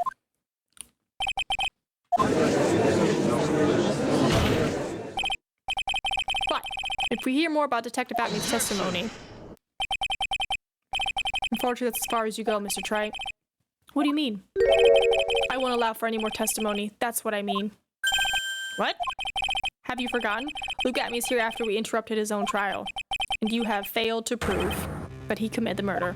I think it's time for this witness to return to his own trial and face his guilty verdict as mask to mask. No! Well now, Sir Lawyer, it seems that love wins out in the end after all. I am the ace detective as well as mask to mask. My verdict will verify that.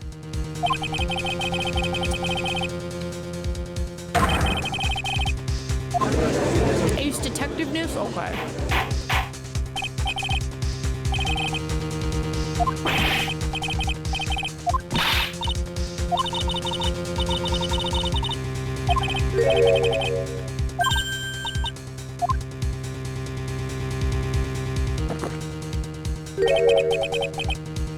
Double Jeopardy.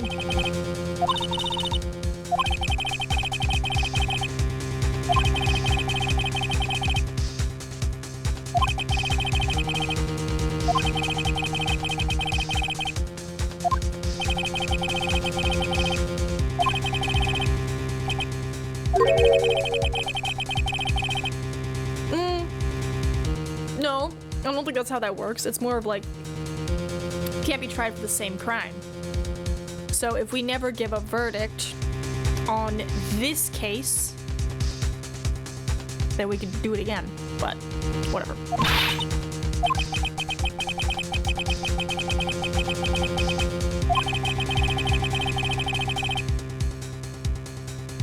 But you have to give him a verdict. If you don't give him a verdict,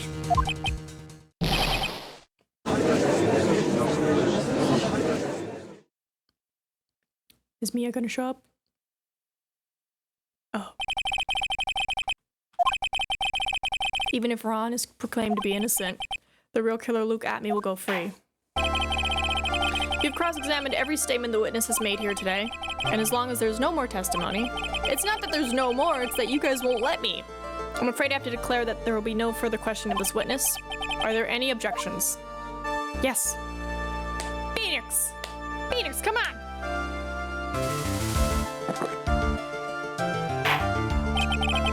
Then I hereby end the cross-examination of Luke Atme. Objection! Francesca? I think I see it. Your Honor, when you were a child, this is what was on your report card every year. Has poor hearing and often makes mistakes as a result. How did you? Phoenix, raise your head up high. Is it Francesca? Have you forgotten what I used to tell you? Oh, nope, Mia. A lawyer is someone who smiles no matter how bad it gets. That voice, no way. It's Mia. Long time no see, Phoenix. Mia. This is the true power of the Korean channeling technique. I know that it's really Maya who's standing before me, but right now she's my mentor, Mia Fey. Now, let's do this. But there's nothing more we can do. Without any more testimony, I can't cross-examine. Not yet. The testimony's not over yet. What do you mean? Your Honor, just now you said something very interesting. You have cross-examined every statement the witness has made here today. Yes, that's true, but unfortunately, Your Honor, you've forgotten something. You're forgetting something. Earlier, after the last cross-examination, this witness made a number of remarks. Well now, Sir Lur, it seems that love wins out at all. I am the ace detective as well as mask to mask. My verdict will verify that. Just as Ron Delights will verify that he is the true murderer. I declare that with the full force of my ace detectiveness. Yes, but these comments appear to have no importance whatsoever. Very well, then we shall prove their importance via cross-examination. At any rate, as long as the witness has made these remarks, we, the defense, assert our right to question them. Is that all right with you, prosecutor? Is something the matter, Mr. Godot? Ah, nothing. Oh, Sir Lur, looks like you're one step too late. If you think such falsehoods would do anything to me, look at... Let's hear it. Huh? It's true that the witness made some remarks. So then, let's hear this last bit of cross-examination. Mr. Godot, what are you... Very well then, Mr. Look At Me. I'm going to allow the defense to cross-examine your earlier remarks. The defense would like to hear why you declared the defendant to be the true murderer. So please, give us one last bit of testimony. Phoenix, this is it. This is our absolute last chance. Yes, Chief.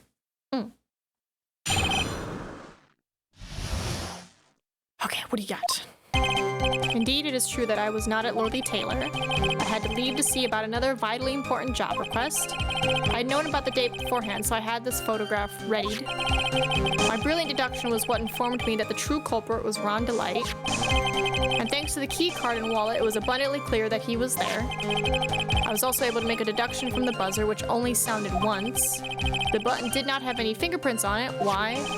The victim would have left prints if he sounded it, which means the killer sounded it. Mr. Delight was wearing his mask-to-mask outfit, which is why he left no prints. And the blackmail letter, the victim likely just mistook the color of the jewel. Zavari. Therefore, all the evidence points to that poor boy.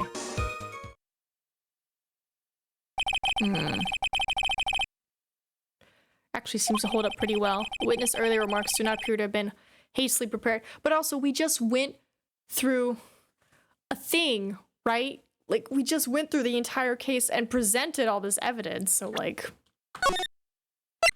we are gonna save, though. Just in case.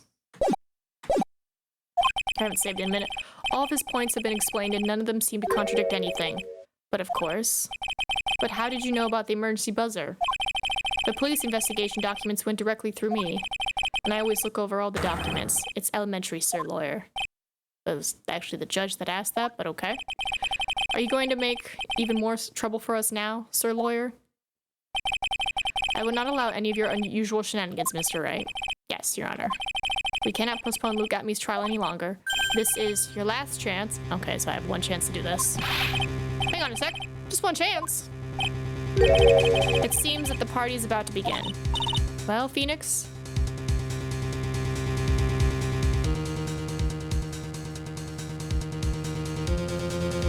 Wait.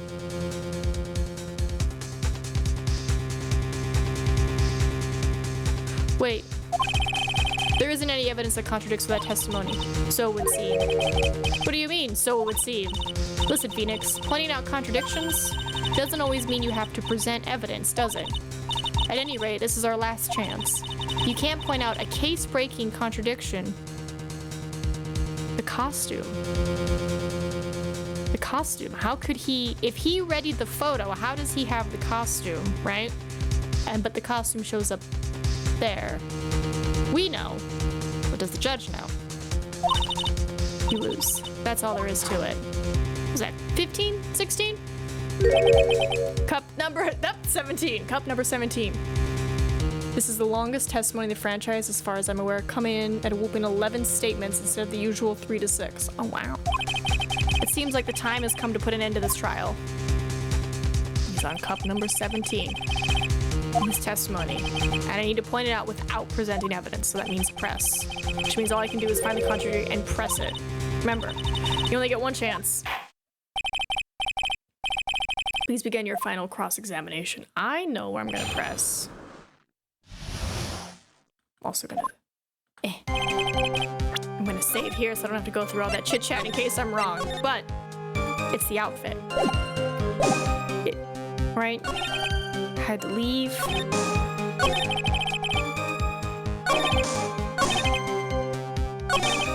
Button was wearing his mask-to-mask outfit, which is why he left no prints. But if he has this outfit, how did you get the outfit? How did you get the outfit? To make that photo. Mr. Atmey, about this last remark. Objection! You shut your mouth! You still don't get it, do you, Trey? This isn't the time to be pressing the witness on every little statement. No, just listen. I'm afraid you're the one who still doesn't get it, Mr. Godot. What? Mr. Atmey, it seems you have finally admitted that you were in the CEO's office on the night of the murder. Oh, that's the route you're going? Oh, yeah. Different logic reasoning. How can you say that? Let's review your testimony, shall we, Mr. Atmey? The button did not have any fingerprints on it. Why? Mr. Delight was wearing his mask-to-mask outfit. Is that correct? Indeed, that's what I said. My deductions are absolutely foolproof. More like your deductions prove that you're a fool. I'm sorry? Whatever do you mean? For some reason, I'm starting to get really thirsty. When exactly did we learn the fact that Ron Delight was dressed as Mask to Mask when he went to the scene of the crime? That was, never. It was just a few hours ago. Back when my sixth cup was looking at me with a cold stare. Huh? Oh, did I forget to mention it? I'm sorry, I just never had a chance to mention it up until now. That's right. The defendant had yet to tell anyone else the fact before this morning. Therefore, the only people who should know this are the ones who have been watching this trial. And you were right next door all morning. I'm glad that that's the logic train you went with. I went with the whole, like, if you prepared this, you know, outfit and to make this photo, then how did you get that outfit? And I was gonna be like, oh, you got the outfit when you found out from the first crime of the Tier Emanon. And that's how you figured out he was the guy. And you were blackmailing him, so you're the murderer because Kane figured... That's the route I was going. But they're going the other way, which works too. There's no way that you should have known about that. I don't remember him mentioning that either. I remember him saying it to us at jail. You were in the next courtroom being tried as Mask to Mask. So then enlighten us, just how did you know about that piece of information?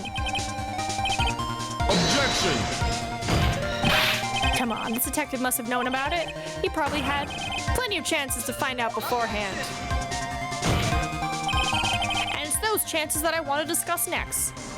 Let's see, another case of unusual. Instead of presenting evidence to out a lie, you have to press a statement on the culprit speaking his mouth on how he speaks too much truth. That night, Mr. Delight was wearing his mask-to-mask outfit. There is one and only one way for Detective Atme to have found that out. Only one way, you say? Please recall, if you will, Mr. Delight's testimony. When I entered the office, there was a suspicious shadow there. For a second, my client witnessed the real killer. But Mr. Delight never saw his attacker, so there's no way to tell whether or not the real killer was Luke Atme. My eyeball. It's with that statement that I'll turn this case on its head. Just what are you implying? Mr. Delight saw the real killer, correct? Now, if you turn that statement around, it stands to reason that the real killer had also seen Ron Delight. Impossible.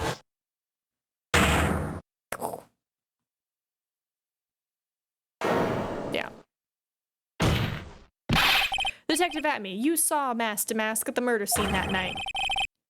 Also, I guess another way this could have gone is, why would you assume that Ron Delight would show up in his Mask to Mask costume, proving the identity instead of something else? But yeah, that was the only way you could have known what Ron was wearing. What is happening? Oh my god. Oh my god. Oh, I thought he was about to rage scream. Take a good look, everyone. Unable to find a rival worthy of my genius, I was forced to create one by myself. Here I am, the tragic clown. That's the same line you gave yesterday. I think there's a little more meaning behind it this time.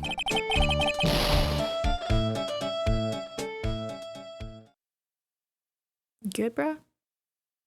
What an awfully complicated incident. I don't know. The whole thing with Edgeworth and being like, I did it, I killed him. Like, Edgeworth, no, you didn't. Kane Billard was blackmailing Luke Atme, who was in turn blackmailing Ron Delight. And upon killing his blackmailer, Luke Atme tried to frame Ron Delight. He then claimed to be guilty as Mask to Mask in order to escape his true crime. And to that end, he came up with this plan, to use the double jeopardy rule when making his alibi. At any rate, it would seem we finally found the truth. Excuse me?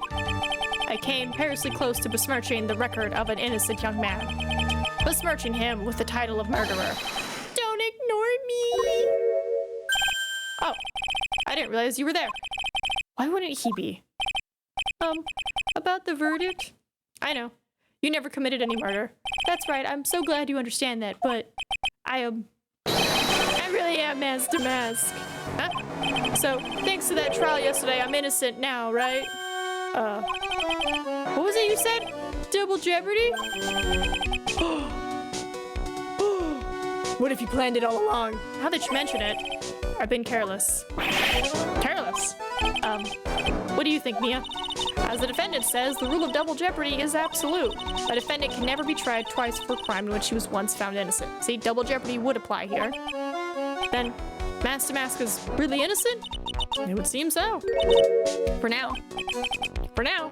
Well, if he commits a new theft and gets accused of that theft, that's a new crime. But for the past thefts, which is mainly the urn, he can't be accused for that one.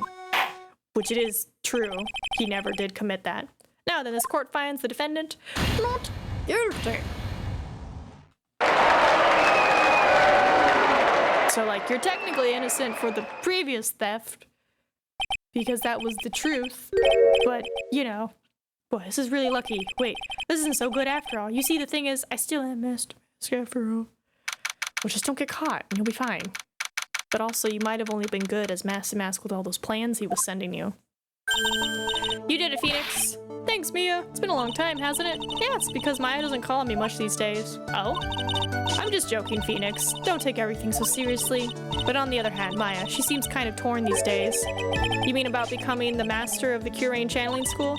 Becoming the master means saying goodbye to our mother. Misty Faye, right?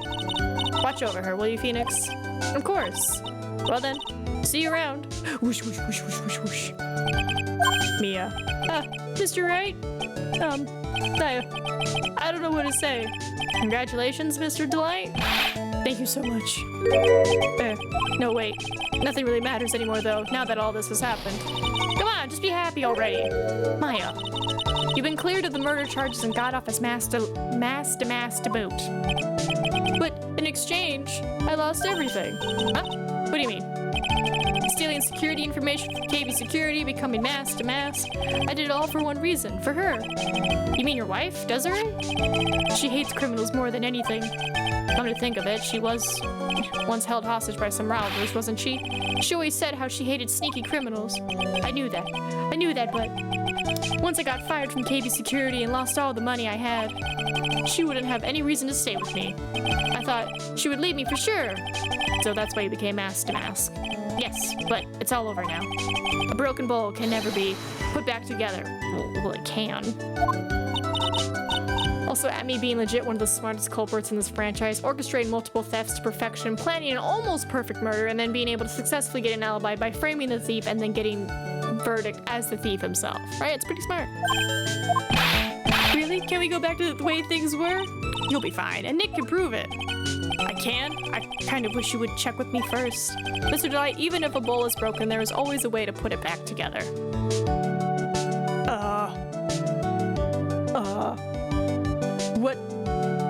What do they want us to pick? Oh, wait. The bowl can be put back together. Do they mean the urn? Take that! The sacred urn? Desi was the one who found this. Desiree, your wife, she's always believed in you, Ron. That's why you'll be fine. You don't have to worry about anything. Ah, there you are. Miss Delight. You did it, Ronnie. You're innocent. Why is it Miss and not Mrs.? You're innocent. I'm so happy. Thank you. I appreciate that. But, I suppose you don't want anything more to do with me, do you? Ronnie, why didn't you talk to me about what was going on? I had no idea you'd quit KB Security. I never imagined that you were really mask to mask either. Miss Delight, what are you going to do now that you know? You're not going to really leave him, are you? Come on. It's obvious, isn't it? How could I ever let a wonderful man like him get away? After all, my bike's really fast. So fast that there's no way he could ever get away. But didn't you say that you hated criminals? Oh, I only hate people who act all cowardly and sneaky. Like that detective. I see. My Ronnie went around and declared his crimes before he committed them like a man. I just love a man who's so chivalrous. Chivalrous? I knew I was right about you. Every day I spend with you is filled with thrills and excitement. Oh my god. Desiree, you really do love Ron, don't you? Nicky boy. Yes? I'm really glad I asked you to defend my Ronnie. Thank you so much. I'll never forget what you've done for us. Oh, well, take care of yourself. You too, Nicky boy. I can feel my face going red. Mr. Nick, Miss Maya, congratulations. Oh, talk about bad timing. Mr. Nick, how could you? With another man's wife, in front of Miss Maya. No, you got it wrong. I'll never forgive you. Oh my god, you're getting beat by a 9-year-old. Just like, how dare you? So just as the case came to a close, so too did my consciousness. Ron said a broken bowl can never be put back together. But I know that's not true. I mean, just look. Yay! Here's a perfect example of one that was put back together even better than before. This poor sacred urn. Broken. Twice. Covered in paint. Part of 2 cases now. What is that? What is what? What is this? Over 9,000? What's he wearing? And then there's something with a looks like a maid down there, and then Mystic Miles in a maid outfit. What's going on? All right, we can start 3. Let's see how far we get. Yay! Making good time. That's enough. This court sees no reason to further prolong the trial. This case is extremely clear. I see no room for misinterpretation of the facts. It wasn't me. I swear it wasn't me. Is it Maya? The evidence and testimony we have seen and heard are conclusive. The victim was alone at his table when he drank from that poisoned cup of coffee. No, you're wrong. I know what I saw. I saw.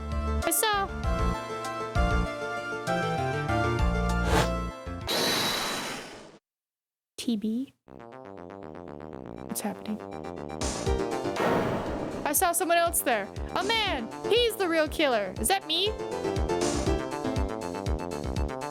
Oh no. Oh no. Please be sugar. Why won't anyone believe me?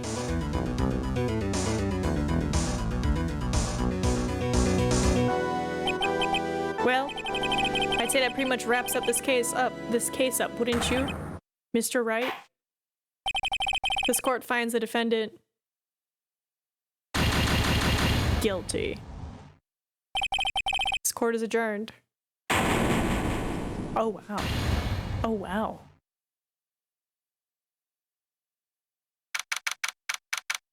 (10:03 a.m. Wright and Co. What is happening? Ah, the start of the new year always makes me feel like I can take on the whole world. What? I bet it does, Maya. So I've decided that our resolution should be Safari. Take on the world. What do you think? Sure, whatever, Maya, but I think maybe you've had more than enough mistletoe cake. Mistletoe cake? You've got to eat a lot of cake during New Year's. It's practically a tradition. Like watching the fireworks on TV or playing a board game. Wait, what is mistletoe cake? Hey, pal. Oh, Gumshoe. Detective Gumshoe. Happy New Year, Detective. Likewise. Now listen up, right? I wanna... Here's to another fruitful year of lawyer-police cooperation. Yeah, me too. Alright, pal. You've got some explaining to. Have you got a holiday present for me, Detective? Oh, what? No, well, Here, have this. It's really nothing much, but... Yay, thanks! Look, pal, we need to have a talk. Take a seat. Hey, what about Pearlie? You haven't forgotten... Oh my god. Maya, read the room! No, I mean, yes, are you doing this on purpose? Guess I'm busted. How did you like my first practical joke of the year? Very funny, pal. Now let's see how funny you think it is when I show you this. What is it? A magazine? Hey, I want to see. Deadly poisoning brings guilty verdict. Defense attorney Wright trounced. Trounced? Let me see that. The defense attorney gave an almost childish amateur performance yesterday. What the heck is this? It's a report, pal, about you. Listen to this. Mr. Wright must take full responsibility for the ruling in this case. Well, and don't tell me you don't remember anything about it. But I don't remember anything about it. When was that issue from anyway? December of last year, which I guess makes it last month. Which makes it old news, you mean? But I wasn't involved in a poisoning case in December. So what do you think this is all about, Nick? If it wasn't you, pal, then that leaves only one possibility. No way. You don't mean... a phony, Nick? This must be Gumshoe's idea of a joke. Guess he's starting off the Earth one too. Says I was trounced and my client was found guilty. So what are you gonna do about it, pal? What do you mean, what am I gonna do about it? Well, it's your fault that the judge found the defendant guilty in this case. My fault? How do you figure that? Because the Phoenix Wright is super famous now. Well, maybe only sort of. Yeah, see what happens when you hotshots start getting too full of yourselves? But I didn't do anything wrong. At least, not that I can remember. You better make this right, pal. And that means taking the case back to court. Sounds like we've got our first case of the new year. Let's tackle it with gusto. The judge already issued a guilty verdict one in this case. It's not going to be easy to get it overturned. I guess that New Year's resolution's going to have to wait until next year. So you're taking the case, right? Good. I'm going to head over to the courthouse then. After that, I'll go back to the precinct, drop by if you need something. What? What? It's a bit much, but in a good way. What? So wait, did somebody pretend?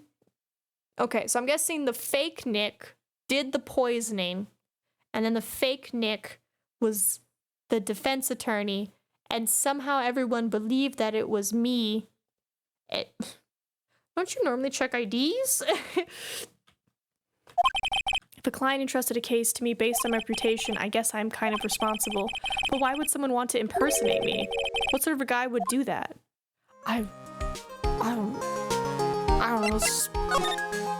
Let's just talk.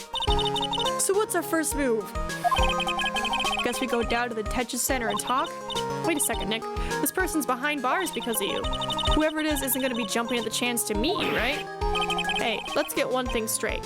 It wasn't me, it was a fake me that did this. I wonder if he looks exactly like you. You're phony. Zinfo. I mean... I hope not. And what kind of name for an evil double is Zinfo, anyway? Zinifon? Ah, Nick, I got it. If you're gonna ask whether I've got a twin brother, the answer is no. Spoil sport. Did you notice Gumshoe was acting weirder than usual, or was it just me? What do you mean? I mean, he was really worked up. Like a guy who's just found out he's gonna be a dad or something. Yeah, I guess he was acting kind of strange. The ruby is live! Ooh. They're probably streaming something good. Maybe he realized he's got strong feelings for you, Nick? Yeah, it's possible. I'm a great catch. Considering how we interact, I seriously doubt that, Maya. Well, if he wasn't nervous because of you. Wow, Netflix canceled 22 shows in 2024, the most of any streamer or network. Alright, to the detention center.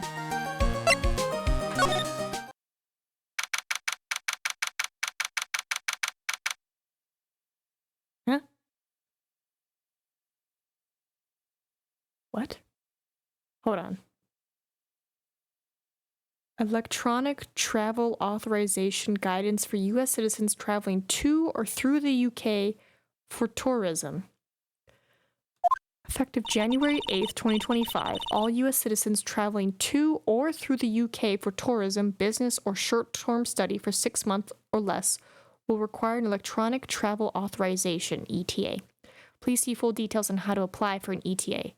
If you have travel planned to the UK starting January 8th, here are some facts about the now required ETA. It costs £10, permits multiple visits, valid for 2 years or until your passport expires, whichever is sooner, stays of up to 6 months at a time permitted. Everyone traveling needs to apply, even minors. Once you apply, you will usually get a decision within 3 working days. Oh, damn. Oh, so you can't just be like, oh, this is just a connecting flight. It's like, no. Okay. Unless it doesn't affect connecting flights. Yeah, because it says all U.S. citizens traveling to or through the UK. So yeah, if it's a connecting flight, I think you have to apply for this.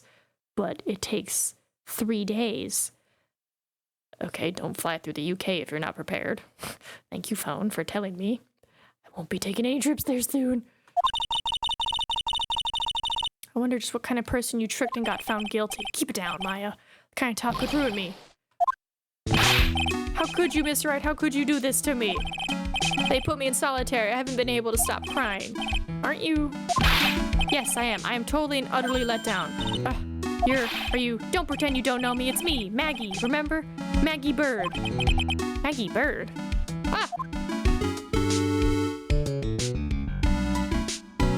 The police! She's the police woman I defended that one time. She was accused of murdering her lover. He was a cop, too. Oh, she's a maid? What are you doing in here? Didn't I get you acquitted? Oh, sure. Very funny. After that fifth-rate defense job, you come in here and start making jokes? I'm so confused, but okay.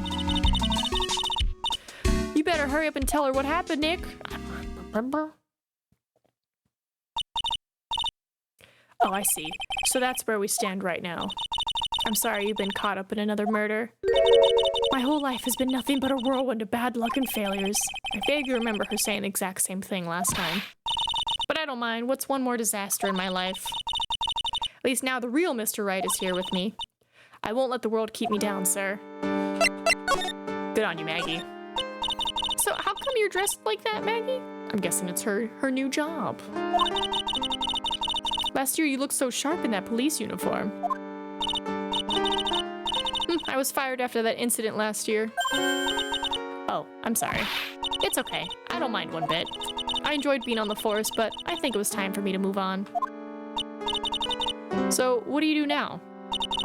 In the second act of the life of Maggie Bird, I'm playing the role of a waitress. A waitress? Yes, in a French restaurant. It's a small place, but it's quite fashionable. My charming smile and shapely figure came through for me. And the owner, Mr. Armstrong, hired me straight away, sir. And then you got into this mess straight away, right? Yeah, you could put it that way. So, what happened, Maggie? The whole mess started on the 3rd of last month. And it happened at Tres Bien. Très Bien? Yes. It's a restaurant where good service and a friendly smile are always included. Oh. There were 2 men at the table, both drinking coffee. Okay, there's a CD, cups, whatever that is. And just looking at this profile, the ear and like the face shape, it's not Nick, but similar hairstyle. And then, sprinkle, sprinkle, sprinkle. Murder, murder, murder. One of the men slipped some poison in the victim's cup. The victim took just one sip and was gasping for air. I was so shocked I passed out. Hey, hold on there, Maggie. What? You keep calling the guy the victim. Didn't you know the guy who was killed? Not at all. I've never seen the guy before. Oh. So she wouldn't have had a motive to kill him then, I guess. I see you streaming. Hi. And the other man, the killer, you saw him. Look at those lips. Look at those cheekbones. You think that's Phoenix? Of course, a good waitress must be attentive to the clientele. So, you saw the killer, but you were found guilty of the crime anyway. You tell me, Mr. Wright. Guess the answer to my question is my phony. Anyway, she saw the killer. Better see if I can get a description of the guy. So, if you saw the murderer, why were you still convicted? Because no one else saw? Saw what? The other man, the one who put the poison in the victim's coffee. Everyone testified that way. Mr. Armstrong, the customer, everyone. The victim was sitting alone at his table the whole time. But how is that possible? I don't know. But nobody, not one person would believe me, sir. Even Phoenix Wright, my one last hope for a fair trial, failed me. What a pathetic defense. My granny could have done a better job. Look, that wasn't me, okay? And then, they found something a bit incriminating in my apron pocket. What? A small bottle of poison. Oh my god. So I'm guessing when she passed out, that's when the real murderer put the poison in her apron. Well, I passed out when the victim collapsed. The killer must have slipped the poison into my pocket when I was unconscious. Yeah, tracks. And no one else saw this other guy? No? That's what everyone said, but I don't see how they could have missed him. I'm thinking he wasn't there for long. I was the one who took the coffee to the 2 men. Oh, and what was your impression of them? Well, when I first saw them, I kind of thought they might be in the music industry. And music? How come? Well, one of them had some sort of earpiece and an emo musician's look about him. And there was a sample CD on the table. An earpiece and a sample CD? Did you get a look at the CD at all? Oh, who's Mr. Armstrong? Is it like Armstrong, like from Full Metal Alchemist Armstrong? Because that would be fantastic. It was a band's name written on it. I think it was MC something. They must have been preparing for their debut, I guess. So it was a band CD, maybe a promo disc? Maybe it was MC Screwdriver? Get serious, Maya. Would you buy the CD of a group named after that? Nah. What was the name of that group again? MC Hacksaw? No, MC... And what about the killer? What did he look like? Well, I don't really remember. Only that he was a young man, well built like the victim, really. Okay, hold on. Oh yeah, I needed to ask you about this. Hey, this article's about my case.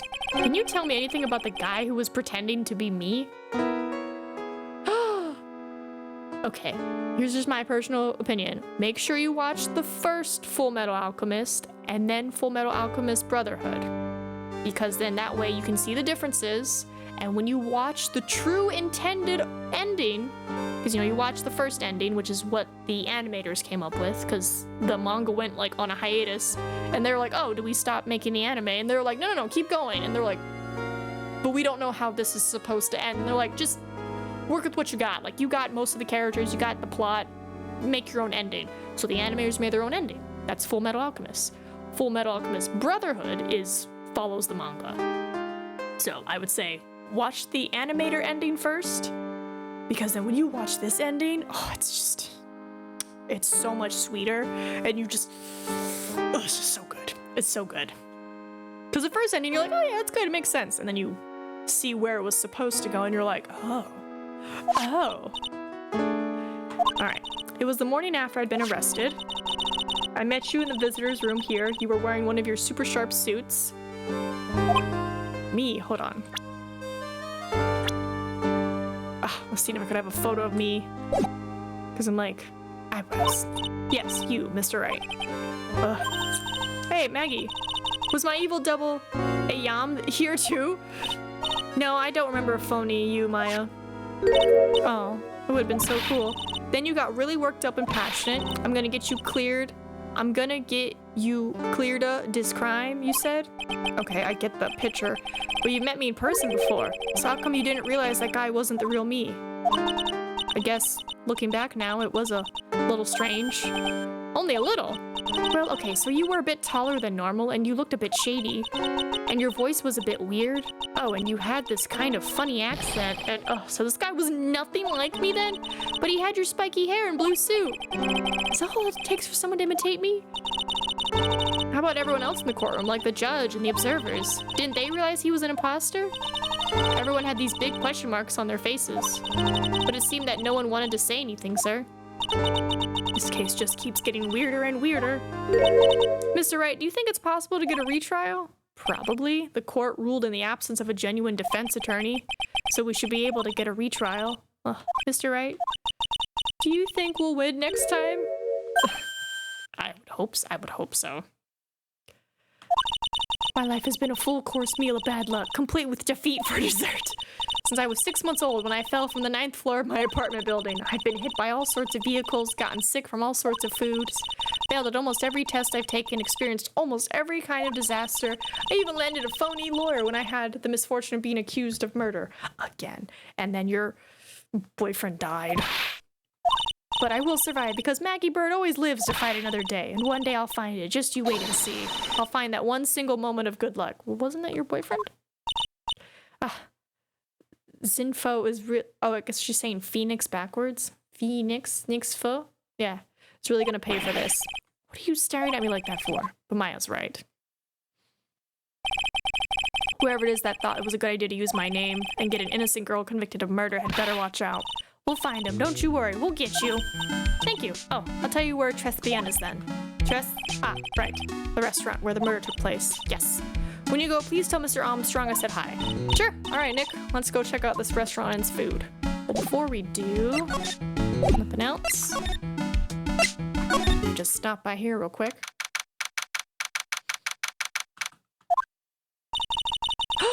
There's a new mascot. Oh, and they're handcuffed together. Looks like Gumshoe isn't around. He's got it so easy leaving everyone else to do the work. No, he's out there somewhere. I bet it's on the courthouse. He's probably trying to arrange the retrial of this case. Guess that means we should go to the detention center and chat with our killer. After being convicted without a fair trial, I'm not sure killer is the right label. Well, hold on. Hey, that's the police mascot, isn't it? It's so cute. That's the blue badger. It was my idea. I made it, and now it's the national symbol of the police force. So what's with the pink one? It's new, right? She's not an it, Nick. She's a she, right, Chief? Yep. Meet the pink badger. So, one's called blue and the other's called pink, but they're both called Badger? You got it. They're married. Mr. and Mrs. Badger seem to be cuffed together, Chief. You got it. That's marriage for you. Well, mascot that's deeper than the deepest of deep oceans. That's not what marriage is, but okay. It can be. But that's not what it is. Alright, let me go back to here so I can get to Bien. It's so bright and pink. I love it.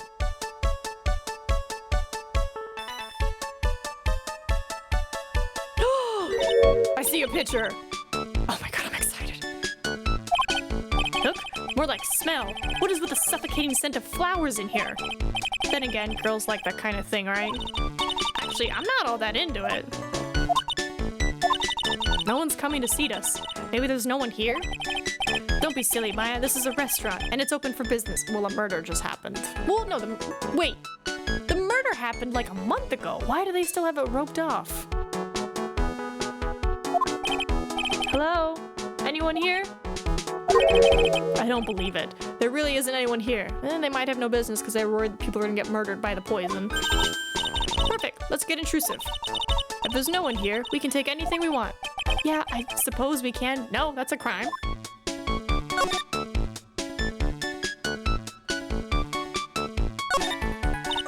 It's a rack full of fashion magazines, and they're all in French. Why don't you try wearing something a bit more chic sometime, huh, Maya? Yeah, I guess I could. I'm always in my acolyte clothes, aren't I? It'd be fun to wear normal clothes every now and then. There's something stuffed in behind the rack. Looks like a sports paper to me. Hey, and look at this. Someone scribbled a little doodle on one of the pages. MC Bomber. And 1, 2, 3, 4, 5 zeros.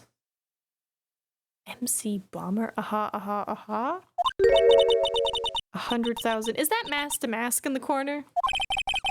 I wonder what MC Bomber is supposed to be. This paper, it's from December 3rd. This paper from the day of the poisoning. Maybe they retaped it for retrial purposes, or maybe they took the Gatewater route and took the murder as advertisement material. Maybe.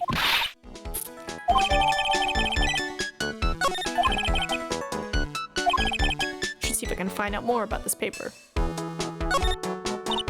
It's a rack full of fashion magazines, and they're all in French. We found the sports thing here. Better try to find out more about it. It's the restaurant's front entrance. There's a sign hanging on the door written in French. Probably says open or closed. It must be one or the other, but I don't know which since I don't know Jacques about French. Jacques about French. Look at all the little trinkets tucked away in here. I bet Mr. Armstrong collected all these personally. Let's see. Bouquet of flowers, some potpourri, and look, fine bone china cups. I never knew you were so cultured. Come on, Maya. This is common knowledge. Any Joe Schmo knows this much. Look, it's one of those magical boxes that spits out money. That's not how that works. You know, you're the only person who would ever describe a cash register in that way.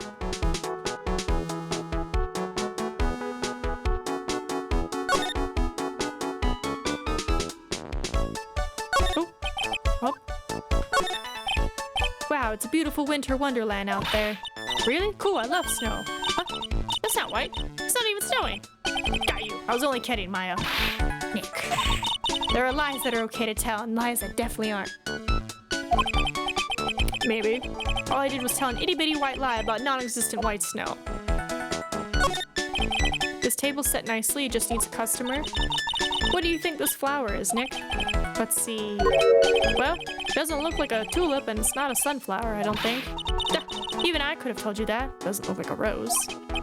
Well, those are the only kinds of flowers I know. Dang nabbit, I'm a lawyer, not a botanist.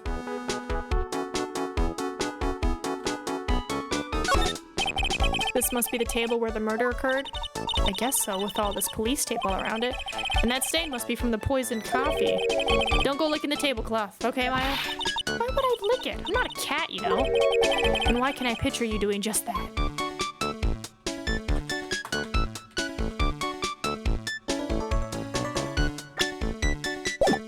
Alright.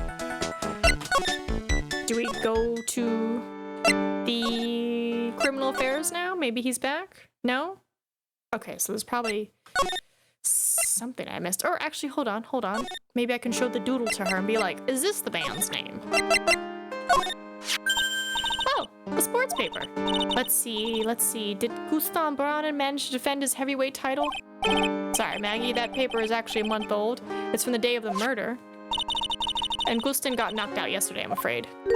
Oh, no. I found this paper in the magazine rack at Trespion. Really? That's strange.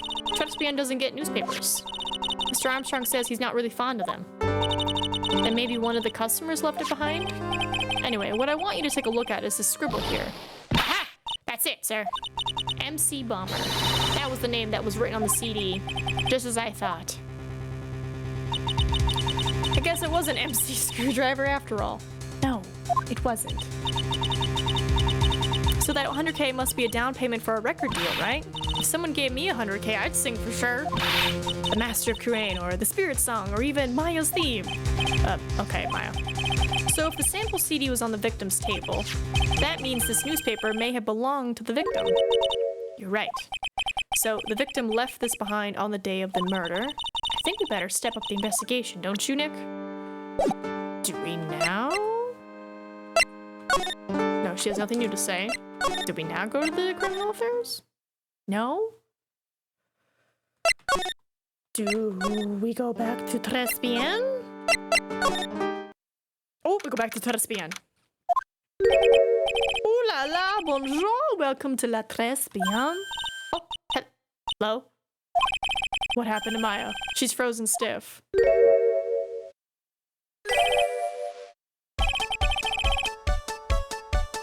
I love him. I love him so much. Oh my god, I'm in love. I am here for it. Bon avoué. I can't read French. Bienvenue. Welcome to my petit restaurant. Huh? B Avenue. Oh, no. Me petite choulet. Huh? Me? Look at the face. Look like kitten rejected by his own mother. You are fatigued, no? Alos, you need this? An aromatic bath au mélange of la neroli and la rose. My personal recommendation? You think I need what? Oui, just add a couple of drops of the mixer to la bathwater and voila. It will soothe your body and your mind. It's simply fantastic. Really? And for la monsieur? La monsieur? Monsieur. Who? Me? Look at the face, like the puppy rejected by life itself. You are fatigued, no? For you, monsieur, I recommend this. Oil of bergamot and maybe an innet of wee-wee. I will add la peppermint and la clary sage for la fragrance exceptional. Such an invigorating recipe will bring out your delicious beauty, monsieur. My beauty? Alos? Hello? If you will be seated, I will bring you la special menu of the day. Actually, we're not here to eat, we're lawyers. Mais bien sûr. I know this already, monsieur. You are la Phoenix, right, no? Yes, you know me? Mais oui. I will never forget the man who flirts with me, especially in court. I guess he was cross-examined by our mysterious info. It looks like everyone to do with this case knows who I am already. I wonder what sort of impressions info's been leaving on people, don't you? Allow me to introduce myself to you again. I am Jean Armstrong Enchanté. Where's my screen? Where's my screenshot button? French Nina stream, let's go. No, it's just the accent, that's it. I just have the accent. I can do it a little bit. I don't know why. I probably watched some sort of detective thing. I love him. He is my favorite. Never change. Also careful, there's thorns on that rose, but you already know this. So what does tres bien mean? I know tres, that means 3, right? No. Tres bien is Francois. In English, sorry that accent came out, you would say, very good. Oh, very good. Oui, exactement. La atmosphere is très bien, and la cuisine is très bien. If the food's so good, why aren't there any customers in here? There was a murder, Phoenix. I feel like I'm putting too much emphasis on the S. Like it's très bien. But just me. My cuisine is not for all. Some people, they say, do not appreciate la haute cuisine. I thought everyone liked hot cuisine. Since I have lost Maggie, I do not have enough hands. So you're running this place on your own now? Oui. For le moment, no one has answered my advertisement. Oh, pour moi. Please don't eyeball me while you say that. Yes, eyeball him. He's fantastic. I am le chef. I am the manager. I am also a trained aromatherapist. A roaming what? A practitioner de aromatherapy, the art of soothing the soul with these delicate floral aromas. Delicate? The smell coming from that bottle earlier was anything but.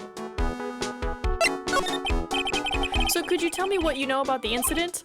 Bien, makes me sad to remember it, yet I remember it so well. More than a month has passed since it's happened.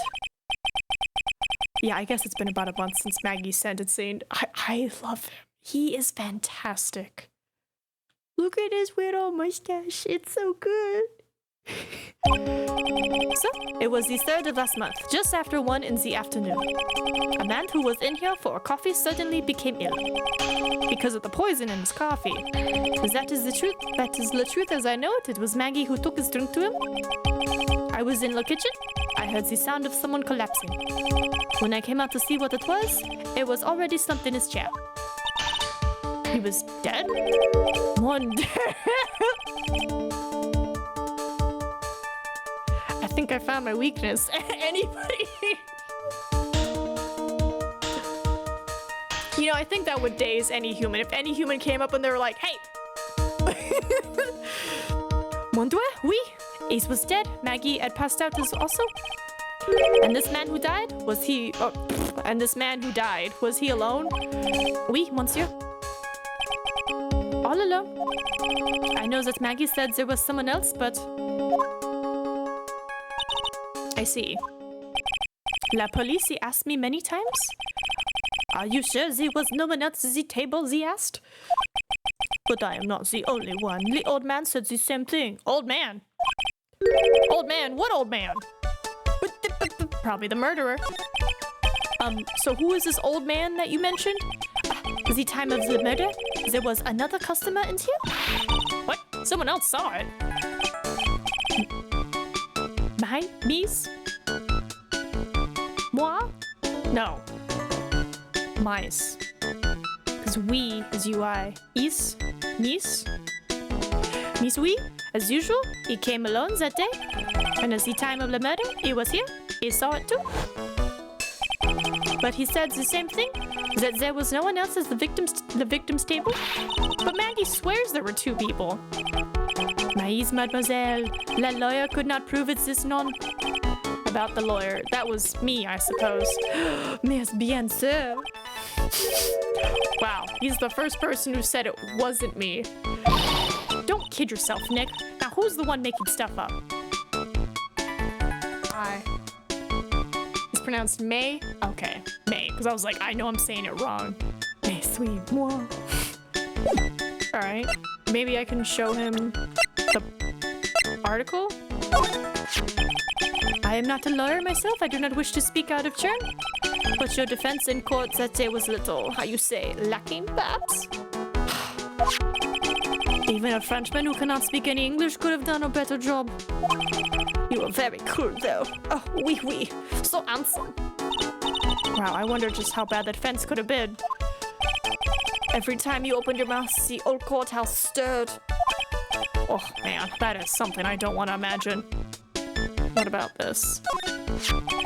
We found this sports paper in the magazine rack here. One of my customers must have left it behind. Do you have any idea which customer it was? The only ideas I have, mademoiselle, I saved for my kitchen. Okay.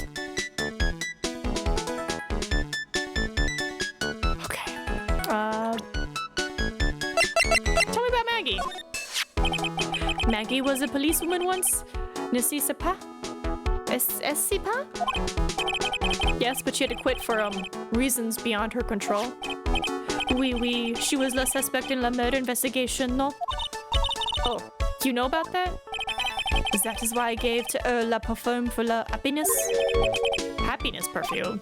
Oui, blended from bergamot like I've given to you before. But she's been arrested again, and found guilty this time. This is true, a natural aroma of unhappiness must have been very strong. Just admit it, your perfume doesn't work. I am not surprised she was the prime suspect. After something like that took place before my very eyes. Something like what? What's this guy talking about? Does this mean Maggie did have a motive? We've got to ask this guy for more info. Stat! I just want to stay here forever. I'm in love.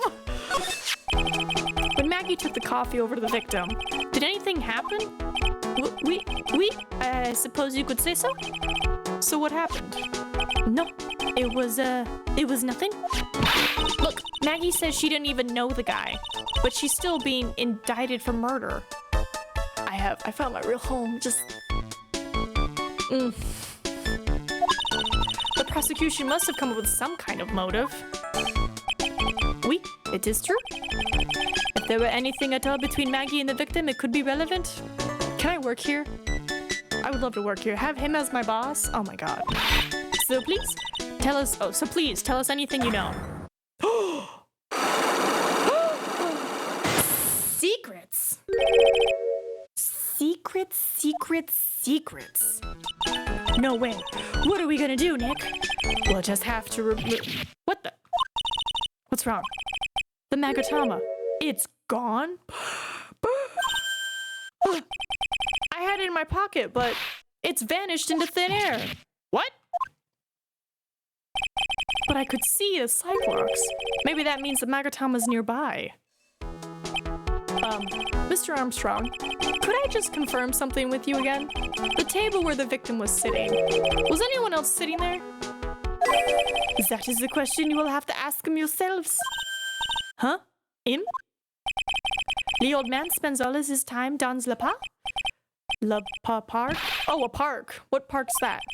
Behind the restaurant that is called Vitamin Square? Thank you.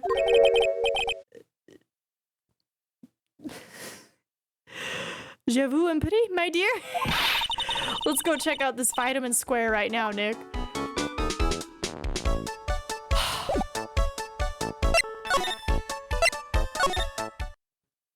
The old man? Oh god. So this is Vitamin Square. I like it. It's all a bunch of fruits. Yeah, I see where they get the name from. The fruits scream vitamins at you. Hey, Nick. That's the guy, right? Isn't that the old man Mr. Armstrong was talking about? That grouchy-looking grandpa? He's throwing seeds out for the pigeons. Maya, he's not throwing seeds for them. He's throwing seeds at them.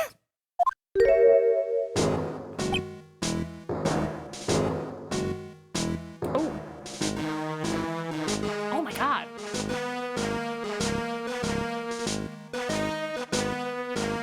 It's like giving me old school Fantasia vibes. Okay. My grumpiness threat level has just been raised to red. Hello, sir. Excuse me. Would you mind if I had a word with you? Yes? I just want to ask you a couple of questions. What's the matter with you? Can't you see I'm busy?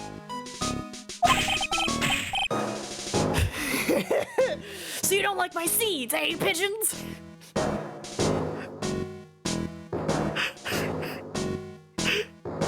I like his top. I kind of want it.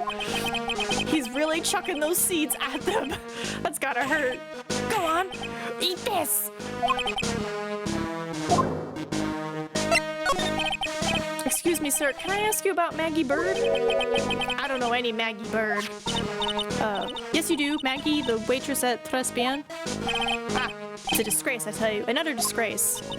A disgrace? An innocent young girl revealing herself like that? Revealing? You mean her uniform? The youth of today. They don't have any shame. No shame, I tell you. Not one ounce. Then why do you go there every day?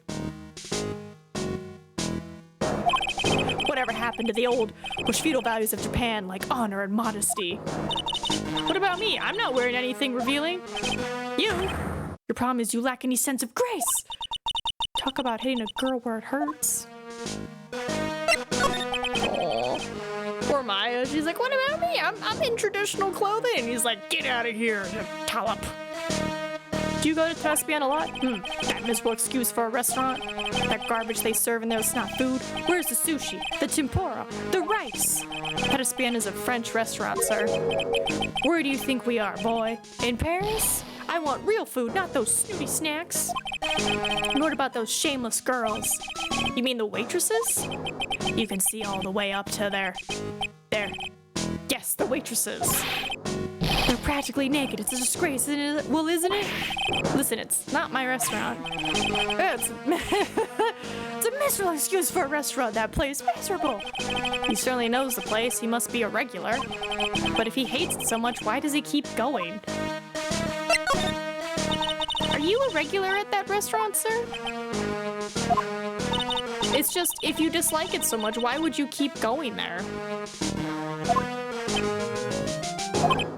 Sir? There you are, you filthy pigeons. You want food? Take that! He must be hiding something, right? If he is, I should be able to see a Cyclock or two. Oh wait, I don't exactly have the Magatama right now. Remember, Nick, that Magatama's only on loan. You better find it or else. If Pearls ever gets wind of this, I'm gonna be in the world of pain. Okay. As noticeable, this is your comic relief case, but it's damn great at doing so. Not to mention that even for a comic relief case... Relief? This case has some serious key points for the story. I mean, it just isn't a filler case either. Right. I don't know. Let's just see. Excuse me, can I just ask you about this? Here you go, boy. How does some pigeon feet sound to you? Maybe this? Prepare for a lot of seed throwing.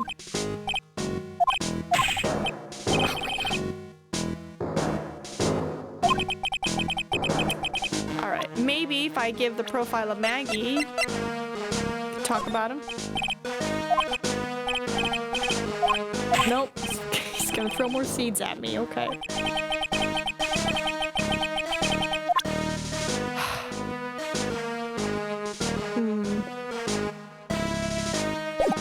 Alright, let's examine the place. Pigeons? Hey look, pigeons, yeah. And heaps of them too. Did you know that pigeons are a symbol of peace? That's a dove, not a pigeon. Poor things. So they can't be symbols of peace and the harmony just because they're gray? Is that it? You're overthinking this one just by a smidge, Maya. Oh, there's a magazine here. It's a magazine full of job listings. You disgusting rogue, picking up something someone else threw away. Threw away? Did you throw this away? Are you looking for a job? What's none of your business? Does he want to be a waitress? You could be a waitress. You can do it. Sorry, I guess I'll just take the magazine with me then. I don't want anyone else having it. Give it back. Too bad. Now that you want it so bad, I don't want to give it up. Thrown away by the old man. Hey, that's mine. Hold on now. Hold on now. Hold on. Well then, talk to me about this. Excuse me, sir. Could I just ask you about this? He doesn't want to talk about it? Okay, but, the guy mentioned that he put in an ad for it, so maybe I can present it to him. Like, what does the ad say? Mademoiselle? Yes? Are you looking for a job? What? No, I was just... Let me see. Your style is un peu different, but you have a good face. Different?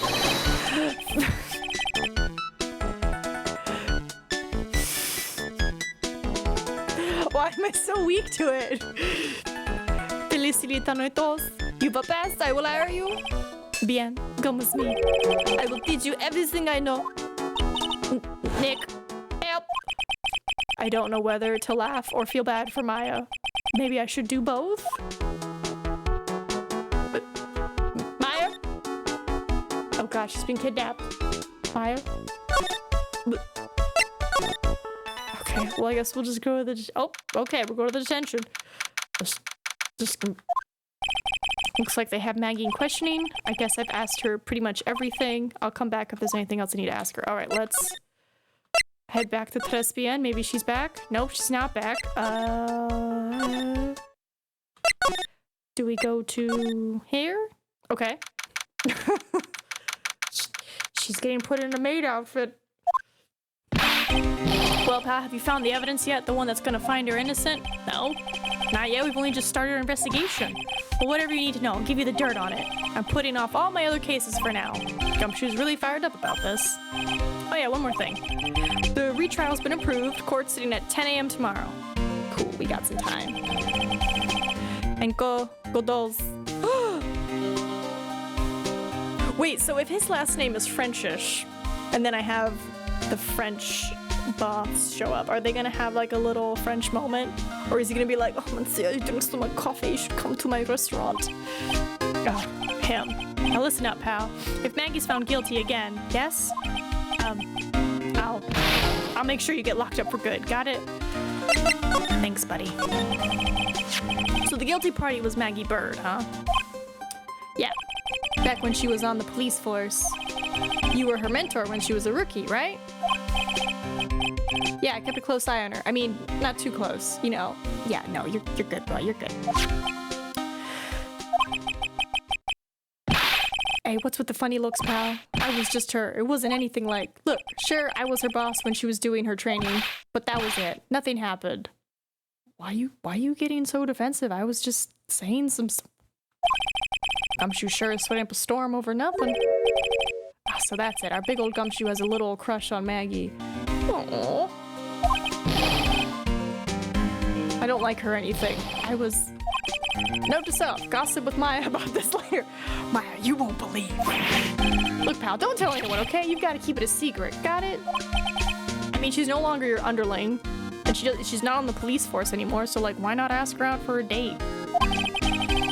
And would you mind not guessing what I'm thinking all the time? Hey, tell your face, pal, not me. You'd have to be blind not to see what's on your mind.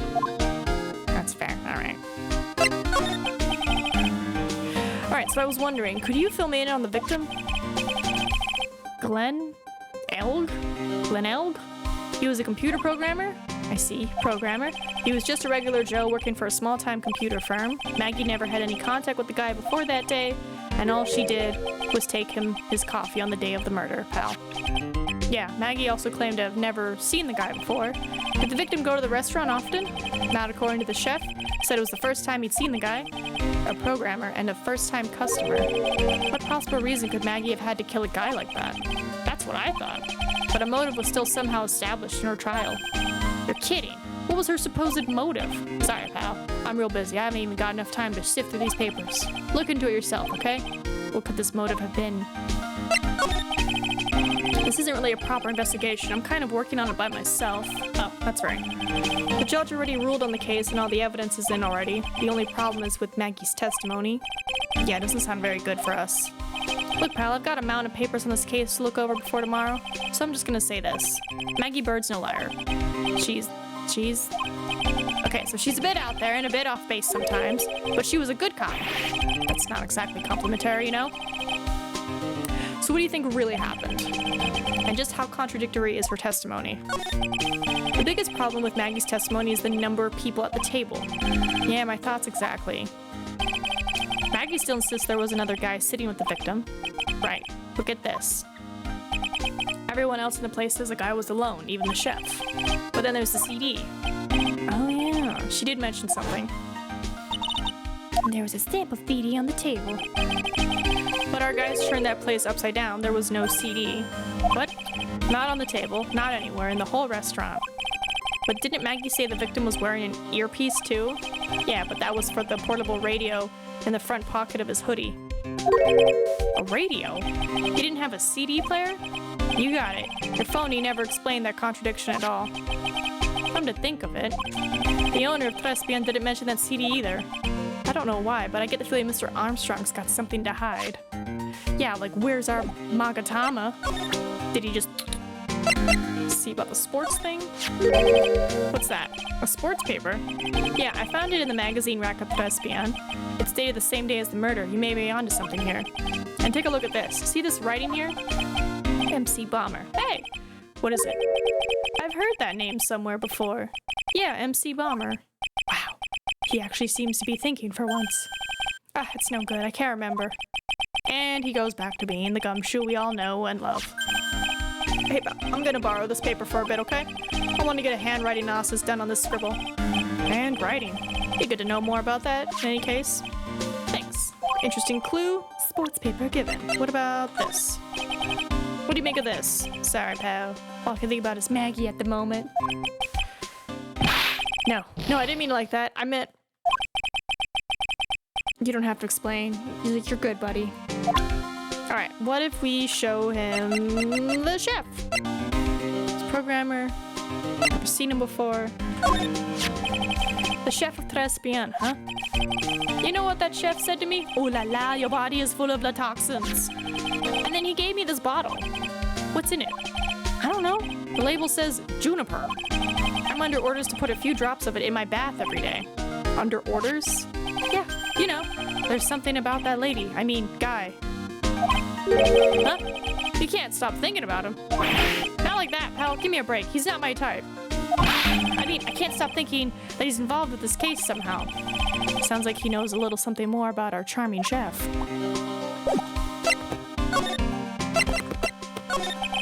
So what exactly is it that caught your attention about the chef at Trespion?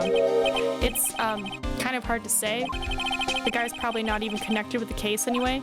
Hey, come on, detective. Didn't you say you'd give me the dirt on anything? Well, this sort of stuff is kind of unimportant, gossipy stuff, you know, pal? Look, how about this? You go to Trespion and investigate the place yourself, and you find out anything suspicious about the guy, you report back to me, okay? Don't suppose I get a choice in this, huh? Guess I better find out more about the chef in Trespion, then report back to Gumshoe. Alright, I guess we're going back to Trespion. Trespion. So we haven't saved in like a minute. Gonna do that real quick. Cause you never know. Power could go out. Game could crash. The scent of flowers sure is strong. It's almost making me dizzy. Oh? Hello? Who was that just now? A customer? She had sort of a dark aura about her. Ah, welcome. B Avenue. Wow, what a cute voice. Oh, it's just you, Nick. Maya! Well, how do I look? Maybe you should quit being a spirit medium. Maybe, but it's kind of boring being a waitress. I mean, you're my first ever customer. Then who was that woman I just saw? Oh. Since you're here, you might as well have something to eat. I am kind of hungry, actually. Alright, Maya.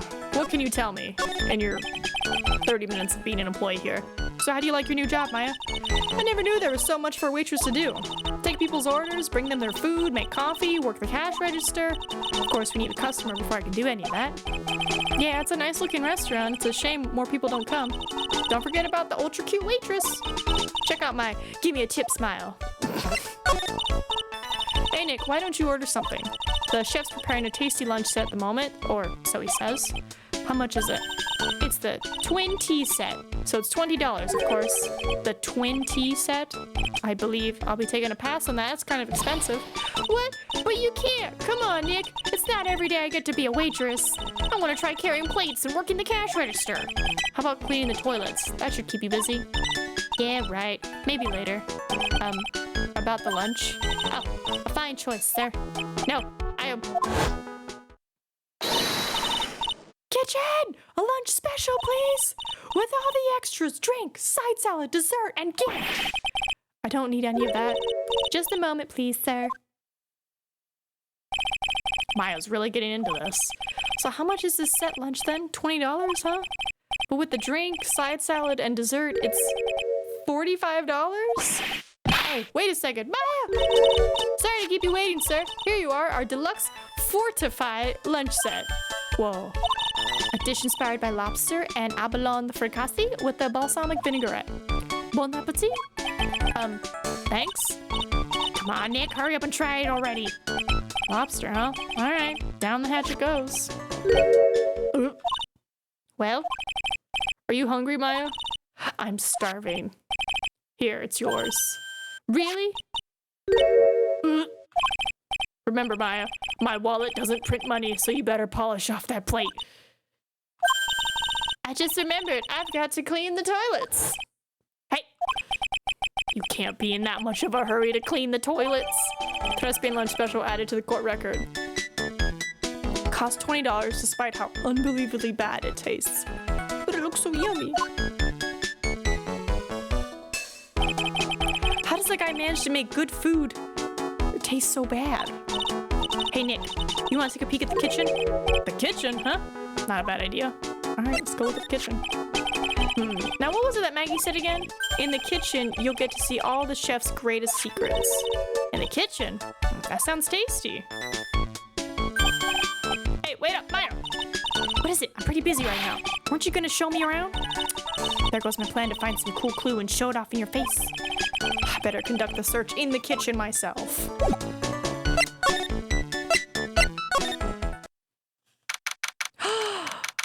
I love it. I mean, it's you wouldn't have curtains hanging because that would collect dust, and then obviously the dust stuff would fall into your pots, and that could be a problem. But over here where the shelves are, that's not so bad. But over where the food would be, that's be a health hazard. The Magatama! The famous thespian kitchen. Sorry, it's my first time in here too, actually. There is a weird atmosphere in here, that's for sure. Mr. Armstrong will be back soon, so we better search quickly. Chop chop. Excuse me, Magatama. Now, I know I'm in a French restaurant. I've never heard of most of these seasonings. Hey, Nick, this container has oyster sauce. What's that? Isn't that used in Chinese food? Oh, look, right there on the counter. My Magatama, what's it doing there? What indeed? Now, I know I'm in a French restaurant. I've never heard most of these seasonings. And look at these knives. They look really sharp. I'd like to see how one of these slices through a cheesecake. A cheesecake? You don't exactly need a sharp knife for one of those, Nick. What is with all the bottles? What's this? It looks like a treasure chest or something. Wow, look at all these little bottles. Oh, they're aromatherapy oils. He's got so many, they're overflowing onto the floor. Let's see, 1, 2, 3, 98, 99, 100. They're all the same, too. Hey, wait a minute. What is it? There's one bottle that's different from all the others. The poison. Well, what do you know? And it doesn't even have a label either. And it doesn't smell. So what's that liquid inside then, I wonder? Hey, Nick, we should borrow this. I mean, look how many bottles he's got. He won't miss one, will he? Poison. Now this is one large mirror. I bet this is where he makes himself look pretty. There's a book on the dresser. Clarice Armstrong's Bedtime Literature. Not exactly Pulitzer Prize material, is it? It looks like a collection of poems he's written. Poems? Cool. Read one out. And say it in your best French accent, with intensity, okay? Okay, here's one. Ahem. It's called Printemps. The two of them, like actors from a film, the coffee still undrunk. Sweet nothings over too soon on that sad Sunday morning. The foolish cocktail so delicious. Take the last sip of your tea, and I know what I will do. I must lie to you. I must. Huh? That's it? Yep, that's a poem for you.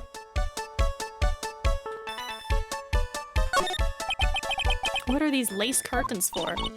I don't know, but they give the place a real homey feel, don't they? Lace curtains. You know, if I was a cooking pot, I'd be perfectly happy to sit on a shelf under those. How do you respond to something like that? That smells good. Something's bubbling away nicely in that pot. It must be the lobster and abalone fricassee with a balsamic vinaigrette. Isn't that what I just ate for lunch? Maybe. What you ate is the only French dish I know the name of. I don't think there's anything else.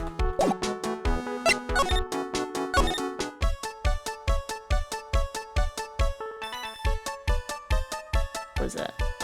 Oh, it's an ad. Alright, anything else to say? Alright, let's go to Vitamin Square. Oh? Somebody get into an accident? What happened to the bike? The old guy's not here anymore. Drat. And I still have some unanswered questions for him. What's this? A scooter, huh? But who would leave it right in the middle of a park like this? The wheel guard and the light are busted. I guess it must have been an accident. It's totally wrecked.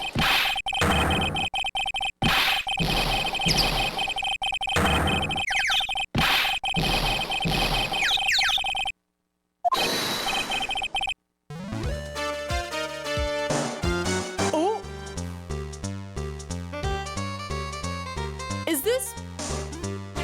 Is this who pretended to be me? Because he's got the spiky hair and he's got the similar ear shape. You match your suit. What do you think you's doing with my bike? No, I was just... You've been messing with my new ride? Is that how you been doing? New ride? Isn't that kind of an old model? He's gonna pay for this. It wasn't me. I'm just passing by. Hey, then who's the one that covered my saddle in crap? Who's gonna pay? You catch my drift? No, wait a second. I'm not a pigeon. Wise guy, eh?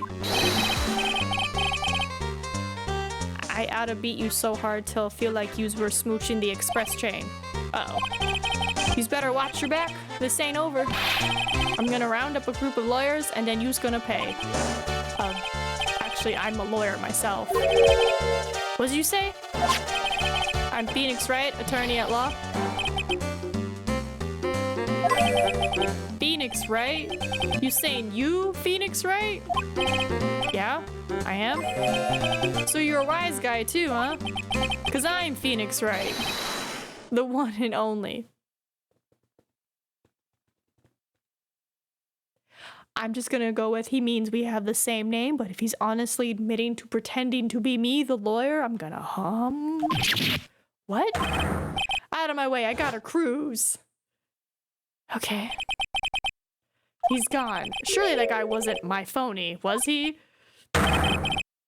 He wasn't anything like me. Guess I better make a note of the scooter. Ridden by my phony, the wheeled guard is all smashed up. Pathetic. Oh, it's you. A few threats from a little brat like that, and you look like a pigeon that's got seeds in its eyes. Have you been here the whole time then? I was in that strawberry. I had some thinking to do. More like you had some cowering to do. I was in the strawberry. Are you regular at that restaurant, sir? It's just that if you dislike it so much, why would you keep going there? There you are, you filthy pigeons. You want food? Take that. But I got my Magatama now. I got my Magatama now. I knew it. This old guy has got something to hide. But what could it be? Well, let's see if I even have the ability to. Take that! We got, what, 50-ish minutes? Alright, let's see. It's time you told me the truth. Why are you a regular at a restaurant that you dislike so much? Isn't it obvious? People only have one reason to go to restaurants. To eat. To eat. Is that the whole truth? What do you mean? I don't think you go to that restaurant for the food at all. You insolent brat. How dare you accuse me? What proof have you got? I can tell you that not you nor anyone else in the world would go to that place for its food, right? Because the food is bad. Proof is in the pudding, or in this case, the lunch menu. That's the twin tea set. The food at Trespian is terrible and expensive. You're wrong. It's cheap. Huh? I'm rich. I inherited money when I was a boy. Yes, I'm stinking rich. I haven't done a jot of work since I was born, other than feeding the pigeons. A load of crock. The taste's another story, but the price, it's nothing to me. So you're saying that you go there because you've got money to burn. Exactly. I have so much cash I go for a swim in my money vault every day. Unfortunately, that's a lie. What? You don't have money to burn. You're flat broke. Right? Because we saw the jobs. Take that! This is yours, right? My magazine. Why would a rich retiree be looking for a job? I was... Oh, we got one. So I was looking for a job. I'm buying a lot at the moment. I need spending money. I don't go to that restaurant for food. I just go for the Javasino. Yeah, I think you mean a cappuccino. Anyway, how much does a cappuccino cost there? $8. Those had better be some golden beans. What's your problem? You think a poor man would be better off drinking dishwater, do you? Is that it? No, I wasn't thinking that. I was wondering if the coffee there is really that great. No, it's not. But anyway, yes. That place has a free newspapers to read every day. Newspapers? Exactly. They don't want me hanging around at home, so I go there. I'm sorry, sir, but there are no free papers to read at Trespian. Oh, I don't have the newspaper from... I gave it to... What's his name? Okay, so we can't do this. Yeah, I don't have enough. Alright, let's go see if we can get it back from him. And then criminal affairs. Hey, you're just in time. What is it? The lab got back to me about the newspaper you gave me. You must mean the sports paper with the memo scribbled on it. So, what did they say? Did analysis turn up anything? They said the doodle was written by the victim, Glenn Elg. No doubt about it. Expect as much. The victim took the paper with him to the restaurant on the day of the murder. That's our best interpretation of the facts at the moment. MC Bomber. I get the feeling I've heard that name somewhere before. Oh well, I guess it'll come back to me. Don't forget to report back to me with whatever you find in the restaurant. There's something I need to show him. poison. You got one of those aroma bottles too, huh? Oh, this one doesn't smell? Huh? I don't get you. This was mixed in with all the other aromatherapy bottles, but it's not the same. It doesn't even look the same, wouldn't you agree? A cologne bottle that doesn't smell. Huh. Smells like a skunk to me. Mind letting me borrow that bottle for a while? I want to send it to the lab for analysis. The victim was poisoned, so the contents of this bottle are pretty important. Small bottle given to Detective Gumshoe. I had a hunch there was something funny about that chef. No! No! Don't let it be Jean Armstrong! No! I've got the guy's number. I know what his secret is. That must be the same secret Gumshoe was talking about before. I guess I better fill you in on the details. About this Armstrong guy's secret, I mean. So what's Mr. Armstrong's secret? You ever had lunch at Tres Bien? Yes. So how was it? To put it nicely, it was inedible. Hey, don't worry about being nice around me, pal. You and I both know the reason that place is so empty is because of the food. I mean, the place is clean and he's got a girl like Maggie as a waitress, so yeah, I guess it's probably the food. The real scoop on the guy is he's up to his ears in debt. Really? How much does he owe? This is a copy of his loan contract. He's about $500,000 in the red. $500,000? Are we talking dollars? Yeah. Hey, if it was sterling, he'd be really in trouble. Sorry, that figure just took me by surprise.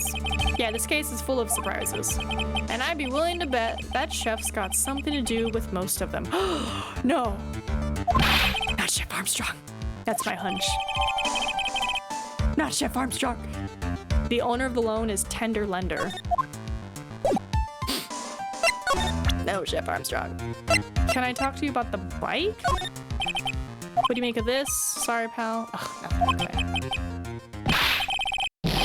Alright, well now that we have it back, let's go back to Vitamin Square.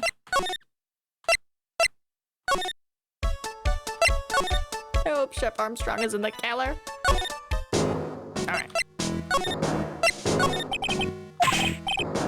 Take that, pigeons. I just love how aggressively angry he is when he throws those seeds at me. It's like, sir. Oh, silly man, I'm supposed to present. Present it.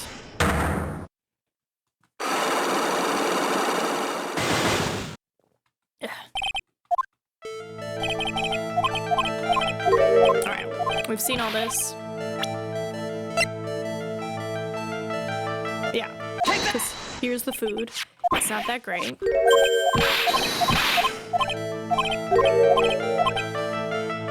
They're flat broke. Take that!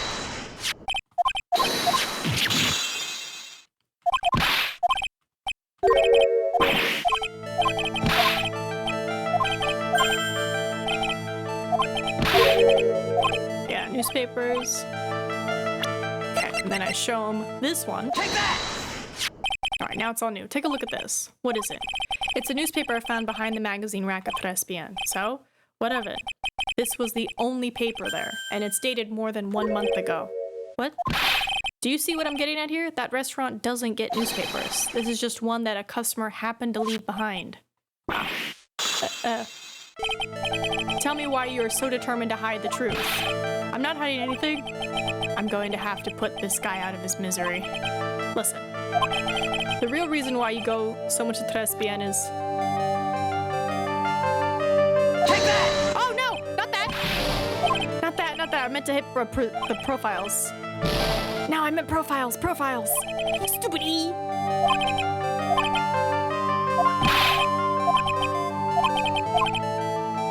was meant to hit profiles. I want to say it's because of this, but I'm like, it's probably because of Maggie. Take that! What are you asking me about that girl for? She was the waitress at Tres Bien. Therefore, the answer to the mystery of why an old man would drink expensive coffee at a terrible restaurant is the waitress. But I don't recognize that face. And you are probably telling the truth here because you weren't looking at the girl's face. But at her outfit. That's the truth, isn't it? You became a regular at the restaurant because of the waitress's uniform. That uniform is all you would think about. To you, that waitress was your... Enough, please. No more. Stop saying that word. Stop saying waitress. Stop it, stop it. I'm assuming you want to be a waitress. Because you were looking at the job postings.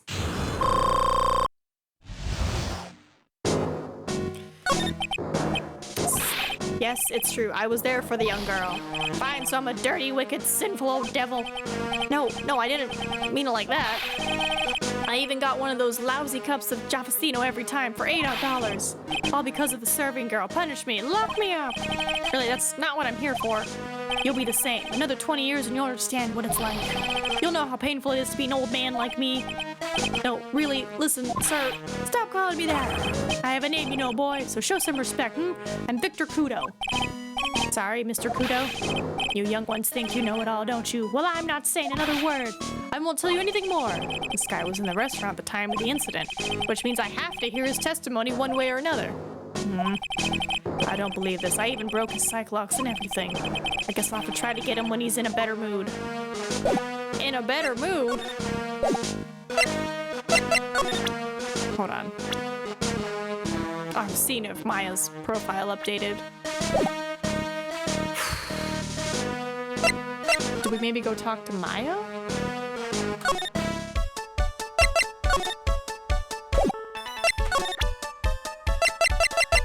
Maybe I show this to her? About this? Sorry, Nick. I'm a waitress now. I've got a pile of work waiting for me. What about... if I'm like, can you come with me to this guy? Oh, it's that old man. Is he still feeding the pigeons? Yeah, he fed me as well. I got a bunch of those seeds in my eyes. That is a lot, but I'm like... aren't cappuccinos like those like really big like saucer cups? And I'm like, that's nothing. Doesn't Starbucks charge more? Hey, Maya, would you mind coming with me for a while? Huh? Me? Why? There's something I really want to ask that old man. Sure, okay, I'll just get changed. No, hang on. Can you go like that?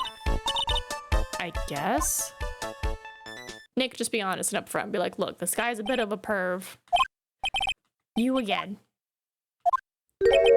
Huh? Well, I see. Nick, his eyes are burning into me. It's okay. I think it's going pretty well. Huh? You're still just a little child. Run along and play on the slide, all right? Play on the slide? Ugh, we were so close. Hey, kudos to the old man. He's like, we want adult women. Pigeon? How can we crack this guy? Excuse me, please, sir. Quiet, can't you see I'm feeding the... Oh!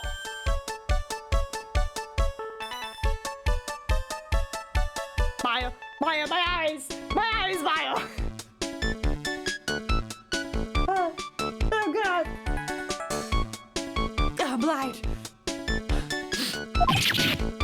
Well, if you don't mind, sir. Oh my God. I'd really love to talk with you. Maya, stop it. Yes. Of course, certainly. I'm Victor Kudo. Even from beyond the grave. Wow.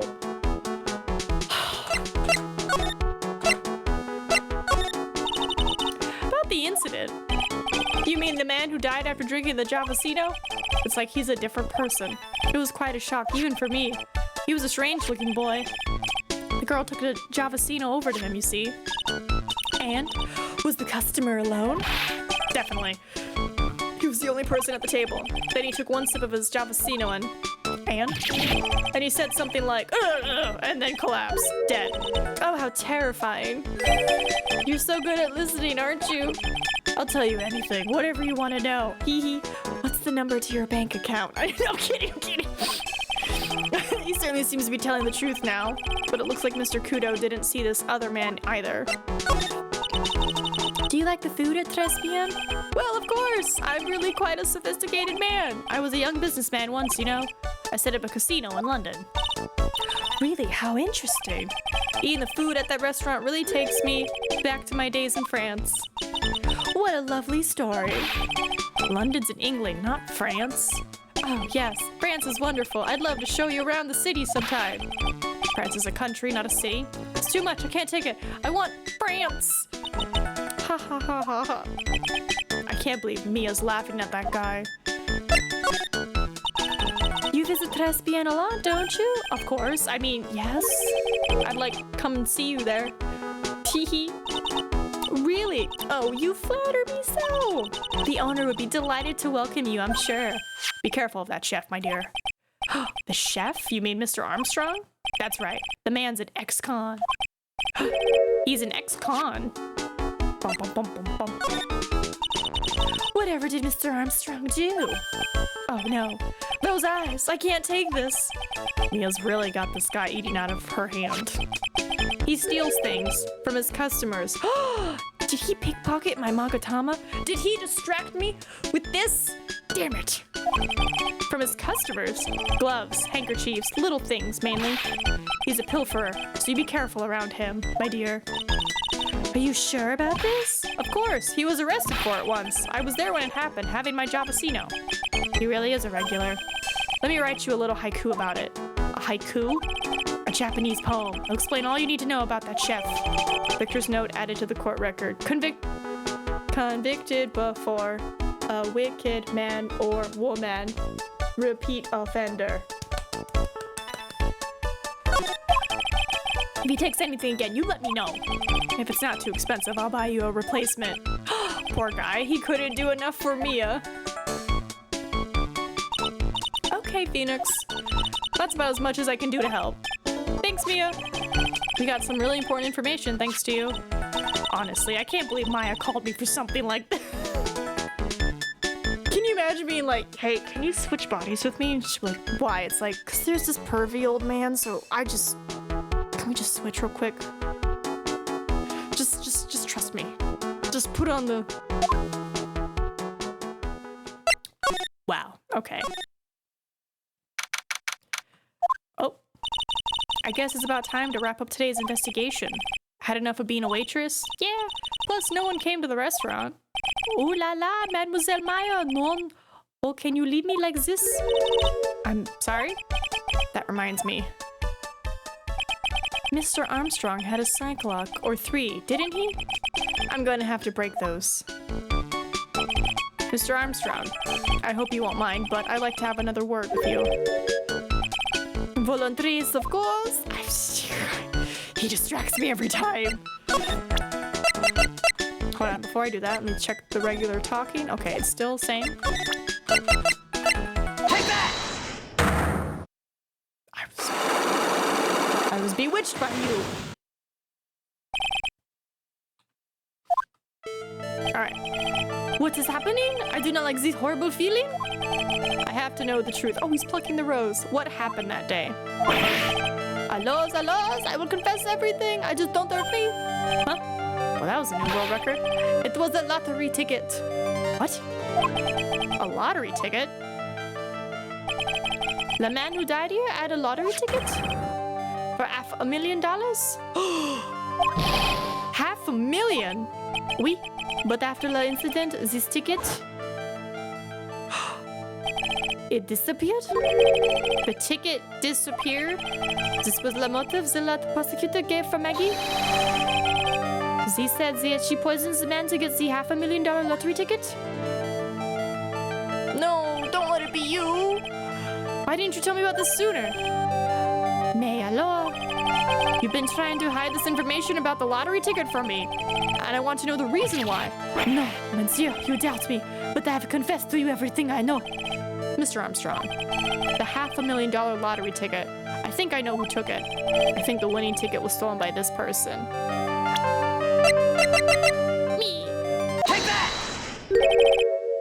Mr. Armstrong, I believe there is a very high probability that it was you. Wow, that is one piercing scream, even for a man like him. Pourquoi moi? Why? You have no evidence? I am not Masty Mask. I'm not the kind of person who would steal the property of others. Sorry to disappoint you, Mr. Armstrong, but I have evidence to the contrary. I present to you proof that you have stolen from others in the past. Am I really gonna do the haiku? Take that! Oh my god, it is the haiku. What is this? A poem? Oh, monsieur, you know me so well. I adore poems. Please read it and put some feeling into it. Convicted before a wicked man or woman, repeat offender. I'm sorry to have to bring it up, Mr. Armstrong, but you have been arrested for stealing from your customers before, haven't you? Mon Dieu! Les mentions, you're the liar! You deny it? Do not make la false accusation, s'il vous plaît. S'il vous plaît. So do you have any more proof? I want to see the incontestable proof that I've ever stolen from one of my customers. Is it the loan contract? Oh, wait, no. You took my Magatama. It seems old habits die hard, Mr. Armstrong. What is that? This is my Magatama, and I found it in your kitchen. No! Wow, that scream just about broke some windows. We.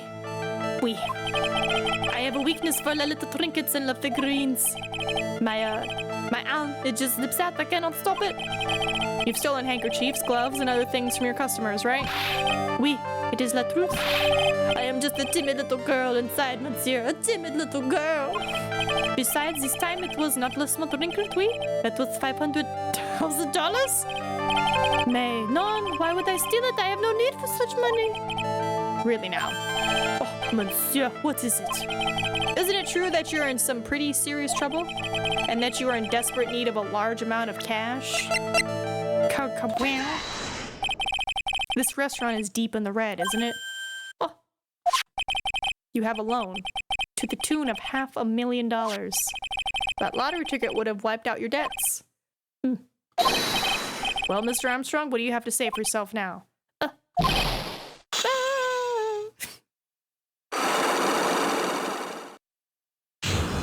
Unlock successful.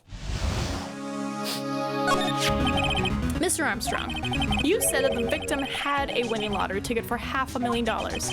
How did you know he had something like that in the first place if you were in the kitchen the whole time? The man, he was listening to the radio with the earpiece. Yes. Maggie said something about that too. The winning number was announced on the news, I think. All of a sudden, he exploded. Yes, $500,000, he shouted. And the ticket? And the ticket? Oui.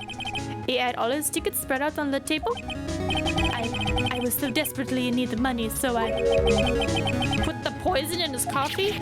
No. Oh, no, you naughty man. I simply helped myself to one of his tickets. What? The victim collapsed and Maggie passed out. I thought to myself, pourquoi pas? He had so many of them. Yeah, but only one of them was the winning ticket, right? How could you do that, Mr. Armstrong? Maggie was arrested because of you. No, this is not true. I did not take it. The ticket for $500,000, I mean. But you just told us you did. You said you took a ticket. Mais non, ma fille. It was not. That's enough. Huh? Ah! Mr. Godot? What in the heck are you doing here? This is without a doubt the worst coffee I've ever tasted, Mr. Armstrong. He came in here for coffee? Does his craving for coffee know no bounds? Perhaps Mr. Armstrong stole one of the victim's tickets on the day in question. I am the ahead, no? Just a pretty little girl who everyone is laughing at. But in that case, Maggie shouldn't be the one under suspicion. He had the wrong ticket. What? Mr. Armstrong made off with the winning ticket's pretty neighbor. So the ticket he took was worthless. Not quite. He did win something. $1. You see, I am just a pretty face. Without my looks, I have nothing. So, what happened to the winning ticket then? The one he meant to steal. Indeed, what did happen to it? I don't like spoiling myself by watching trailers, so we'll just wait and see how the movie turns out tomorrow, won't we? Voila, you two, time to laugh at the pretty little ahead. Looks like I won't be needing this note anymore. Victor's note thrown into the trash. Oh, looks like we've got a new mystery now. Namely, where did the winning ticket go? I've got a bad feeling about this. Well, anyway. We can't let Maggie suffer any longer for this, and certainly not again. To be continued. Dun, dun, dun, dun, dun, dun. Heck yeah, save. Ooh, now we're on the trial, and we have some time, so we can get a little bit into the trial. Oh, I see. I guess I should have expected this. Nobody saw the other guy, huh? But he was there when I took the coffee order, sir. Scout's honor. Maggie. Oh, Detective Gumshoe. Are you doing all right? How are you feeling? As if you need to ask either question, sir. I'm in here for murder. Again. Don't let him get you down, Maggie. And don't forget to eat well, okay? Roger, and you. Yes. You better square this case away. Got it, pal? Let me get my goblin in place. There we go. If you screw up, then I'll be doing some squaring away myself. Squaring away some paperwork for your arrest. I think he's serious. Hey, detective, you're on our side for once, right? Yep. So you'll be able to help Maggie out, right? Really? Can you? Of course. I've got the situation under control. I'm gonna be the first witness on the stand today. If something I say doesn't mesh with the facts, make sure you point it out, all right? Sure. Okay. We're forming a united front today, pal. You get me? I got you, bro. I can't tell you how grateful I am, sir. I've always admired you so much, detective. I know I can count on you. Looks like it should go pretty smoothly today, huh? Well, so if her case was over a month ago, does that mean she's been in jail for a whole month, or she just went to jail now? Because I'm like, her uniform is still the same. Why would you not be in regular clothes? I can only wish. I'm just saying. Would you not be in regular clothes? It's been over a month. Especially if you got potentially fired from said job. And we're back again. Court is now in session for the trial of Maggie Bird. The defense is ready, Your Honor. Cup number 1. Ah, bitter. Mr. Wright? Yes, Your Honor? Ah! What's wrong? Nothing. It's just whenever I addressed you in the previous trial, your response was, "You was talking to me?" It was a little, well, intimidating. No, that wasn't me. That was the phony Phoenix. I see. So our trusty Phoenix Wright is back with us now, is he? Our trusty. So, Mr. Godot, your opening statement, please. Mr. Wright, whether you're a fake or the real deal, we will find out soon enough through this trial today. But I can already tell you, I'm the real Phoenix Wright. I wasn't questioning whether you are Phoenix Wright or not. I was questioning whether you had studied law or not. That's what I intend to find out. There's no denying it. Behind that mask is a man who really hates me for some reason or another. I hope we find out why. As everyone is aware, the court has already given its verdict on this case once. Therefore, I won't stand for irrelevant testimony during this retrial. Nor will I stand for a simple repetition of the evidence presented in the last trial. I'm not planning on repeating anything that phony me said. Now then, Mr. Godot, please summon your first witness. Trusty old Gumshoe. Let's start with the formalities, shall we? Name and occupation. Witness, state your name for the court. Huh? Oh, sorry. The name's Police Department Detective. Occupation. God dang it. Other way around, Detective. Oh, sorry. Anyway, I'm the officer in charge of this case since yesterday, sir. Since yesterday?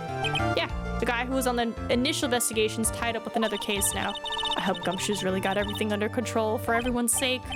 I see. So, Detective Gumshoe, would you outline for the court the basic facts of the case? Yes, sir. The victim's name was Glenn Elk. He was a professional programmer.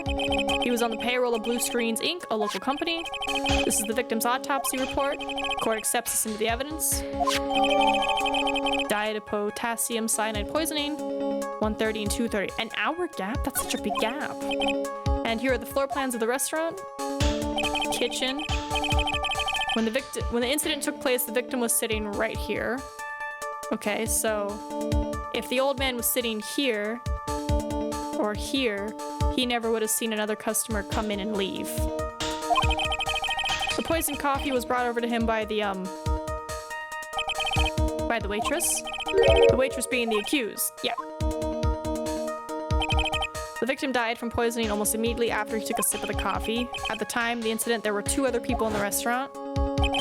Mr. Gene Armstrong, the owner and chef. Ooh, that's different than the name on the book.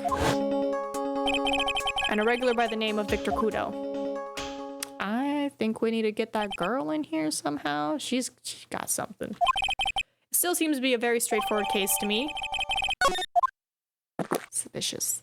Suspicious. Take up this hammer and nail the defendant's coffin shut with your own 2 hands. Now then, Detective Gumshoe, let's have your testimony. Yes, sir. Okay, still good on time. The incident.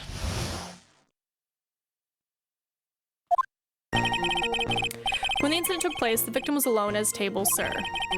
We understand that the guy, Glenn Egg, was listening to the radio at the time.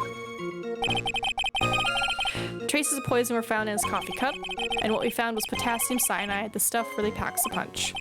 And, it looks like Miss Bird might have had, well, some kind of a motive. Well, we're gonna press on that first statement, because that contradicts what Maggie said. Using the dark, aromatic depths of coffee to conceal the poison. Classy lady. The facts of this case seem to be ironclad. Mr. Wright, I would ask you to begin your cross-examination, but please no intimidation tricks this time around. Is that understood? I already told you that wasn't me. Alright, I'm gonna press, because that contradicts what Maggie said. Hold it! Can I stop you for just a minute? Huh? What is it? Did I say something that contradicts the evidence? He's so desperate for that to be true, he's practically crying. Your testimony just now doesn't match the testimony given by Miss Bird. She claims that there was another man at the victim's table. Yeah, that's what she said. And, oh. What killer wouldn't say that when faced with a homicide conviction? Hey. Sadly, her testimony isn't supported by the owner or the other customer. Isn't that right, Detective Gumshoe? Yeah, it's true. Their 2 testimonies tie up on that. They both said there was no other guy at the table. What should I do? Should I press? Yeah, press! Well, maybe the other witness just missed him. Perhaps their view of the victim's table was obscured in some way. Ha!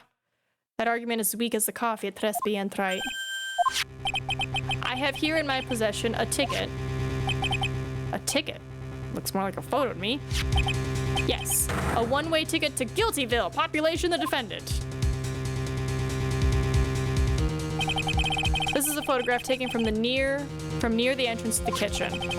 This is a scene as witnessed by the chef moments after the poisoning took place, correct? I think the court will agree that with such a clear view of the scene of the crime, how, Mr. Trite, could anyone have overlooked a second person at the table?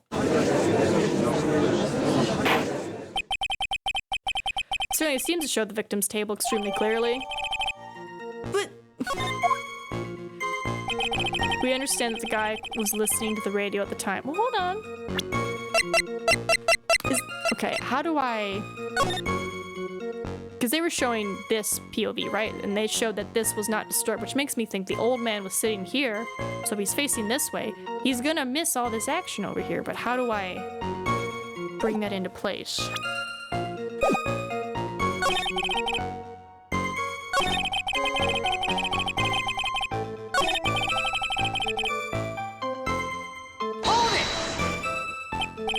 So traces of the poison were found in the coffee cup and nowhere else. Not sure I get you. Was the poison a liquid or was it a powder? If I had to put it in layman's terms, I'd say it was a powdery substance. So the poison could have been in anything that was on the table. Sugar, salt, pepper. Objection! Cup number 2. You put salt and pepper in your coffee, Trey? The victim took his coffee black with no sugar. It seems the poison could only have been in the coffee. What should I do? Should I press on this point? Yeah, I'm gonna say press on it. Are you absolutely certain that the victim even drank any of his coffee? Huh? What do you mean? According to this file, the poison was found in the victim's coffee cup. But what proof is there that the victim ever drank any of it? Oh, hey, you're right. That's what I was thinking. Oh. In case you were wondering, that last objective was for the detective there. Huh? For me? Oh, hey, you're right. You may be fooling the court, but I'm not falling for it. If you have the time to waste, you have the time to present that piece of evidence. That piece, sir? Yes, that piece. What piece was it again? The coffee cup, I'm guessing?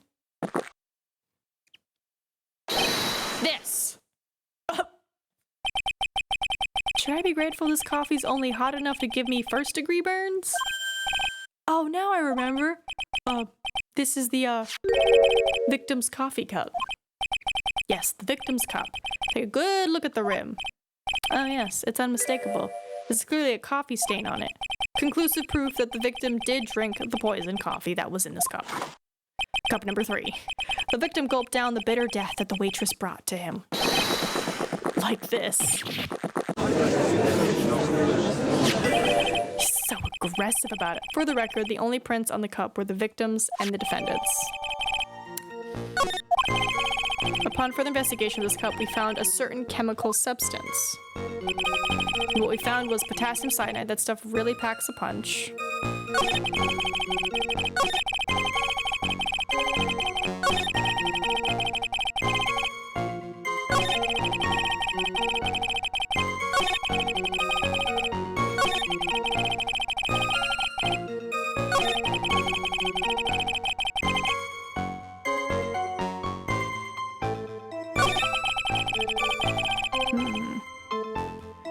Godot just loves coffee, don't blame him. I'm gonna blame him.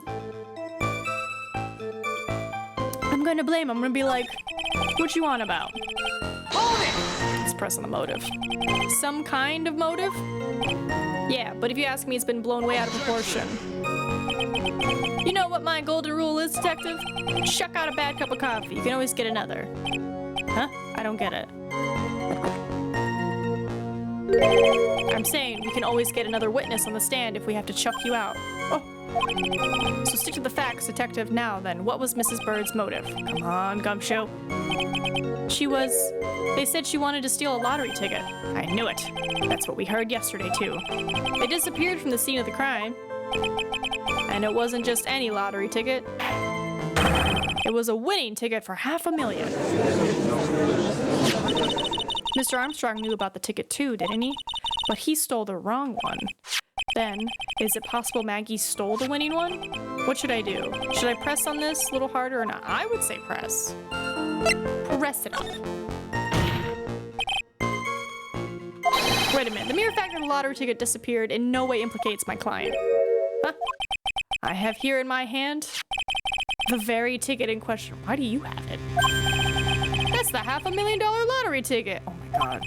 One of the female police officers found it when she was conducting a search of the defendant. What? Order, order. Ah, she's quite a lucky bird, our little waitress. You will submit that ticket as evidence to the court immediately. I better keep an eye on that ticket. The way the judge's voice is quivering. God damn it, Maggie. That ticket was presented to the court in the previous trial, too. But it feels heavier now somehow. $500,000, you say? It's just a scrap of paper. What matters is where it was found, Your Honor. And that's on Maggie's person, unfortunately. That's enough. The facts of this case seem overwhelmingly clear to me.